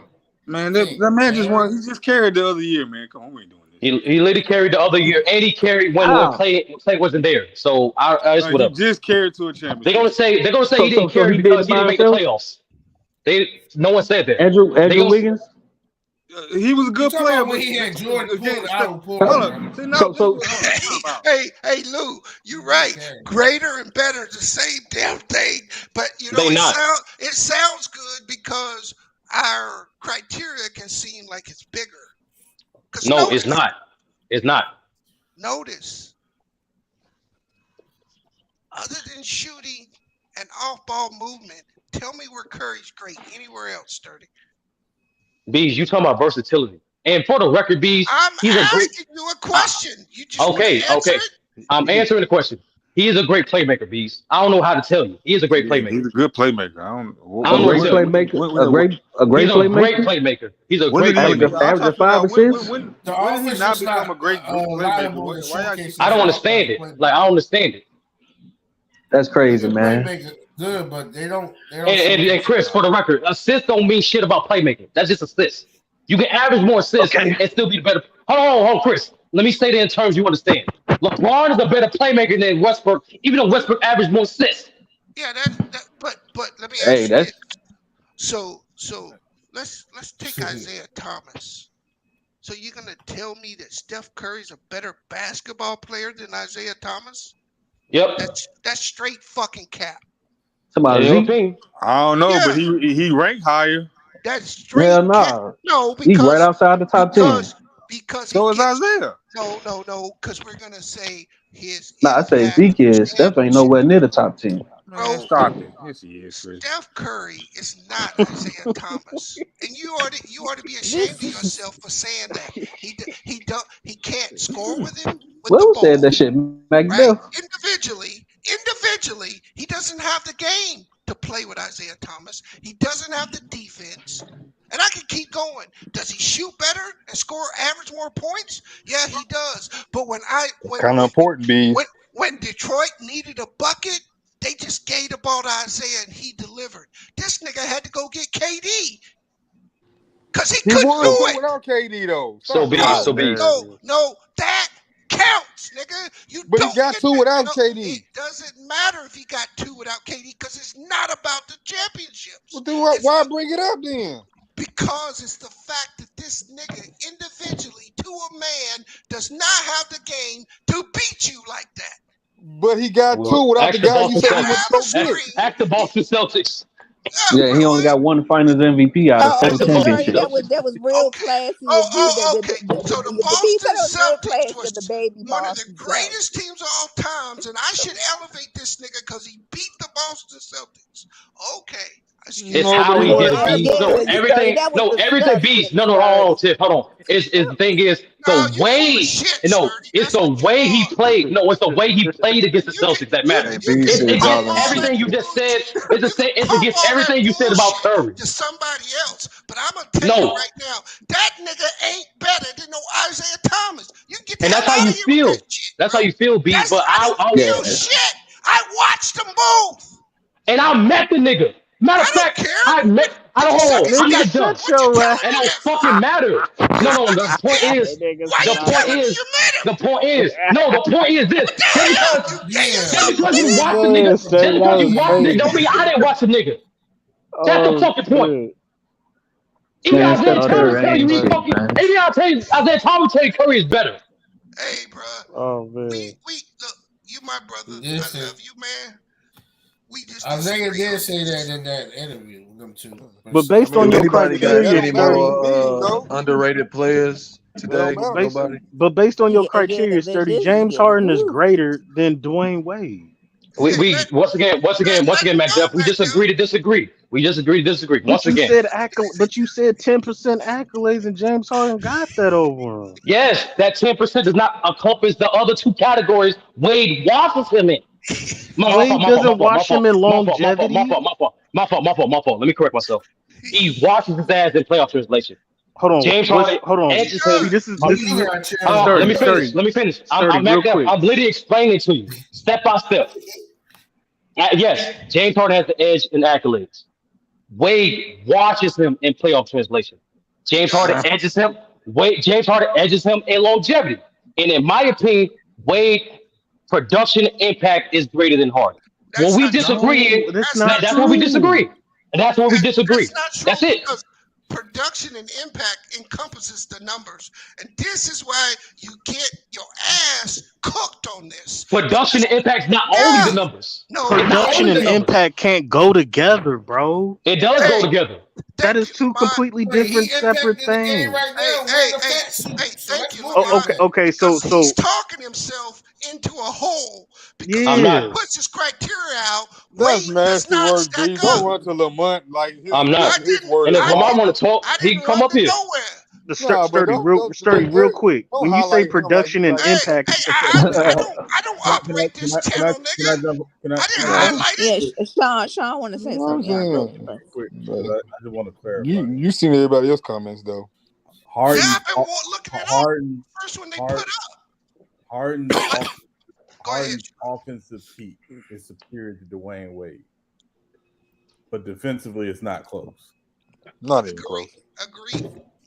It's the same thing with Stockton and stuff. My bad.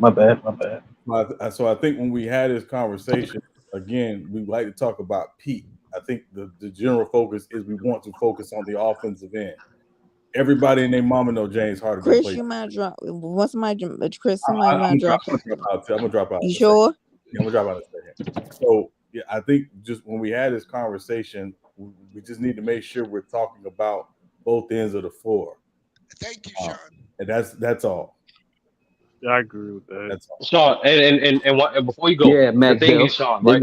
The thing is, Sean, right? The reason why what Magic, are you mad at? I don't even. The reason why Magic, like I said, the reason why Magic was considered the greatest point guard is not just, despite him being a horrible defender, is what he provided and everything is what he provided as an overall production impact as a player. Like I said, I don't restrict nobody in terms of how they impact the game. It's simply, what did you do at your best? What do you ask to do? And how does it impact your team and the opponent? That's what regardless of play style. So it doesn't favor the most versatile player. It don't favor the most two-way player, because understanding you could be the most versatile player and still be the inferior player. See, Sturdy, I actually think that Dwayne Wade is better than James Harden. But Me going too. by what you said, I have to put Harden over Wade. Because I don't know how you put production and impact the same, bro. That's not, you can't put it in the same breath. The reason why, the reason I'm putting the same thing, because like I said, at production, and that's most production is tracked numerically. However, that impact, no, there's a lot of things that's not tracked numerically that have a huge influence on what you do on that court. Wait, is somebody trying to come up here? Yeah. I'm gonna drop. Because when you go production, it's James Harden, but impact, I would say it'd be Dwayne Wade, because what he provides on the defensive end. You can say Kevin. You can say Dirk Nowitzki. You can say Dirk Nowitzki is better than Dennis Rodman. I agree, but you're not going to tell me Dirk impact is better than what Rodman provided out there on the floor. And it's not because of his 5 championships. It's because what he provided defensively and I'm rebounding. telling you, That changed that changes. All right, bro. No, that's what I'm saying, McDuff. Like impact, like it's not just a matter. Okay, the most impactful player is the guy who dominates in this category, this card. No, it's simply whatever the hell you are good at. How is it changing your team? How is it affecting the opponent? That's impact. Okay, nobody had that. When you talk about Dennis Rodman at the power forward position with impact, I mean, there's not a lot of power forwards that got more impact than that guy. No, you talk about two things with this, Rob. I'm talking about rebounding and defense, right? And I'm telling you, even though he's all time, no, it is. Even though he's all time grading those things, McDuff, I understand if a person is not dominating in more aspects of him, he can still be better and greater. Hey, hold on, Sturdy, real quick. Who on the panel not talking? I'm about to say Lamont. Do Lamont want to come up here? Everybody here. There's somebody that came up here. There's people. I was say I ain't heard like a few people in like a good hour. I was like, I didn't know if y'all. Maybe Eastside. Maybe he might be gone. I was letting y'all get Everybody trying to stay out the way. I was dominating the mic with Sturdy, so we were kind of dominated. That's all good. Yeah. Well, hey, damn, I was gonna ask Sean the question. Damn, I know Lamont trying to get in. I thought I Lamont know. was So taking that's why I Sean's said, place. Lou, are you up here for right No, now? 'Cause Lou I can came let up though. Lamont. I'm finna get off. Hold on, I'm gonna be up Oh. here for a little minute. I'm gonna be off soon. Hold on. Magdep, the best Let me get up out example of is here. this, right? Remember, I'm about to drop for Lamont. It's cool. Yeah, remember I'm we gonna was be off in a minute. Shit, I thought he came up here. Remember we was comparing who's better, KD or Scottie Pippen. Scottie Pippen is hands down the most versatile player, but why is KD better? I never agreed, but go ahead. Damn, I want You to don't ask think somebody. what? Sean, You don't think KD No, better we than never. Pippen? We never came to a consensus on that. But go ahead. Sean said you're here in the chat, Okay. Lou. So I gotta ask him about Dwayne Wade. Yeah, Sean the FYF, y'all can get on here. I'll get off for y'all. Salute to everybody. Thanks for having me. all right, brother. salute, Raul. Stay. All right, If you up, come back All later, right, bro. Raul. We still, if y'all. Yeah, we're still gonna be like I said. I'm gonna be off in Yeah. a minute. No. I was about to get off right now. Oh, okay, but all right, That's what I'm saying. all right, Big Philly, all right, Big Philly, y'all. To me, Sturdy, impact is so big Philly, Ralph. subjective. It's hard to measure, bro. No, and that's why. No, its impact not really subjective. It's like I said, it's simple, MacDev. Just look at what the player. Every player is not good at everything, so just look at what the player does at his best, and what he does best for his team, and how it affects his opponents. I wanted to ask about the Dwayne Wade and James Harden. Oh, okay. Let me. So Sturdy. So this is the issue when you go impact. I understand that some players are more impactful than others, and I'm not saying that's not the case. But that also brings in teammates, because teammates help a person's impact. Who you play with matters. Yeah, that's true though. Bees. I just see it as this: great players gonna be great with bad teammates or with great teammates. That's just how I see it. Okay. And we've seen so many examples of that. All right, cool. Hey, real quick, Sean, why did Dwayne Wade only make 3 defensive teams? Is there any Because I remember him getting. I just don't. You know what I'm saying? Because I always remember him being a defensive stopper. You know what I mean, blocking shots and stuff like that. But I'm like, damn, he only had 3 all defensive teams. Yeah, I mean, it's Kobe. I mean, that factors in, obviously, right? I mean, and Allen too. he was years he made all defense. He only made second all defensive team, even though he was blocking all the shots and all that stuff. And it's the Kobe factor, right? It's the Kobe factor. So And I was looking at the. So before I start, I'm gonna pass Lamar. Do we value replacement, or are we throwing that away? I don't think we talk enough. I don't use that. I don't bring that up. I didn't bring that up for months for a reason, Lou. Like stats like that aren't accurate in terms of like what a player provides to his teams, and that's heavily. And what value placement is simply blocks is like offensive blocks plus minus or defensive blocks plus minus. That's not an accurate representation of what a player does. All right, that's why I stopped using it months ago. All right.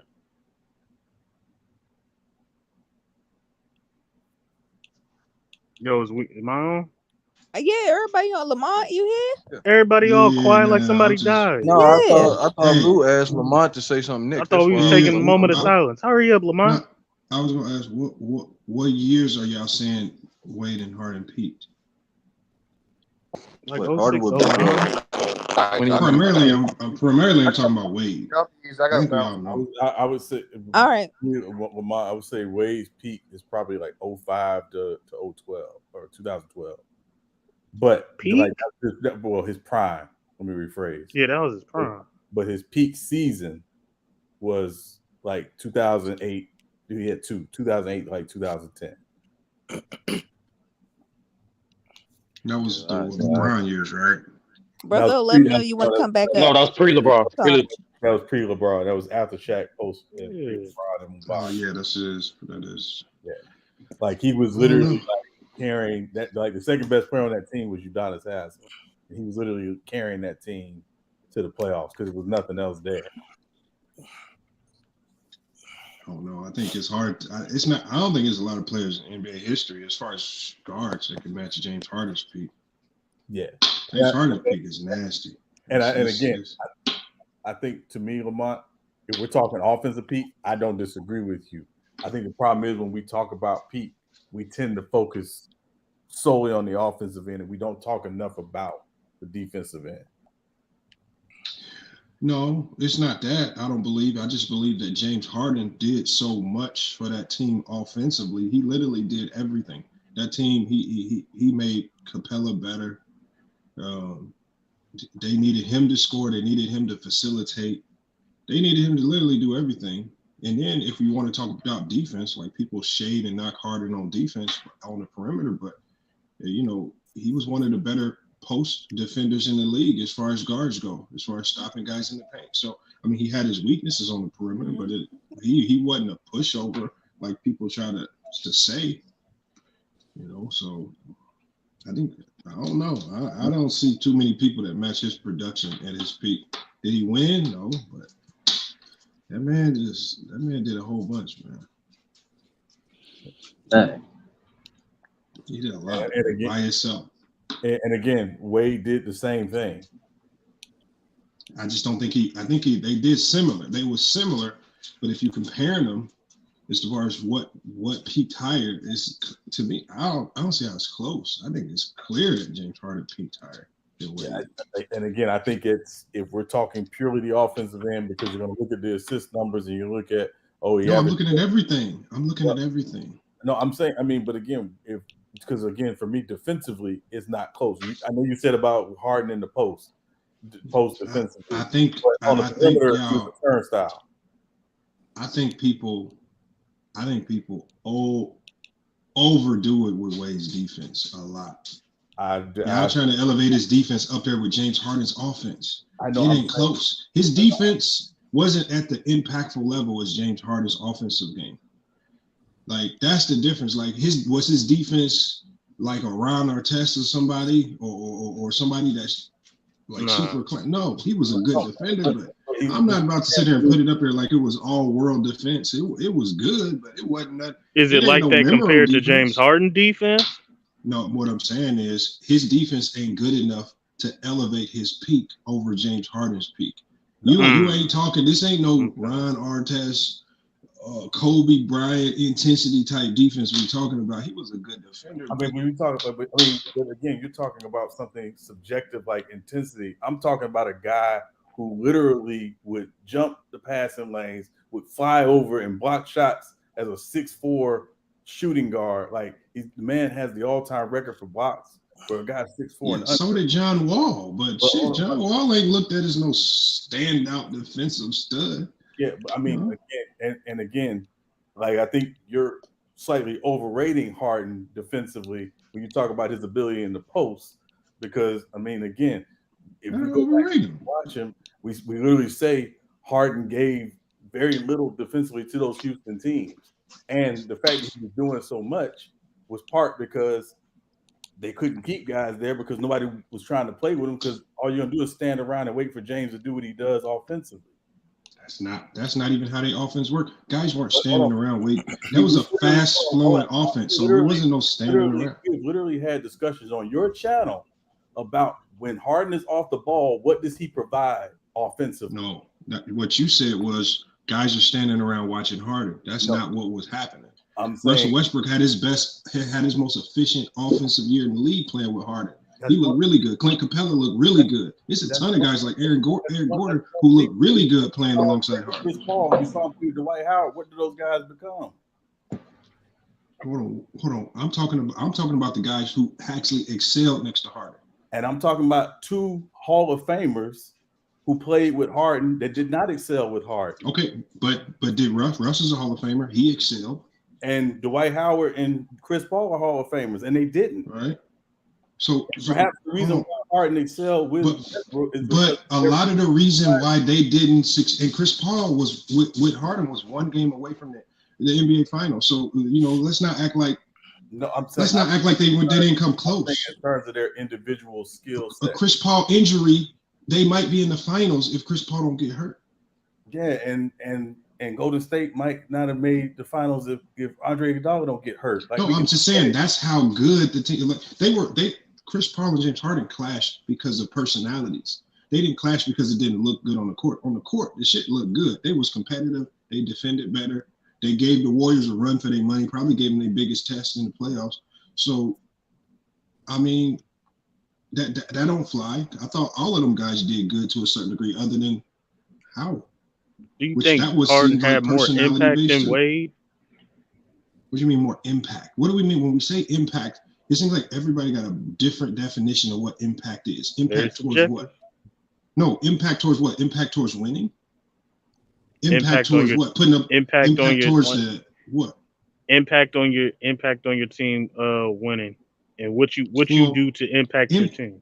The thing is, they both, if you remove both of them from their teams, the team's a lottery team. So they both had the same impact.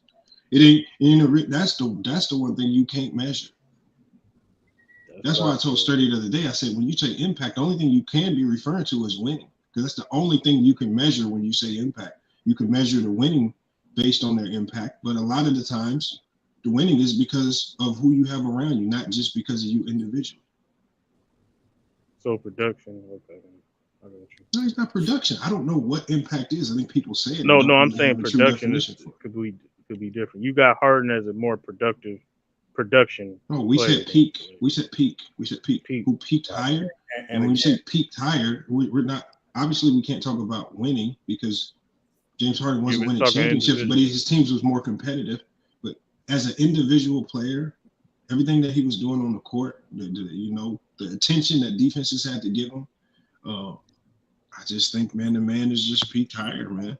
Wade probably ranks higher as far as having a better career, but at that peak, I just don't know. You're not naming too many players that they peak higher than James Harden. And at the two guard position, I'm not disagreeing with that piece of it. Again, I think the other separator is what Sturdy brought up earlier, which when we talk about playoffs, because we've known James Harden to literally have no shows or terrible games when it most counted in the playoffs, which is why people. So is Wade. Wade's done that too in the playoffs. When has Wade had a playoff game where they needed him to show up and he didn't show up? Has Wade had bad playoff games? Everybody has a bad playoff game. I'm talking about when a team traditionally needs you to show up. When they need you and they say, hey, this is we win or we go home. Harden has traditionally not shown up. Where Wade has. The thing is, one of the guys has had the luxury of having Shaq and LeBron as his teammate during those runs. So, and the other guy hasn't. I'm going to kill the Shaq conversation right now. Shaq was an MVP candidate that year. Hold on. Shaq averaged 13 points a game in the NBA Finals in Miami. He was the third leading scorer. Shaq, hold on. You're talking about the NBA Finals. What did he do that entire year? I'm talking about Shaq literally was falling off during the playoffs in 2006. Okay. What did he do that? First of all, they're not even in a position to win or even get to the finals if Shaq don't have that type of. He wasn't good in 06, bro. He was not the same player in 06. I think he made first team in 06, right? I know he made it in 05. 05. I'm not sure if he made it in 06. I can't recall. But right. During the NBA Finals, Shaq averaged 13 points a game. He literally dropped off during the playoffs. That don't have nothing to do. They don't get there without him. I didn't say that. I don't care what he did. Okay, basically saying if we take Shaq off that team, did they get to the finals without Shaq? I never said. No, I'm just saying, do they get to the finals without him? Sure. No. As declining as he was, as deteriorating as he was, they can't get there without him. So the thing is, and he has all the playoff experience that you need. So we don't know the other impacts that he was having while he was deteriorating offensively. He still had a major impact on it. I literally saw Shaq get outplayed by Alonzo Mourning in the NBA Finals in 2006. Okay, but that knew nothing. But as far as him, we can all agree that he was, by the time the finals hit, he was on ultra decline mode. But we all can agree that they don't get there. They're not even close to there if they don't have Shaq on the roster. But what I'm saying is again, everybody says Wade and Shaq. It's like, no, when it came time to win, it was Wade getting 36, 8, and 8 for them to beat Dallas. In the finals, nobody's going to say he didn't play great in the finals. Wade played great in the finals. He played great throughout the entire playoffs. Okay, so they got there, but that's one series that we're talking about. I'm saying through all of Wade's playoff battles, you saying that we can't go and find 4 or 5 performances where they lost in the playoffs, where we can look at D Wade and say, man, you could have stepped up and played a little bit better. Man, you sold a little bit. You saying we can't find that? I'm saying comparative to Harden, it's never been that bad. Well, comparative to Harden, Wade has had significantly more help in the playoffs than Harden has ever had. Oh my God. He literally had the MVP in the playoffs this year. What did he do? He literally did not show up. What do you mean he didn't show up? His role completely changed, and he's older. So we gonna never. You know what? We're gonna. What do you mean he didn't show up? When Embiid got hurt, he dropped 40 and they got the win. The only time the Philadelphia 76ers even look competitive is when Embiid was out. You're literally apologizing for this dude not showing up in the playoffs. Like, what do you mean not showing up? Because he puts up great numbers in the playoffs. And literally will have games where he's a complete no-show. And so does Wade. Wade has them same games. He just had the luxury of having LeBron, Bosh, and Shaq on his team, and other great players to carry him when he played bad. It's fine. It's fine. We can't have a. When has Harden as the number one, not as the number two? When has Harden as the number one ever had that type of help? Oh my God. Y'all act like Wade ain't had a bad game in the playoffs or cost his team series. Harden had help in Houston. You can't say he didn't have help. No, what I'm saying, I said to the magnitude. I said that's the number one. He was number one in Houston. But look at. Does he want to be the number three with the best players in the world? Like what is Hold it? on. That's the point. So based on this logic, so basically since Wade was the number one in 2011. Admittedly, by the team, we should blame that on D Wade, not LeBron, right? So that means he's sold. Who said? Nobody said Wade was number one. Nobody said Wade was the number one in 2011. When they lost to the Mavericks, yeah, that was Wade's team. They had to turn it over to LeBron the next year. Wade actually said it himself. He said he said he and LeBron were clashing. It wasn't working because they were clashing. Man, no, that's true, bro. Nah, not what they said. Yes, it was. There's an interview that Wade did that he said that he had to turn the team over to LeBron. Correct. After they lost. Correct.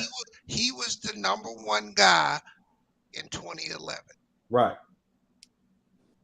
And they stats were similar. Did he sell?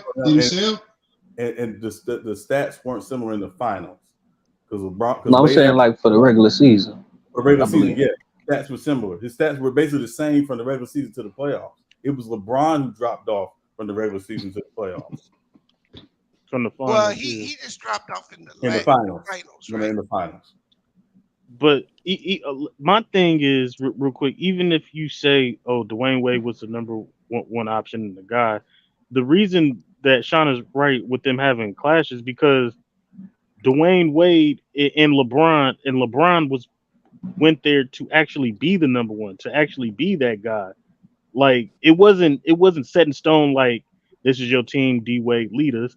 It was they were clashing at that, and Dwayne Wade was clashing, saying, "I'm that guy. This is my town. This is my team." Even if you want to say he was number one, he still had issues with LeBron that season. In what you talking about, that's bro? a fact. What you talking about, man? Did you hear what I said? You say LeBron went there to be the number one guy. So what did Chris Bosh go there for? He went there to be the third guy? No, listen, Chris. When LeBron went there, they were clashing because they didn't know how to play off each other first and foremost, and B, they didn't know which guy to take. They didn't know who was going to take the lead. LeBron wanted to take the lead because that's what he's always been, the best player on his team. And Dwayne Wade's team in town, and he didn't know how to relinquish that. They were at odds, even if you want to put Dwayne Wade at fault for that. Yeah, but what Dallas did, Dallas took away LeBron's transitional game, and they made him a half-court player, and his mid-range was poor, and they zoned him up. Yeah, he played like trash. I ain't gonna hold you. Yeah, I can't defend how he played. No, I remember that series. If you go back and watch it, every time LeBron got the ball in the open court, they foul it. They just grab it. They did not allow him to play his transition game, which was a huge part of his production.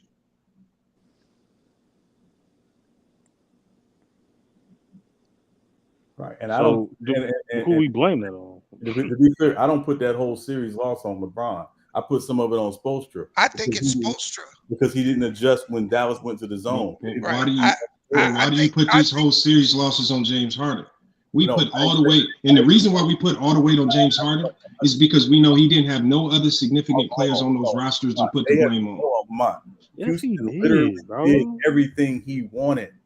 They literally did. They literally did everything he wanted. He wanted Kevin McHale gone. They got rid of him. He said, "No, you know what? I want to play with Russ. We go get Russ." Like they literally have done things they want. He said, "No, I can't play with Jeremy Lin." They get rid of they literally did everything he wanted. That's not what I'm saying. That's not what I'm saying. Hold on. They literally. I said, hold on. That's all talk. That's all not even basketball talk. I'm saying when it comes to Wade, we put context as to why they lose, and you spread the blame amongst the others. Whenever James Harden loses, it's all on James Harden, and he's the one that choked. And we don't care if Eric Gordon shot 0-12 in a game. We won't care if some of these other guys didn't do what they were supposed to do. We don't care if Clint Capella got in foul trouble and couldn't be in there to defend and protect the rim. We just put it all on James Harden. And if the game is lost and he has a bad offensive night, then it's all on his shoulders. The reason why they put it all on James Harden is because James Harden has a reputation for doing this in the playoffs. It's not like this is an outlier. This is his reputation. That's literally every player's reputation until they win a championship. No, it is not every, because we've seen. Yes, it is. We as many clutch shots as Damian Lillard's made, they say he sails in the playoffs. We've literally seen Damian Lillard's one of the most clutch players ever, and these fools will say he chokes in the playoffs. Don't say that around Macduff, man. Don't nobody say that. We literally see. Y'all will literally say that about everybody until they win a chip. Y'all were saying it about Joker and Giannis. Hey, Joker is a choker now. When nobody calling Joker no playoff choker. Yes, they nobody were. said that. What are you talking about, Yes, they Lamar? were. Yes, they were. They said it about Giannis. They said it about Giannis. Hold on. We got one prime example of somebody who was doing it. I can give you one. Herm, before Jokic won anything, was on a campaign to slander Jokic for years. Campaigning. So don't act like it didn't happen. This nigga said Herm. Man, Herm, the whole series, this and that, man, bro. All I know is this. I just gave you an obvious example of a person that we know. I didn't see Jokic. I didn't see Jokic. I saw Jokic losing to a team that was better than his. I didn't see him going 2 for 11 in multiple elimination games. That's so why when James Harden, so James Harden was losing to the Golden State Warriors at the time in Houston. So basically, by that definition, he ain't really choking because he was losing the team. That's not the issue, Lamont. Joker got cooked for losing those playoff series. He was getting cooked. No, he was. Yeah, with the good numbers. Yes, he was. The last 2 years when everybody was hurt. No. Yes. I've gotten argued with you about it. I never cooked him for the 2 years he got cooked. You said if I cared enough, I would have cooked his ass. Hold on. You said on this channel when we were arguing at the beginning of the year, when I told you they were going to win, you said that guy ain't done nothing in the playoffs. He ain't proved nothing. Yada yada yada yada. Mm-hmm. You said that. There was people everywhere saying that about him. What it was. Hold on, real quick. Sorry. When I said that, I was pertaining to the 2019 when he lost to the Portland Trailblazers. I was pertaining to 2020 when he lost to the Lakers. Hold on. Yes, I was. And then when I said that, you said y'all was saying Joker wasn't Joker. And I'm like, nigga, bullshit. If he lost in the playoffs, him and Jamal Murray, then yes, he hasn't proved nothing yet. And I have to wait to see it before I could put him up there. Not so fast, my friend. That's a fact. You did say what you just said, but you used it to say he had Murray at 19 and 20. You were using it to discredit him because he had lost the last 2 years. We went back and forth on it, Magdale, for a minute. It was at the beginning. The issue is who the fuck was calling him a choke? That was the thing that Lamont brought that's what I'm saying. Nobody said that. Joker. That's a fact. No. Let me say this. No. Real talk. It was a combination of the circumstance of his teammates being injured and what people questioned about his game in terms of the playoffs was his defense. because in spite of his teammates being injured, he was still getting exploited defensively. I don't know about the That's a choking fact. part, but people That's a were fact. saying people was questioning whether his defense was good enough to be in the playoffs. I agree That's a with fact. that. I heard the Giannis talk. I heard the Giannis failing before he need to choking. And that was the consensus. I didn't hear a single person say Jokic Oh, I got choked. They was clowning. They was talking about he got cooked, and I don't think they ever said he was just choking before he won. I don't remember those talks. No, we never said. I know said the Harden Joker talk. choke. But Giannis, yes, we got on Giannis's case hard. But back on Harden, right? Because he was choking. Yeah, I personally believe James Harden playoff woes is a little over exaggerated, but at the same time, he does have series and moments where outside of Golden State, because to be honest with you, majority of the time he plays Golden State, he actually plays well. Outside of Golden State, the problem with Harden's playoff is the fact that you got the Portland series where he didn't play so well. Spurs, you got Damian Lillard sent you got the Spurs. That Spurs is really that Spurs series. That Spurs series is the biggest stain on his thing, and that's no problem. And once again, I think what Lamont is saying is that's no problem because you can find every bad series for any great player. But I personally finals. Again, the problem. No, in the 2012 finals. In 2012 finals. Problem is 30 again. It goes back to 2012 with him. That literally is every year he's in the playoffs when his team needs him to show up. He does not show up. But Sean, we're talking about when James Harden peaked. Did he choke? Or did he lose to a better team? Hold on, Lamont. He choked. Let's go to his peak. Don't That give me nigga niggas ain't when he choked wasn't back at there. his Stop peak. capping, bro. He was in his brother. okay. This better be. Oh, there go. That's why I asked you, when do you consider James Harden peaking, and we'll look at that year. So again, and just like Sturdy said, that's why his peak is in 2017, right? So we're not going to talk about Game 2 against the Spurs in 2017. We're not going to talk about Game 6 in that same Hold on. So you saying his peak wasn't in 2016? No, when they lost to the Warriors, right? Hold on. Oh, you just run to the year where they lost to the Spurs, and you No. He lost to the Warriors. He lost to the Warriors in 2015. Lamont. In 2015. In 2016, he didn't play. You left out that Clippers series as well, Sturdy. They lost to the Warriors in 2016. He lost to them in the first round. Warriors in 2016 and 2015. He lost to them in the first round. Yeah, he lost to the Warriors multiple years. Lost with Chris Paul and he lost without. He lost to him in the first round. I think he choked. 2016. James Harden choked 2019, bro. 2019 without KD, he choked. They did not play. Bro, he did not play Portland in the first round.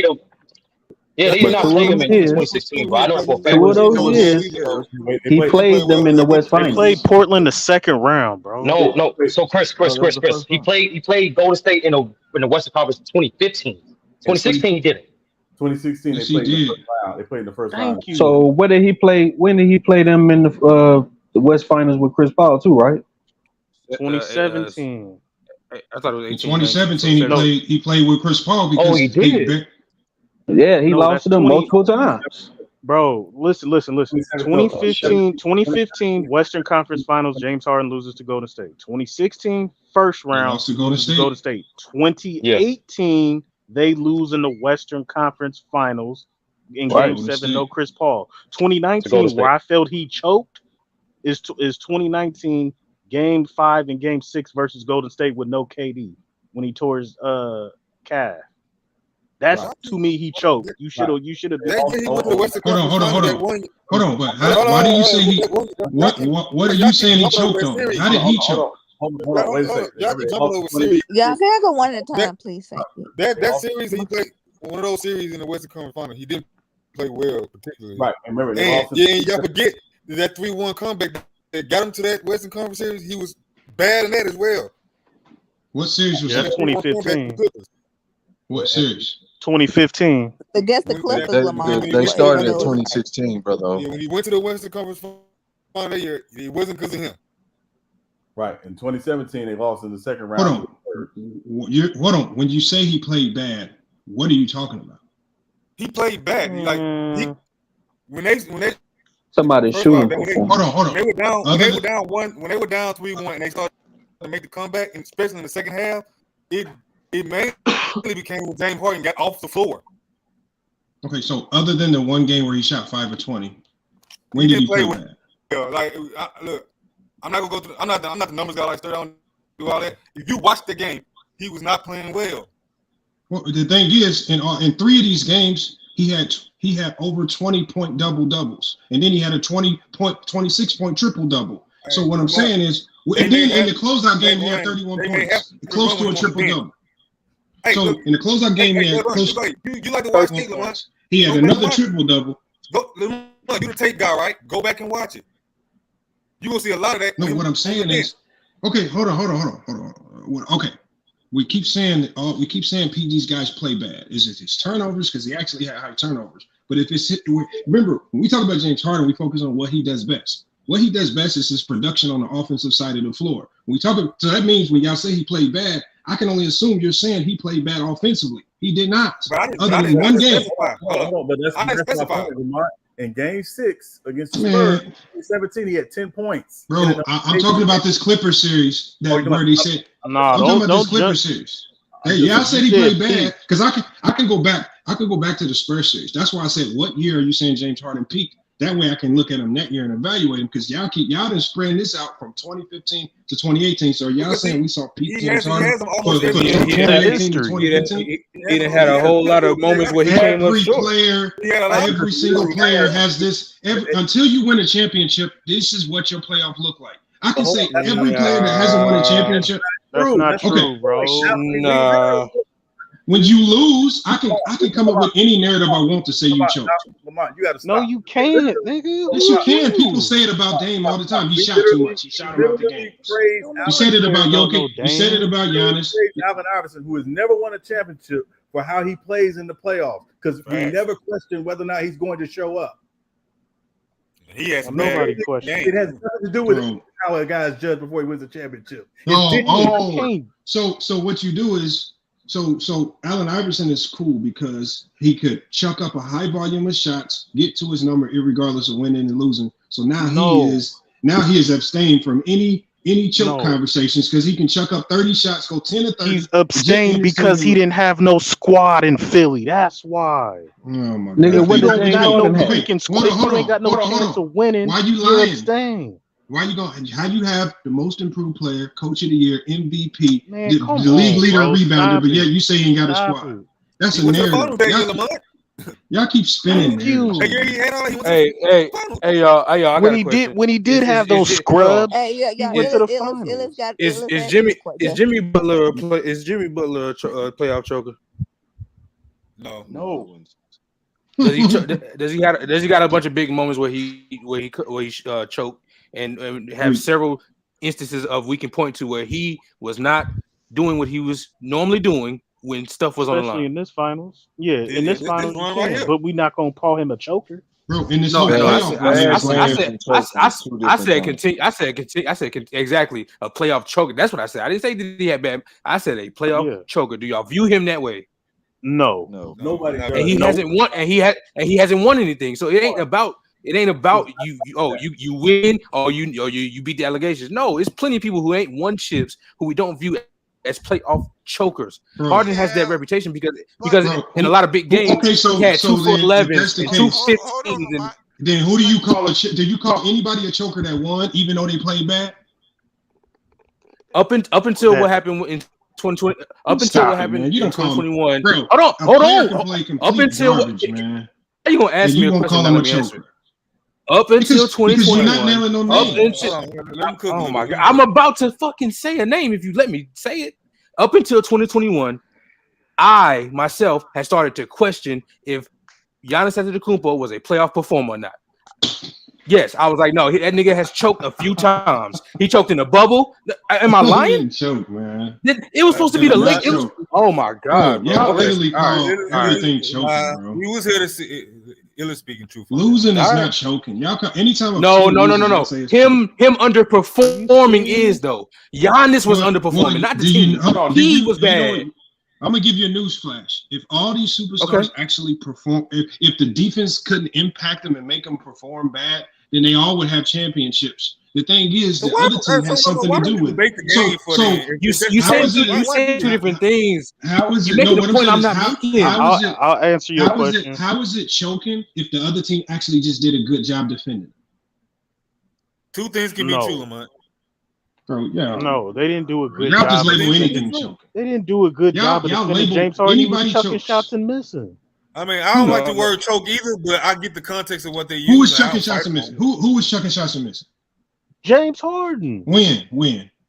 Game 7, games 5, and game 7. What year? 2018. But Sturdy just said. But hold on, Sturdy just said he felt James Harden peaked in 2017. So why are you giving me games in 2018? Sir, listen to us. We're saying James talking Harden, about when he peaked. I'm telling you. We're talking about peak years. I don't want to hear anything outside of his peak. We're telling nigga, I just gave you You said 2018. Game. Sturdy said he peaked in 2017. Why are we not talking about 2017? You think James Harden peaked 1 year? No, what I'm saying. Hold on. I said, hold on. Most players peak. Their peak is 1 year. Shut up. Most shut players. up, So you saying Harden was chucked up shots? He choked in 2018, nigga. Game 7. Hold on. What did he in 2019? So hold on. So you go to 2019, game 5 and game 6. What makes that one bad game a choke? Lamont. I just want to set the record straight. I didn't say. I didn't say against the number one defense in the league. He shoots 10 to 24 against the number one defense in the league, but that's choking. The best team in the world, he struggles against. That's choking. What kind of stupidity is that? I'm trying to explain it. Hold on, let me explain it. Don't say anything is choking. They go play in the goddamn Milwaukee, the OKC Thunder, some shit. For the record. I got you back there. For the record. That's not an excuse. I didn't. Hold on. I didn't say Harden. I didn't say Harden. That defense in the game ain't an excuse to play bad. No, it's not. When they have elite defense, it's just not. That's what elite defenses do. Yeah, but that's why you're an elite offensive player.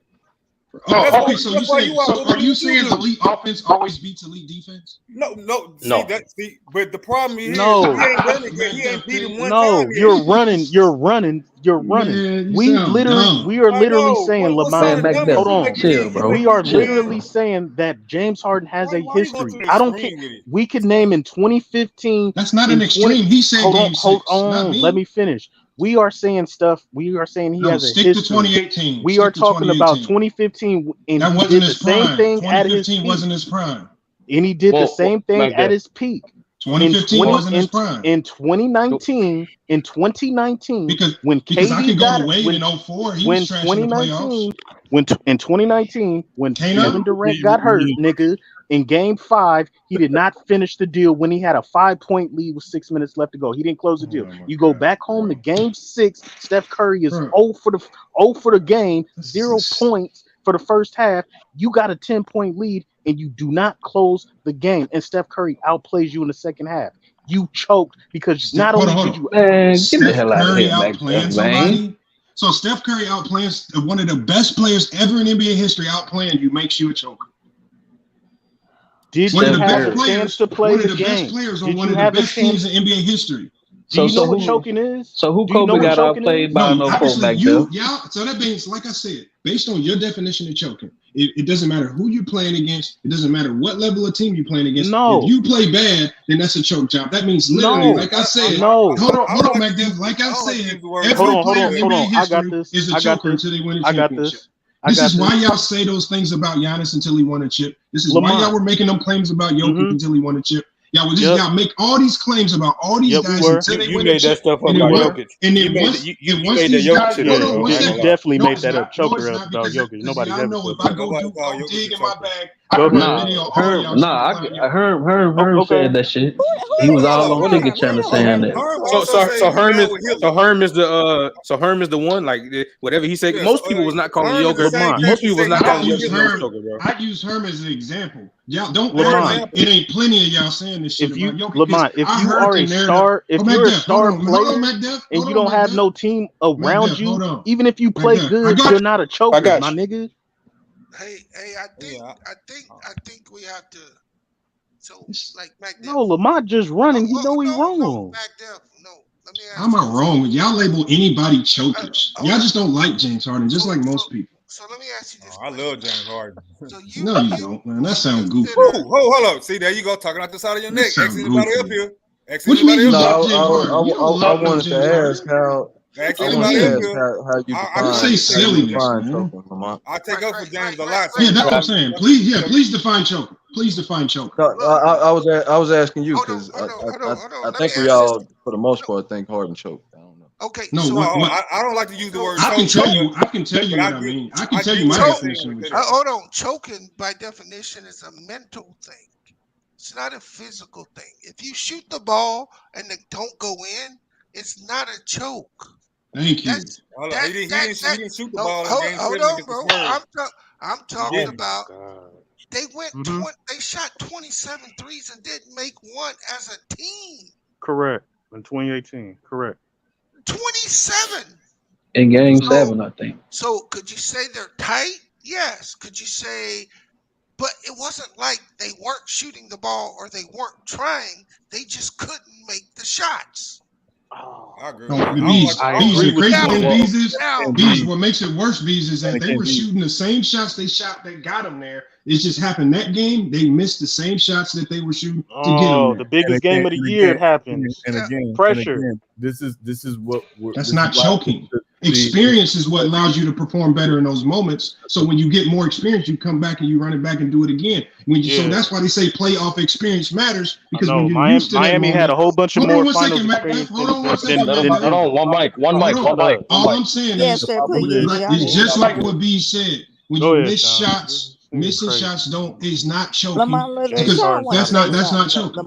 Okay, so again, that's one game. That's what I'm saying. What's your definition of choking? If you can miss a shot and you're a choker, what's choking? Hold on. That's one game. That's one game where we can talk about the team. I get that, but we're talking about the game he's talking about is the Game 7 in 2018 against the Warriors. That I don't think is choking. That's the one game. But when we're talking about a person, thank you, Bees. That's my point. That's one game. That's a subset. It's not that one game does not make James Harden a playoff choker. It is other games throughout his career that has given him this label of playoff choker, including this year in Game 6 and 7 against the Celtics. The reason why he gets the smoke is because he literally has handpicked the last two places he's gone to play. What's your definition? Okay, so what I'm saying, Sean, is him as a number. Definition, bro. Okay, hold on. I'm talking to Sean, Mac. Wait, I'll get to you later. We talk about against the Celtics when his role is. This is not a prime James Harden no more. He's the number 2. He had the MVP on his team. He's trying to fit into a role in that particular series that you're talking about. When Joel Embiid was hurt, and you saw Harden take over the offense, what did Harden do when he was the number 1 when Embiid was out? Can you give me his numbers then? Yeah, he had a great game. Hold on. So his role changed. Y'all know his numbers are great because he had 2 40-point games in that series. He had 2 of them. 45 and 42. But when Embiid came back and he regressed to the number 2, he didn't have the volume of shots that he could take. And then his role was different. You just said it yourself. It's not even about shot volume. God, it's about. What do you mean? I just said. Hold on, Lamont. What? Hold on, Lamont. It's about his lack of aggression. It's when the team needs you. Bro, Doc Rivers even said by design that's how he had him playing. Lamont. Doc Rivers said out of his mouth by design they had to reel him in. Lamont, if this were the only season that this happened, your point is well taken. Bro, this series was completely different. Lamont. Yeah, we gotta go one mic. Man. The problem is this has been. Y'all keep saying one mic, but I can't finish a fucking sentence. What the fuck y'all mean one mic when they shine? You been cutting that man off every second. Literally, nobody gets anything out. Lamont, my point is that again, if this were one situation or even one game, he wouldn't have this reputation. The problem is that this is historically what he has done and what he has been. They're literally people breaking down game 6 against the Spurs in 2017. In an elimination game at home, he has 10 points and fouls out. He literally just said, "I'm done." Like this is this man's reputation. And brother O, as a Houston native, I'm sure it frustrated Houston fans to see that. Where your best player, the dude who's supposed to be that guy, who's supposed to be the MVP, or close to the MVP because he was second in MVP voting 3 straight years, if I'm not mistaken, before he won one, does not show up. That's all we're saying. It's not to say, oh, the team wasn't this and the team wasn't that. It's saying, what did you do? That's all. Yeah, I would. Lamont, you got it. Before Lamont go, I do. I was just waiting. I don't want to overtalk. I didn't know if he was just having a comedic pause or something. No, I'm not. There was nothing funny about that. It's just literally funny. It's definitely funny because once again, I don't know how it's funny. You being childish about it, bro. He not done. See, I waited because I thought he was done. That's why I waited. Go ahead, man. Go ahead. No, what I'm saying is, y'all, just like when we hear these conversations, all these narratives y'all push around players is all about one game. It's one game, one bad game that we don't like, and we put labels on these guys over one game. And and like I said, we got to be cautious about putting these labels on players because it don't take into context. Remember, when they lost to San Antonio in 2017, who was the higher seed? Spurs. Spurs were a better team. So when the Spurs, so the thing is, what I'm saying is when you see a star player that generally underperforms, it's generally not because that Spurs series. That was crazy. Best player literally got hurt. Lamont, literally, you got beat by 40 when you got. You know what I'm saying? Yo, y'all gotta. But you can't say that's the number one. That was a better higher seed when the best player. I tried to finish. Yeah, you gotta let him finish, man. I mean, I thought he was done because he stopped. So no, I stopped because y'all started talking. Come on, I stopped. Go ahead, man. Go ahead. Let brother Omar Juma chime in because I don't want to overtalk him because he interjected. No, somebody was laughing and that made you stop. I don't know who was laughing. So no, go ahead. I thought you had an interjection because you was talking. I mean, I did because somebody. Would you continue, please? Come on. Okay. But you did do this. I'm saying that I think what I say is this: when y'all are so quick to say players choked, the only thing you do is you take away from the other team's performance. Because now nobody is even going to go care about.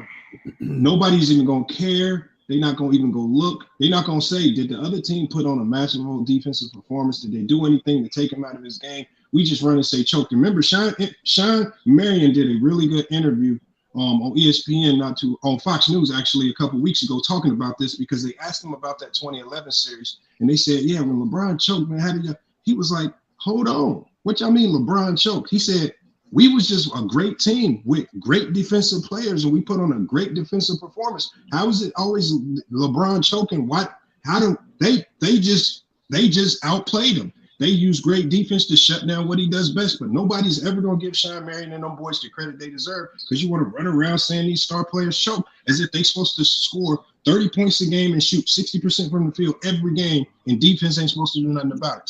Just like what B said, you take shots, you miss shots. Sometimes you can't make them all. That ain't choking. Choking, like he said, the definition of it is all mental. And we don't see that many episodes of guys choking in the NBA. It's not as many as y'all say. That's the sad part about it. But y'all put these labels on these guys, and y'all want to lie and act like Jokic and all these other guys wasn't labeled in the same category until they won chips. They were. No. I heard the chatter. I heard the chatter. I know I heard the chatter because I heard the chatter when he won the 2 MVPs. I heard the sentiments behind it. Why people said them 2 MVPs, it really ain't valid because he ain't won a championship, and they talked about his performances and things of that nature. Nobody necessarily let him finish, man. Let him finish. Nobody necessarily cared that they were dealt with injuries and whatnot. Y'all act like everybody was talking common, casual, like good basketball talk when Jokic was losing. Like nobody was giving them that. People was going back to the man. I gave him that just like they do with everybody else. Nobody called him a choker. Okay. Nobody. Would you bet me $500 that I can't find 10 instances on video of people calling him a choker? Okay, let's do this then. Bet me. No. Bet me. No, because you know about the shit argument. Because you know I can. Because you know I can. You make it. But that's not the consensus. He just said nobody called him a choker. That's a lie. What I'm saying. That's a lie. You just make that up. I can find multiple instances. I'm going to explain it if you stop for a second. Oh, you're going to talk for the masses. Talk for the masses.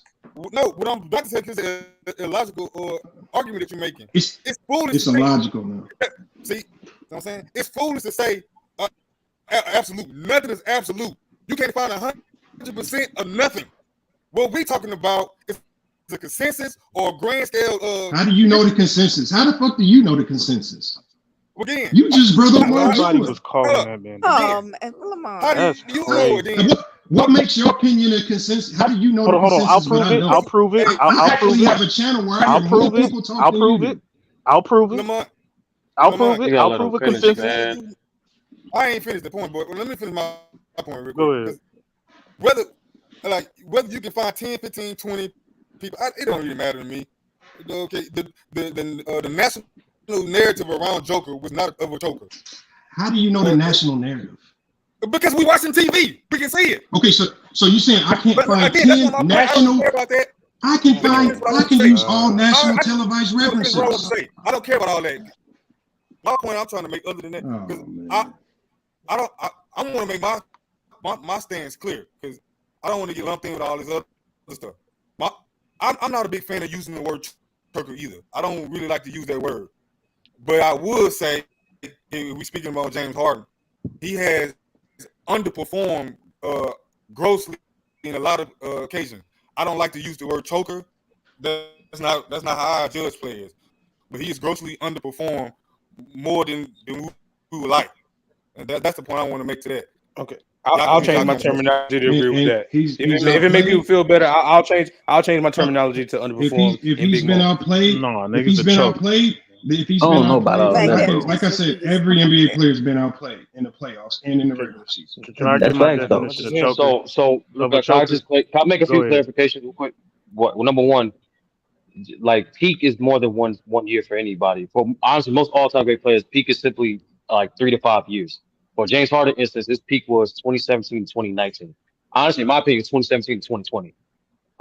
His prime started when he left OKC up until he got hurt with the Nets. That's his prime.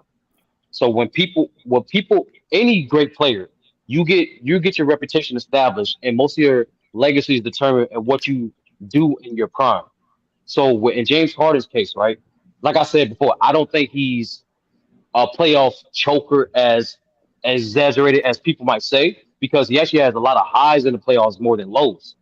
But even during majority of his prime, you can point out a numerous amount of series where he was inconsistent and or had mental woes. That Portland series against Dame, that Portland series where he was with Dwight, he was inconsistent in that series. That Clipper series, even though he played well the last 3 games of the series, he was inconsistent in the beginning and the middle of that series. Hold on, what series? You talking about 2014? Yeah, against the 3-1 comeback. That game up until he was inconsistent that series. He closed it out well. He was inconsistent against the Blazers? No, I'm saying the Blazers, yes. Even when you watch it, he did put up good numbers. When you watch it, yeah, Dwight. It's not just the fact that Dwight was the best player, but like if you look at James Harden's performance individually, he was having costly turnovers, and when he did get the mismatch, or at times he didn't exploit it. When he showed in that same game to get the same exploitation, and that's not a great defensive team. The Blazers would never work. So what I'm saying is, I'm saying that I do think it is a little over exaggerated when it comes to James Harden, because as much you got mentioned the lows, you got mentioned the highs. That man averaged 35 against the Golden State Warriors multiple times. That man averaged even against lesser teams, he still performed great against lesser teams. So like, I think majority of his prime, he wasn't as a playoff choker as people might say, but he does have those moments. I can't cap. No, he's not a choker, McDill. He's not a choker, bro. You wouldn't say out your mouth, nigga, that Kobe Bryant was a choker, nigga. My criteria of a choker, and you're gonna give your criteria. My criteria of a choker is the person who underperforms more times than they perform to their norm or overperform. That to me is a choker. When you do the majority of the time, you underperform. That's not James Harden. That's not. I'm sorry. That's just my criteria. You can give your criteria. That's just my criteria. He did not underperform majority of his prime in the playoffs. He did it.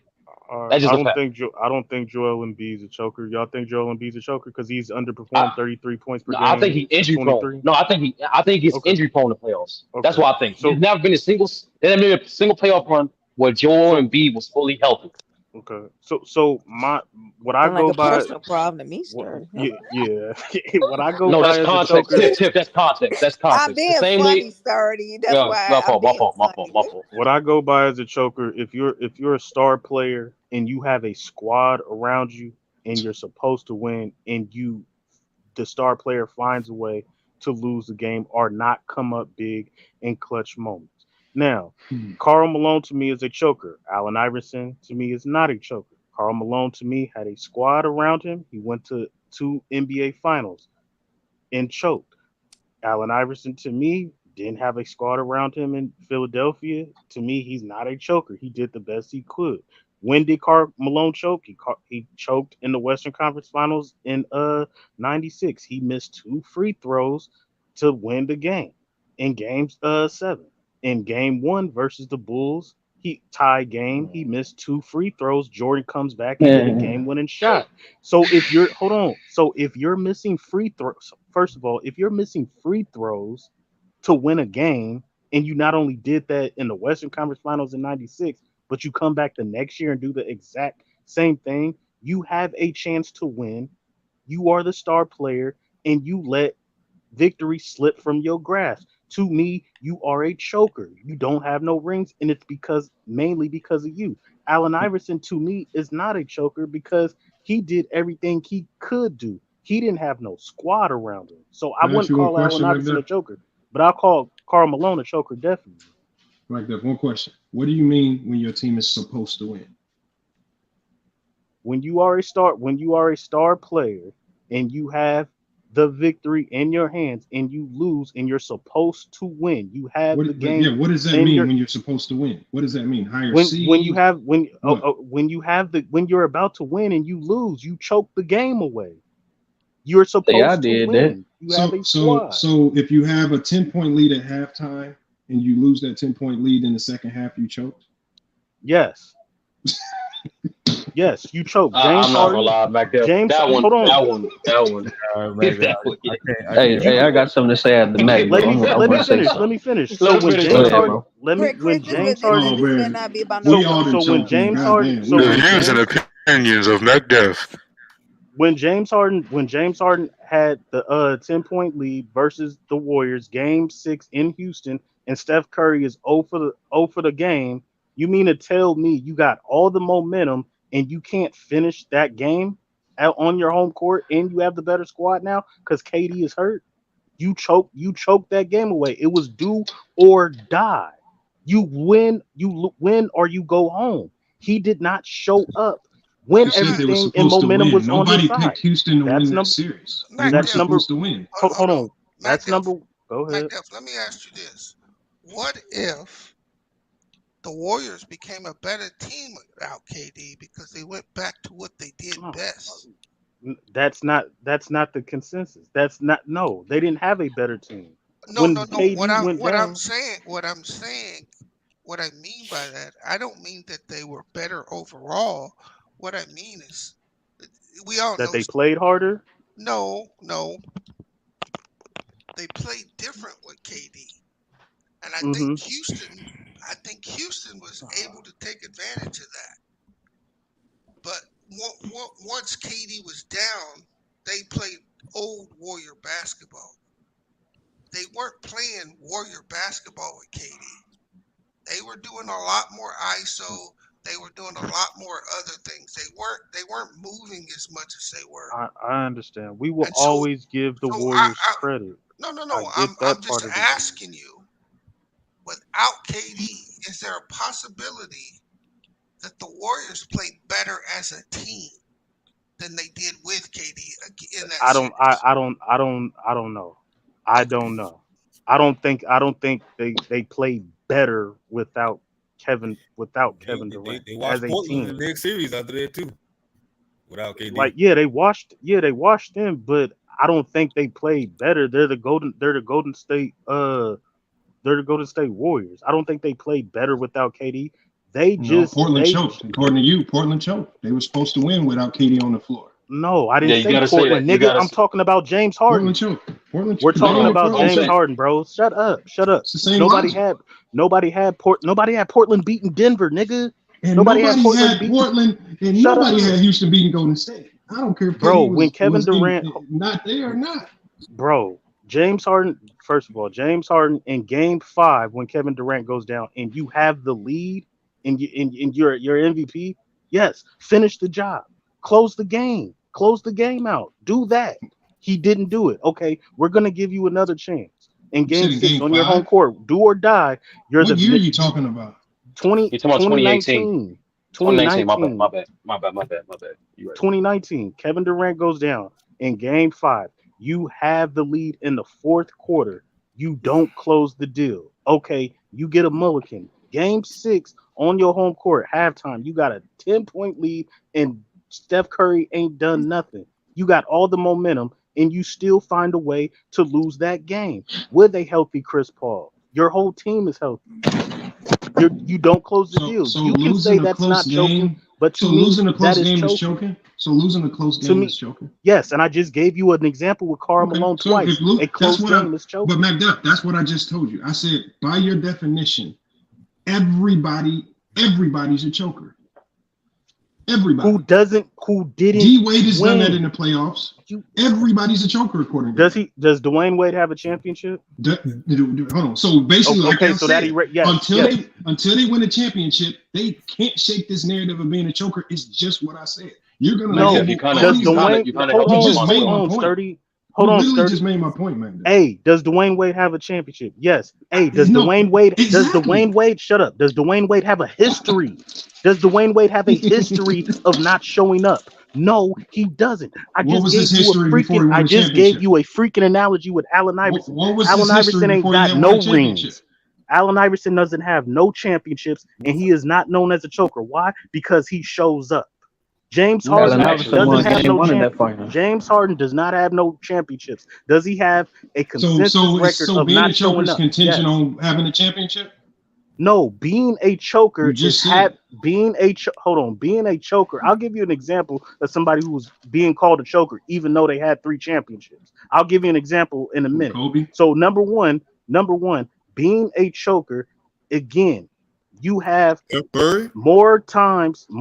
Yes, you have more times being in that moment to win the game, and you do not close the deal. That is the consensus around James Harden, and Sean and Sturdy and everybody else just gave you different moments of his prime and his peak. And I gave you an example. No, it doesn't mean you have to win a championship to not be considered a choker. We gave you an example of Allen Iverson. Illis gave you an example of freaking what's his name? Jimmy Butler. Jimmy Butler hasn't won nothing. We do not call Jimmy Butler a choker. They do not call Allen Iverson a choker. No, they did not. Lamar, you need to stop it. Nobody boy, you playing no semantics, boy. No, what I'm saying is, can I please get my take real quick? You just running. Basketball, man. Okay, so for one, MacDuff, you said that James Harden choked against Steph now. So I guess Steph choked against Kawhi Leonard in the finals that year. And another point is that he choked. Yeah. You say AI didn't have a team around him in the finals, but he won game 1 without that same team that you claim he didn't have, right? He won game 1 and still got swept. He choked versus, you right, Chris. He choked versus Kobe and Shaq. You right. And my last point is that. But you just said competition don't matter. You just said competition don't matter. Keep going. Shut up, Lamont. Keep going, Chris. You just said who you play doesn't matter. Keep going, Chris. You're supposed to win. You're right. I'm wrong. You're right, Chris. Why do you give Iverson a pass? Chris is not done yet. Chris is not done yet. Keep going, Chris. Hey, no, I just got this one last point, bro. Like, and see, this is the reason why I kind of stopped trying to like I say, I didn't lighten up on that whole Jokic thing. You know what I'm saying? I probably won't do too many other players like that, right? But my last point is that, like I said, and this is a very good point, right? 2011. I'm trolling. 2011. Many people love to say LeBron choked in that final series, right? He did. So he hadn't won up. You know what I'm saying? He hadn't won anything. You know what I'm saying? Years later, now he got 4 championships. Is he still not a choker from that moment? He still choked in that moment, but LeBron is not seen as a choker. No. Okay, so if we saw it in real time and we saw it actually happen, how was he still not labeled a choker then? He done something after that. Go ahead, Mac. Yes, Go he ahead. done No, something let after me that and won. Yeah, he done So something 12 after years that of and won. evidence after that. Because he never performed because he never performed that poorly again in the He in the outperformed playoff that. series. That's what He happened. doesn't have a consensus of performing bad. He performed very well before that. And it ain't about him getting the ring. It's the fact that he never performed that way again. Never, not once. Let me Hey, I ask you don't something. know, man. Let me say this real quick. I think when the hell he averaged 17 in the series after I just don't that think he's a again? playoff choker. I'll give you Sturdy, you know you a went perfect out. example. You went out. So you have to Yeah, you say went it out. again. Oh my fault. I don't consider. And I know everyone has different criteria for choking, but I don't consider James Harden a playoff choker. The perfect example of a playoff choker to me is DeMar DeRozan. That is the definition of playoff choker. A guy majority of time in the playoffs underperforms. That's to me, that's a playoff choker. That's just a bigger. And I understand people have different criteria for choking, but it's like I don't know. That's weird to me, bro. Like, because y'all got to be honest. He's a playoff choker either myself. Yeah. But he is a playoff underperformer. I wouldn't say that. I just say he was just. I just say he has no moments of underperforming. I wouldn't say he's an underperformer in general. I've always said that. I don't know. Yeah. I don't know who's saying. Yeah, but he ain't got no expectations. Playoff choker. Period. I've always said he had several playoff moments. He's choked in big moments. I ain't never say because to say James Harden is a playoff choker, I think that's an overstatement. I think he's a choker. James Harden is he's one of the better playoff performers in terms of overall. It is certain moments, it's big games, it's key games, it's big games, big moments in big games where he has routinely performed less than what he did even the game prior. That's the point. That's what I'm standing on. I'm not standing on his whole playoff career. No, I'm talking about big moments in his playoff career, games, games where he just. Yeah, go ahead, bro. So how do y'all correlate the games where? How do you correlate the clutch games where James Harden has lost? I got you. But he's had massive performances in those losses, and he's had a ton of massive performances in playoff losses. But I've heard you guys pick apart the 3 or 4 performances in elimination games that y'all feel are the most impactful that label him a choker. Go ahead. It's been more than 3. You can go into wins 4, but okay. 8 or 9. Here's the thing, though. And then if we go off Mac, here's my thing. We can only consider the series. I was about to answer. I was about to answer. Go ahead, let's go. I was about to answer. Okay, so I'm gonna just use. I'm gonna use a player like Kobe for an example. With James Harden, the 2 things he does best, technically 3, is score the ball and play make / facilitate. Those are the 2 things he does, and you can argue which one is more important for him, but his biggest asset, I think, is the way he can score. Now, when he's not doing that, especially to the rate that he was just doing it, whether it be the game before, the series before, if he's still playmaking, that's still valuable. But there were times where he was giving you absolutely nothing offensively, and it's like, damn, he don't even do the other side of the ball to even make up for that rebound, nothing else. Like, once again, when I say Kobe, a guy like him can affect the game when his best thing isn't working, and in a lot of moments, when that step back ain't falling, when that foul baiting ain't working, when getting to the rim, when they're not calling it in the playoffs, somehow he becomes ineffective in certain moments. That's the issue, and it's several moments. It's not just a 1 or 2 or 3 games. You got multiple 2 for 11 games, multiple 2 for even worse. Some of them I can't even remember, like 3 for 20s, and multiple of those. To me, when you the best scorer, arguably, and for some people it's not arguable, and you're not even doing that. They said greater than Jordan at one point. Like, what the fuck? Like, what we talking about?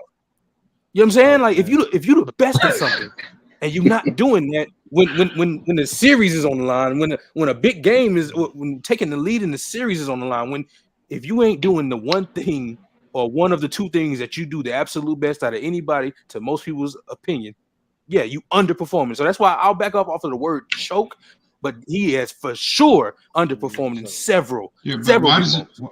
Why does it always seem like these games that you're outside of? I mean, even with the Spurs series, they were the lower seed. Why does it seem like all these moments where they claim he got choked, where all the moments where we claim he choked, they happen to be, a lot of them is against the team that won the championship. But a lot of them is against the best defensive team in the league. A lot of them against the teams. Portland didn't win no championship. Hold on. Okay, I didn't say all of them. First of all, I said in some of this, in a lot of the series that we talking about, all these bad games, because that's all it is. It's a bad game. All these bad games happen to happen against some of the most elite players and teams in the NBA. And that's what I mean by now. If you're talking to me, I'll respond. Hold on, let me finish what I'm saying. I'm saying when you play good teams also defend, generally, especially in the playoffs, defend well. And in a 7-game series, when they can scout you out, when they can literally scout out every weakness and strength that you have, and they can play to that, everything's harder in the playoffs. The things that you can get away with in the regular season, you can no longer get away with in the playoffs, especially against the Warriors, especially against teams like the Lakers. And so when we know that, why is it that everything is a choke job with him when he really, a lot of these games y'all talking about happen against teams that won the championship?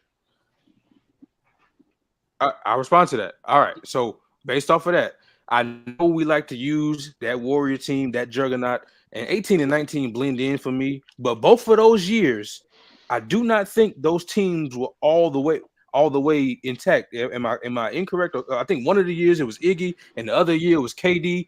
Do y'all view that team as unbeatable when KD ain't there?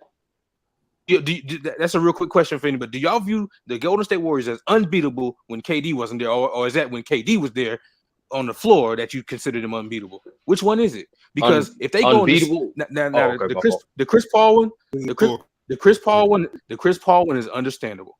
The nigga went down, even though it's a game 7 on your home floor. Okay, I get it. That's the Warriors. You lost your second best player. Cool. The next year, Kevin Durant was battling Achilles situation, and y'all still took them 7. So we're not gonna just act like that same team that ended up in the finals. It was 6. And see, I told you them 2 years blend in for me. But either way, I know for a fact one of them years Kevin Durant didn't see the floor for a significant amount of time. And for me, I don't view the KD list Warriors as unbeatable. I view the KD Warriors as almost unbeatable. So to say like he was just going up against them, that don't absolve him of some of the performances he put up. Like to say that the team went 20 for 27, that's a fact. However, he's the best player on the team and he's the leader of the team. Why not switch that up? Why not do something else? You guys just said good performances or winning will absolve your others. Sturdy just said James Harden in the playoffs has more good performances than bad. How does his good performances not outweigh the bad if he has more good than bad? Why are you acting like there's because no a lot of the bad ones? Because a lot of the bad ones come in elimination games and stuff. That's a lot of the bad ones. Go ahead. My friend, go ahead. No, so that's gonna say actually majority of elimination games, Harden in totality. I understand the ones that stick out, and those definitely was elimination games, but majority of elimination games all just so happen to be. But that's not what I'm saying. I know that. I don't know. You don't get the numbers. Hold on. You don't get the numbers he has by consistently putting up stinkers. What I'm saying is, when you look at his bad games, he don't put up stinkers in elimination games. Somehow. That's okay. I mean, all right. Against in 2020 against the Lakers, he had 30 and 6. Wait. Hold on. In 2019, let me say this real quick. To Illis' point, we also got to take into account like that 2019 when KD went down, Chris Paul was still dealing with a hamstring injury too. When you ask, yes, they don't. When KD, hold on. When KD went down, no, they were not unbeatable. But even that, I remember my perspective vividly from that moment. I still thought the Rockets were still going to lose because one, the game KD went down, Bees is right. They started spreading the ball more, and Clay killed in that fourth quarter for Game 5. Game 6 occurred. We had the report where CP3 was still dealing with a hamstring. You saw that game. He was still feeling hampered. So even then, from my perspective, even though it's up by 10, the Warriors was going to beat those guys. That's my opinion, even at that time. And so even no, revisionist history right there. that's not no, brother. I wish I could call this motherfucker who made money off his bet for right now, but he's stupid. I'm just saying, you might have been one of the people when that KD injury happened. Most people felt like the Rockets should have won that series. Who's most people? No, I think people. No, brother. I personally believe people forget Chris Paul got hurt in that series too. That's what I think. I think the KD injury overshadowed the Chris Paul hamstring injury. He stayed on the floor, and if y'all remember, and that's what I'm telling you. Yeah, that's what I'm saying. Yeah. If y'all remember the TNT guys or whatever, like they were literally clowning the Rockets about that. Like once KD went down, they couldn't get the win. Because you're right. Chris Paul was hampered, but he was still on the floor, and he was still effective for it, even though he was hampered. That's better than having no KD on the floor. Defending James Harden. This is just crazy. I don't want to stop your point though. Go ahead. I was just saying. No, I'm just saying. Like we kind of go revolve circles. Like, and to me, it's just a difference of criteria for underperformance / choking. It's for a lot of people. He had enough of those games where he earned that label, and for other people, it's like obviously he didn't do majority of his games, even in elimination games. He played better than he performed to his norm. They underperformed. I just think we're going to carousel at this point. But how could we expect James Harden? How can you expect James Harden to beat them? In that elimination game that y'all talking about, Harden dropped 35, Chris Paul dropped 27, but they still lost. So what I'm saying is, when we look to that, we can say that it was probably like Chris Paul played exceptionally well. James Harden played really well. 6 assists, he made threes. He was shooting over 40% from the field. He got 35 points. Chris Paul had a lights out game. They lost to a better team when you see numbers like that from your two top players. That's not a joke job when you lose. No, that's McDuff. That's McDuff. Yes, it is. Let me tell you. Nigga, it is. Sean, would you like to get in before you? Because I think y'all been cutting them off. I agree with you on that point. I don't think it's the games where Harden shows up, he plays, and they just lose to a better team that's giving him the reputation of a playoff underperformer, or some people will say choker. I think it's those games where he doesn't show up, where it's like, and again, it's the games where it's like the two, as Ellis brought up earlier, the 2 for 13s or the 2 for or the 10-point game against San Antonio. Yeah, the Spurs were a better team. They were the higher seed, and nobody will fault them. Nobody will fault them for losing to the higher seed. But it's why didn't you show up? Why didn't you at least try? That's all. We're voting for that one because Kawhi got hurt. I think 2 of them. No. Game seven, Kawhi did get hurt. He didn't play. Tony Parker. That was the biggest. That was a 6 game. And Tony Parker. That was a 6 game. No. It was 7 game. I just looked at it. 2017. No, it was 6. It was 2017 6-game series. Oh, 17. I thought I'm looking at a different year. My bad. There's 2 of their players in the series. So that's all I'm saying. I don't think it's are some people too harsh on James Harden? Maybe. But I do think though he's had performances where it's like, okay, you're supposed to be this guy and you haven't played at this level when your team needed you most. And we can take you losing, but go out fighting. And he would not go out fighting. That's all. And I think that's been my biggest issue with him. That's all. So McDuff. There's more. How many times have the Warriors lost his numbers in the playoffs than the moments y'all coming up with? No, I think and Lamar, and I think that's the consensus. I think everyone understands that. It's just I believe for some people on this panel, he did it enough. Regardless whether or not the majority of the time he didn't underperform, but the fact that he did do it enough, that's why he earned that label. But who was going to beat the Warriors then? Who was going to beat them? They just lost their first playoff series this past season, right? Chris, them losers 19-0. Chris. It's not about in the Western Conference. Chris. No, I can't speak for McDuff. But speaking for me, it's not about beating the Warriors because he was never favored to beat the Warriors, even in 2018 and 2019. He was never favored to beat the Warriors. It's not about beating the Warriors. Like we don't have it's individually. No, because McDuff, you got to separate your expectations from reality.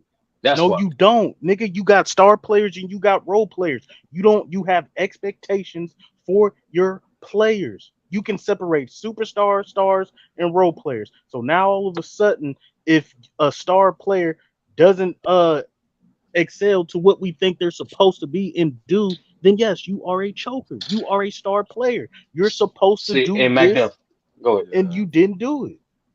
So does that mean that's why I say you gotta hold on. Niggas that's got why I say you all gotta of a sudden we don't separate- have no expectations. Does that mean Reggie Miller's a choker? That's why I say. Well, I don't think so. But McDuff, that's why you gotta. That's why McDuff. That's why you gotta separate expectations from reality, because no playoff series is one on paper.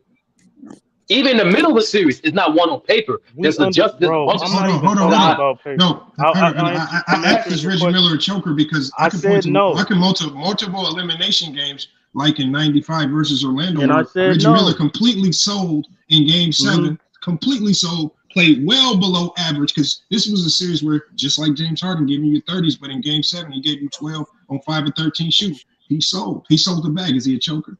And I said, no, Reggie Miller's not a choker. I can go to more moments. The same thing. But I can go to more moments. I didn't say bad performance. That's not my. I think. Hold on, McDuff. I think what McDuff is asking. I think what Lamont is asking is, what is the threshold? That's for everybody on this panel.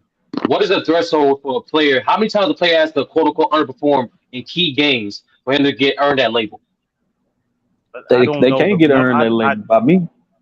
Yeah, James. You can underperform in the regular season. Are we gonna count that as the same thing? James Harden to me. James Harden to me performed that way. James Harden to me underperformed many times. You looked at the game where he. So is Reggie Miller in the playoffs? You look. All right, so you're not gonna answer the question, McDuff. Ellis, do you have an answer to that question? No. You don't have a number. You can't put. So let's say 5 times. Then. Since you want to put a fucking number on Reggie Miller more than 5 times. No, nigga, what I'm telling you, you can't put a number on it. When the consensus and you have a history of failing in big games, either not performing up to your standards as a star player, which they gave numbers, or when you're supposed to win and you have the victory in your hands and you don't close the game. You have a squad around you. Indiana, I don't know what yes, Reggie Miller went 7 versus everybody, but Indiana, he had no squad around him. The only time he had a squad Reggie around Miller him, did have a squad in Indiana. The only time Reggie Miller had a, you saying he didn't have a squad? The only time Reggie Miller when he lost by 24 to Orlando in Game 7. He had a squad. Shaq and Penny, yes, the Shaq and Penny. The only time Reggie Miller had a squad when he was supposed to. The only time Reggie Miller had a squad when he was supposed to win, 98 versus the Bulls. They weren't supposed to win. 99 versus the Knicks. And I didn't even have him winning in 2000, but he had a squad in 2000. But we don't even say he choked in those finals, bro. No, Reggie Miller has had playoff. Reggie Miller is one of the greatest playoff performances of all. So when he dropped 8 points, he's one of the greatest playoff performers 2 or 13 from the field. That's not choking. James performances. No, my point is 30. My point is 30. I'm gonna ask you this, and I'm gonna leave it alone. Is Reggie Miller one of the greatest playoff? I can go toe to toe with bad games with Reggie Miller in the playoffs and elimination games. Big moments. To me, just answer the question. I'm answering the question. I don't. When you say one of the greatest, I just think I think he elevates in players. So I'm not going to say he's the greatest. I got a different standard for that. That's just me personally. Okay, Reggie Miller is one of the greatest playoff performers. James Harden is not near one of the greatest. But McDuff, hold on, and he's had better squads. McDuff, hold on. But that's why you got to answer that. James Harden, bro. No. We're progressing the conversation. That's because I think the answer I propose is very important. I think Illis had an answer for it. No. It does go to your point. I was about to do something. That a lot of niggas don't do. I'm gonna be completely honest. Hey, what about when Reggie Miller in elimination game dropped 8 points versus the Knicks in '99? No, that's the point. He shot 3 of 18 in elimination games. Lamont. The point is, that's the thing. I think every player, you want to find bad games. I just want to know for everybody. I can find multiple with Reggie because I'm doing the same thing I'm doing with James Harden. I'm doing the same thing. I'm finding the bad games in elimination games or when they should have won, right? Like MacDev said, and when they lose in these critical moments, and I look to Reggie's numbers and I see that remember the game before, just like Ellis said, Reggie Miller had 30. But in that elimination game versus the Knicks in 99, he dropped to 8 points, 3 of 18 shooting, 16% from the field. That's a choke job. I can do the same thing against Orlando. That's a choke job. Hold on, What MacDev does is MacDev uses the common sense. No, he's coming at me dirty. Hold on, bro. What he does is he uses common sense and he says Reggie Miller's a good playoff performer because he's performed well enough in more games. Yes, because all of a sudden you use common sense because you know that he's played well in more games than he's had these bad games. So I can be petty like y'all doing with James Harden and nitpick the bad games, but it would be stupid narrative for me to push that he's a choker because he has more good performances in the playoffs than bad, just like James Harden. Now, do you put Reggie Miller on the same level as James Harden? Hell no. Okay, that's number one. Thank you. Number two. What do you mean? What do you mean by that question? What do you mean same level? Play dumb. Is he ranked higher in my list? Oh my god, is that what you mean? Bro, don't we? What do you mean? Who do you rank? Yes, who do you rank higher than? Bro? I'm gonna rank James Harden higher than Reggie Miller. Leave me alone. This is stupid. We all know James Harden is on a different. James Harden is a better player than Reggie Miller. Reggie Miller. He's had a better career than Reggie Miller. The expectations, I'm telling you, when Reggie Miller was playing, he was carrying the state of Indiana on his back. What the hell do you know about the Pacers? When he goes to game, hold on, because I lived through it. Hold on, time out. Hold on, because I lived through it. When he was playing, I was in Indiana. What the hell are you talking about? When he's playing in Indiana, bro, he's carrying that whole city on his back. He doesn't have no superstar player on his team, and he's going up against the New York Knicks. He's going up against Shaq and Penny, so and he's going up against. Hold on, I said superstar. He didn't have superstar. Workman? Yes, he had him. Yeah. He didn't have a good team. He didn't have one of the deepest teams in the league. I said superstar. He didn't have I'm Mark naming Jackson? his opponents. I said superstar. They didn't have a Sam Perkins. Experienced guys have been I'm answering your question. Hold on. Time out. I'm one of the toughest teams in the league. What are you talking about? Lamont. Hardly any teams in the league had two superstars. What are you talking about? Lamont. He carried Indiana on his back, and he went Game 7 versus all of them. He was not expected to win. But he sold in some of the Game 7s, though. Did he choke in some of the games? Did he choke in elimination games? The only time he had a chance to win was versus Chicago. Has he choked in multiple elimination games? Chicago, and yes he or no? Won versus Has Reggie New Miller York. choked in multiple elimination games? Yes or no? No. I can give you all of them. And again, no, shut up, Sturdy. No, the point is, Lamont, you're looking at stats. I'm not a stat guy. I didn't say nothing about stats. Listen, sir, I didn't say nothing about stats. When did I say something about stats? God, bro. When did I say something about stats? No, you're based off expectation, which is cool. No, my point. How was you basing off expectation when the Rockets were never favored to be half these teams? Hold on, sir. My point you being, do remember Harden was the sixth man, right? Shut up. Oh my God. My point being is I never said stats. I said when you are a star player and you are expected to win and you have victory in your hands and you let it slip, you are a choker. Did the Pacers let the game slip in 98 versus the Bulls? Hold on. Did they let the game slip in 98 versus the Bulls? They had the lead with 5 minutes to go. Did they let the game slip? I said did they let the game slip in 98 versus the Bulls? I said that's and again I said they choked 2 times. That's another choke moment. I said Lamont, I said the 2 times where he could have won, where he wasn't favored, when he wasn't favored to win, he could have beat the Bulls in 98 when he wasn't favored. They choked, right? When he went, no, he didn't choke. No, he didn't choke. He could have won that. He could have won that game when he wasn't favored. Right? Were they winning with 5 minutes to go? And then in 99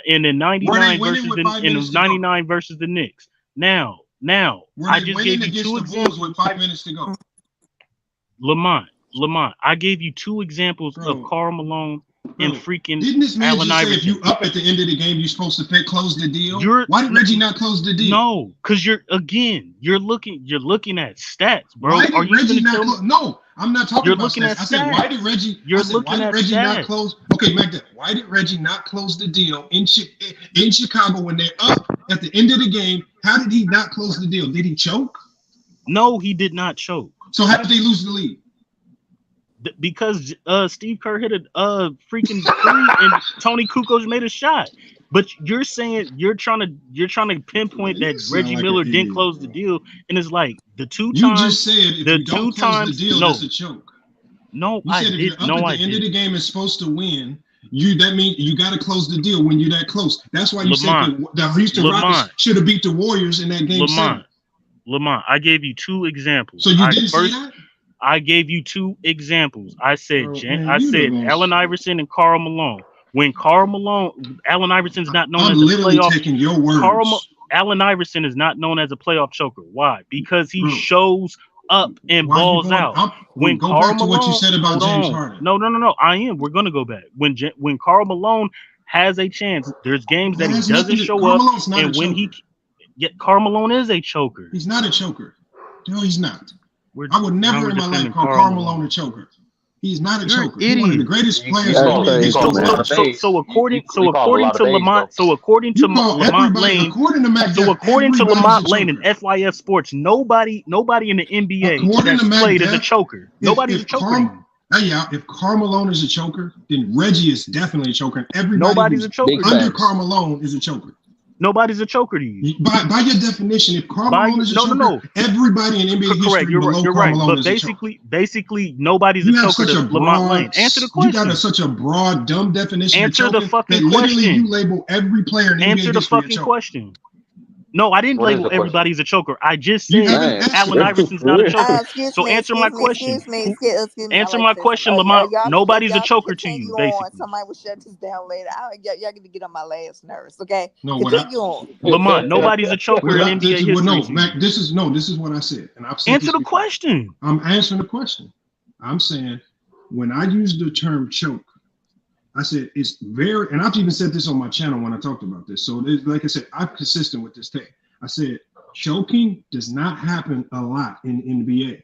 I said when we look at J.R. Smith in that moment when he had that mental lapse at the end of the game versus the Warriors, when you do something completely outside of the scope and you cost your team the game, that's choking. Missing shots to me isn't choking because everybody misses shots. Right. Those things like, or let's say in the instance, let's say you steal the ball at the end of the game, you're wide open, you have a point blank layup, and you completely blow it when nobody's around you. That could potentially be considered choking, but really there aren't too many incidences. There's not too many incidences in NBA history where we've seen a guy like Magic Johnson dribble the clock out and completely choke. That's a choke job because he did something that he doesn't normally do, and he cost his team the game. So I'm gonna raise my hand. Mm-hmm. No, what I'm saying is, so when y'all throw the word choke around, y'all literally throw it around, and you can literally place this label on guys like Reggie, and it even has you walking around calling a guy like Karl Malone a choker because you have such a weird, broad definition of choking that really only 9-10 players in NBA history can't be chokers based on that nigga ain't no choker, man. Karl Malone's not a choker. My question is this. Not a choker. How can a player that great be a choker? My question is this. When Isaiah threw the ball and Larry, my question is this. When Isaiah Thomas threw the ball and Larry Bird stole it, did Isaiah Thomas choke? No. Bird made a great play. Okay, but Isaiah Thomas himself, the one who actually threw the fucking pass, now you're gonna quote Isaiah. He would, the man who threw the pass, he would tell you.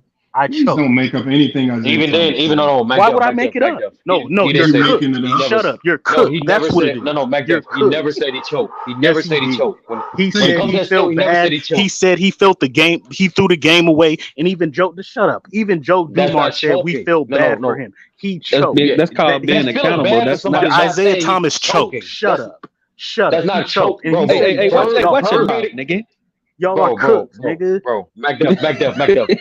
Isaiah Thomas didn't choke by throwing the ball to Larry Bird. Shut up. He didn't throw it to Larry Bird. He Larry didn't Bird throw made it a to Larry great play on the Bird. ball. Larry Bird went to get that shit. What are you talking about? That's like, Man, oh, Mac Duff. I know the fucking play, nigga. Shut up. Like, you Stop know trying the to be play. all So technical. exactly. So You know he choked. No, it's 'cause not y'all- technical, nigga. He didn't throw it to Bird. Bird took that No, the shit. technical. You guys are being That's like technical. me I know he saying, didn't throw the fucking ball that's like to me Bird. saying, He tried to throw it to Bill Laimbeer. That's He like me choked. saying, Mac Duff, that's like me saying Jason Tatum choked when he tried to dunk on Bam.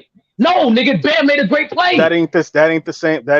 No, it's the That ain't same the shit. same. Game It's on the not. line. It's He's not trying the to make a same play. thing. It's the It's same not the same shit. thing. Don't ever compare that to It's the same Isaiah shit. Thomas and Bird. Hold on, no, Mac. Don't ever compare hey, that to one of the greatest that plays means, of all that means time. Andre Iguodala choked the game No, it away when doesn't. LeBron had the block on him and snuck him No, it down from doesn't. behind. No, it doesn't. No, it doesn't. I can't believe you. Hold on. I can't believe you guys are equating any play in But playoff Sturdy, remember history what I to told Larry you? Bird He stealing the diminishes ball. great defensive That's play just funny to as say hell. somebody choked. Bro, You would Bird came out diminish of nowhere. Bird's great play just to say Isaiah Thomas choked. You sound Nah, like I'm Bird raising came out my of nowhere hand. in that play. So did Isaiah Thomas it's not fucking choking. self Turnovers say happen. I choked? Did Carter, Isaiah no, he did Thomas not say He did say not that? that. say he choked. No, You're He did not say he lying. choked. you're He making You that gotta up. find that clip. Find that clip Thank where he you. said he choked. Hey, say Lamar, what you call that? What Chris Webber did in that NCAA tournament game? What you call that? That's choking. Yeah, I that's Calling don't that think he timeout. choked for that one. No, hold on, Lamar, don't do that. You know what? Well, Actually, to be honest, that Lamar, don't wasn't do that. his Don't fault. do Like, we being honest, it that. wasn't That was really his fault. Yeah. It was actually a coaching staff's fault. So again, you can even look to that moment right there, which I can joke and say he messed up, and that's a lot of people say, but that was a coaching error right there. That was coaching. Yeah. So if anything were timeout related falls on the coach. That's the coach's fault. You never blame players because of stuff like that. So no way. Nick Anderson choked. Nick Anderson choked. That was a choke. That was a choke. The free throw. But I don't consider The a free bad throws. pass a choke. no, I don't consider. Sturdy. I don't think him missing the free throws was the choke. I think It's he got back to back. no. I think the choke is the mental hole he went into after he did it. Yes, after the choke. Yeah. Really? Because he essentially choked his career away after that. Yeah. No, because Nick Anderson was not a bad free throw shooter. He got 4 back to back. But he never recovered mentally. He mentally broke down after he missed those. So somewhere in between the first and the last, mentally he caved and he never recovered. And I agree with this. That's why I say choking is more mental than anything. Choking is more about mental mistakes than actual physical mistakes. If you throw a pass and a guy makes a great play on the ball and steals it, that's not choking. If you go for a layup and a guy comes from behind you like LeBron did and takes it away and it could have won you the game, that's not choking. That's just them making a great defensive play. Let me ask you something. Is the Curry behind the back dribble, was that choking in 2016? I don't even consider that choking. What was it out of character for him or whatnot? But he was still making. He was because the thing is, if he finishes that play and finish it, y'all gonna call it one of the greatest plays in NBA history. So the thing is, no. I'm saying back then. I mean, Lamar, I seen. It was weird because like they ran that action all series and multiple times in that game, and I don't know why he did that. Like play was open and everything. I don't know why he did that. That was a mental lapse. That was crazy. Like I said, when you're making plays, when you're playing a game of basketball, those things happen. Right? We've seen Kobe have mental. It's like even against the Pacers when Kobe played the Pacers. Right? A lot of people want to say Kobe choked, right? Or he didn't play well. But one of the things they don't give him credit for is the fact that he did turn up his defense to another level while his offense wasn't the same. Yeah, So I do think we got to be cautious with the choke job that we throw around. Yeah, when people say Isaiah Thomas and chokers now, they only see one side of the ball. I do agree with that. Like that's like to me, when KD was ball watching against the Nets, that's a form of choking, bro. Like that's crazy. I don't know what are you doing. Oh, the Tatum backdoor. The Tatum backdoor. I'm like, bro, it's key moment in the game. That's your man too. Like I agree with that because he mentally broke down on his assignment. I don't know what he was doing, but he was just sitting there ball watching.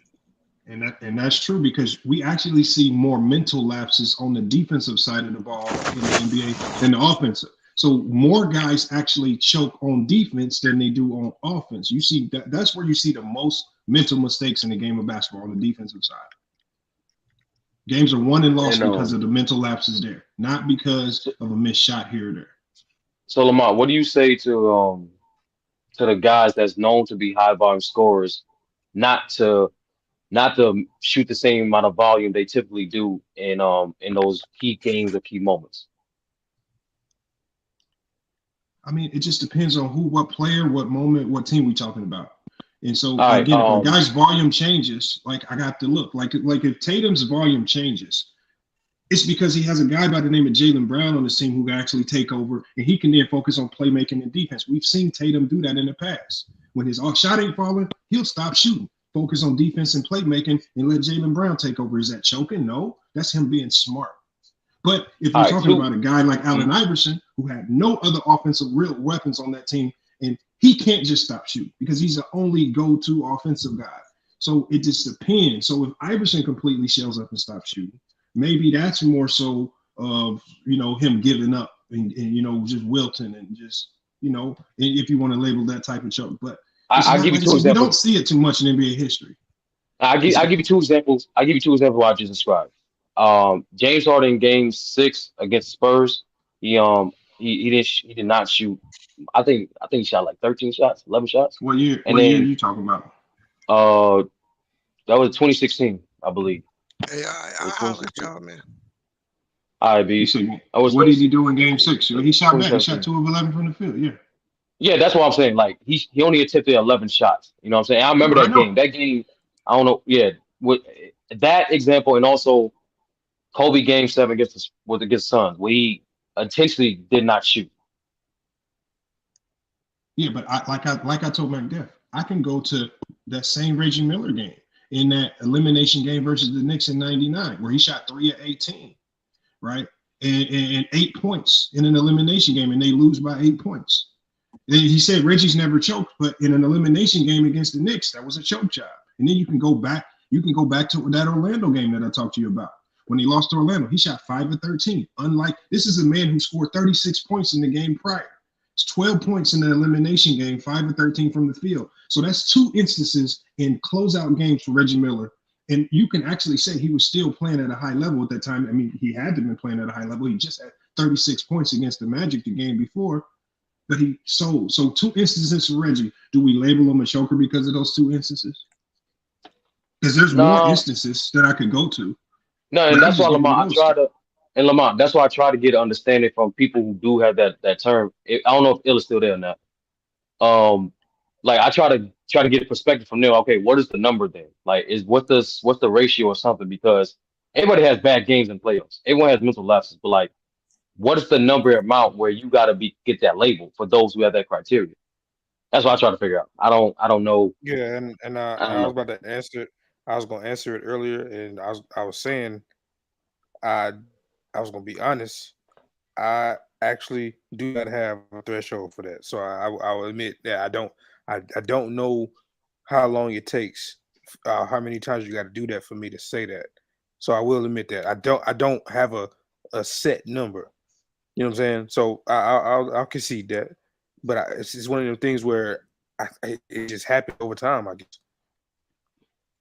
And my thing with Reggie is if he choked in '99, okay, if we say that a guy can undo that or he can take that label off of him, when did Reggie do anything to take that label off of him when he stunk it up in '99 and they got eliminated? Did he come back? Did he win a chip? Did he do anything to shake that stigma? It was I think it was 2000 Lamont, that run. He did play well during that run. That entire, even though they lost in the finals, he played well. And so are we saying that so does that mean that James Harden his good playoff run? Because I felt like he had a good run in 2021, right? No, and that's in 2021. 30-point triple, yeah, because you go to 2021, 30-point triple double to eliminate Boston, then he got hurt. And he wasn't the same. Yeah, he got hurt. No, that's why I'm counting. He got hurt. I'm like, half the time he was hurt. But I'm saying the most recent, when James Harden when was with Brooklyn, the most recent thing that we had seen as far as the playoffs was him leading the Brooklyn Nets. Yeah, that's a fact. But I And do I don't want to know say this how too, much I Lamont. can You count said Philly. I can't really count Philly no, that and much here's what I because do. he's not a number one. He's not a number No, one. he's not number one. But like, I do want to say this. I want to say this when you mentioned it before. Even yes, he got a game when Embiid wasn't there, but in Game 5, when Embiid did come back, they both played well. He dropped that was his other 40-point game. So I Yeah, he think the did. biggest critique, yeah, I think the biggest critique, even though he dropped the 40-point game when Embiid wasn't there, he dropped another 40-point game when Embiid was there. The critique by the public consists of the fact that why do you maintain that same level of aggressiveness in games 6 and 7? You did it Yeah, without yeah, Embiid and you did it with Embiid. I know. That's the biggest critique. But even in that game 5, where he played a little different in that game 5, they still won. He had Me 72 personally, I and think that's his 10. best game. I think But that's his best game. he went I think back better to game. his natural role with that team, puts his numbers at around 20 and 10. That's his natural role with that team with Embiid at the one. He gave his natural numbers. And he And had that's I two think hellified performances. I think another fair question to Lamar. How much onus is on being able to adapt to the circumstances on the player? Because at the end of the day, yes, the normal circumstances in majority of the regular season that year, his typical norm is 20 and 10. That's only when Embiid is healthy and producing 30 and 12. Obviously, because of Embiid's injury, he can't do that. He can't put out the same level of production.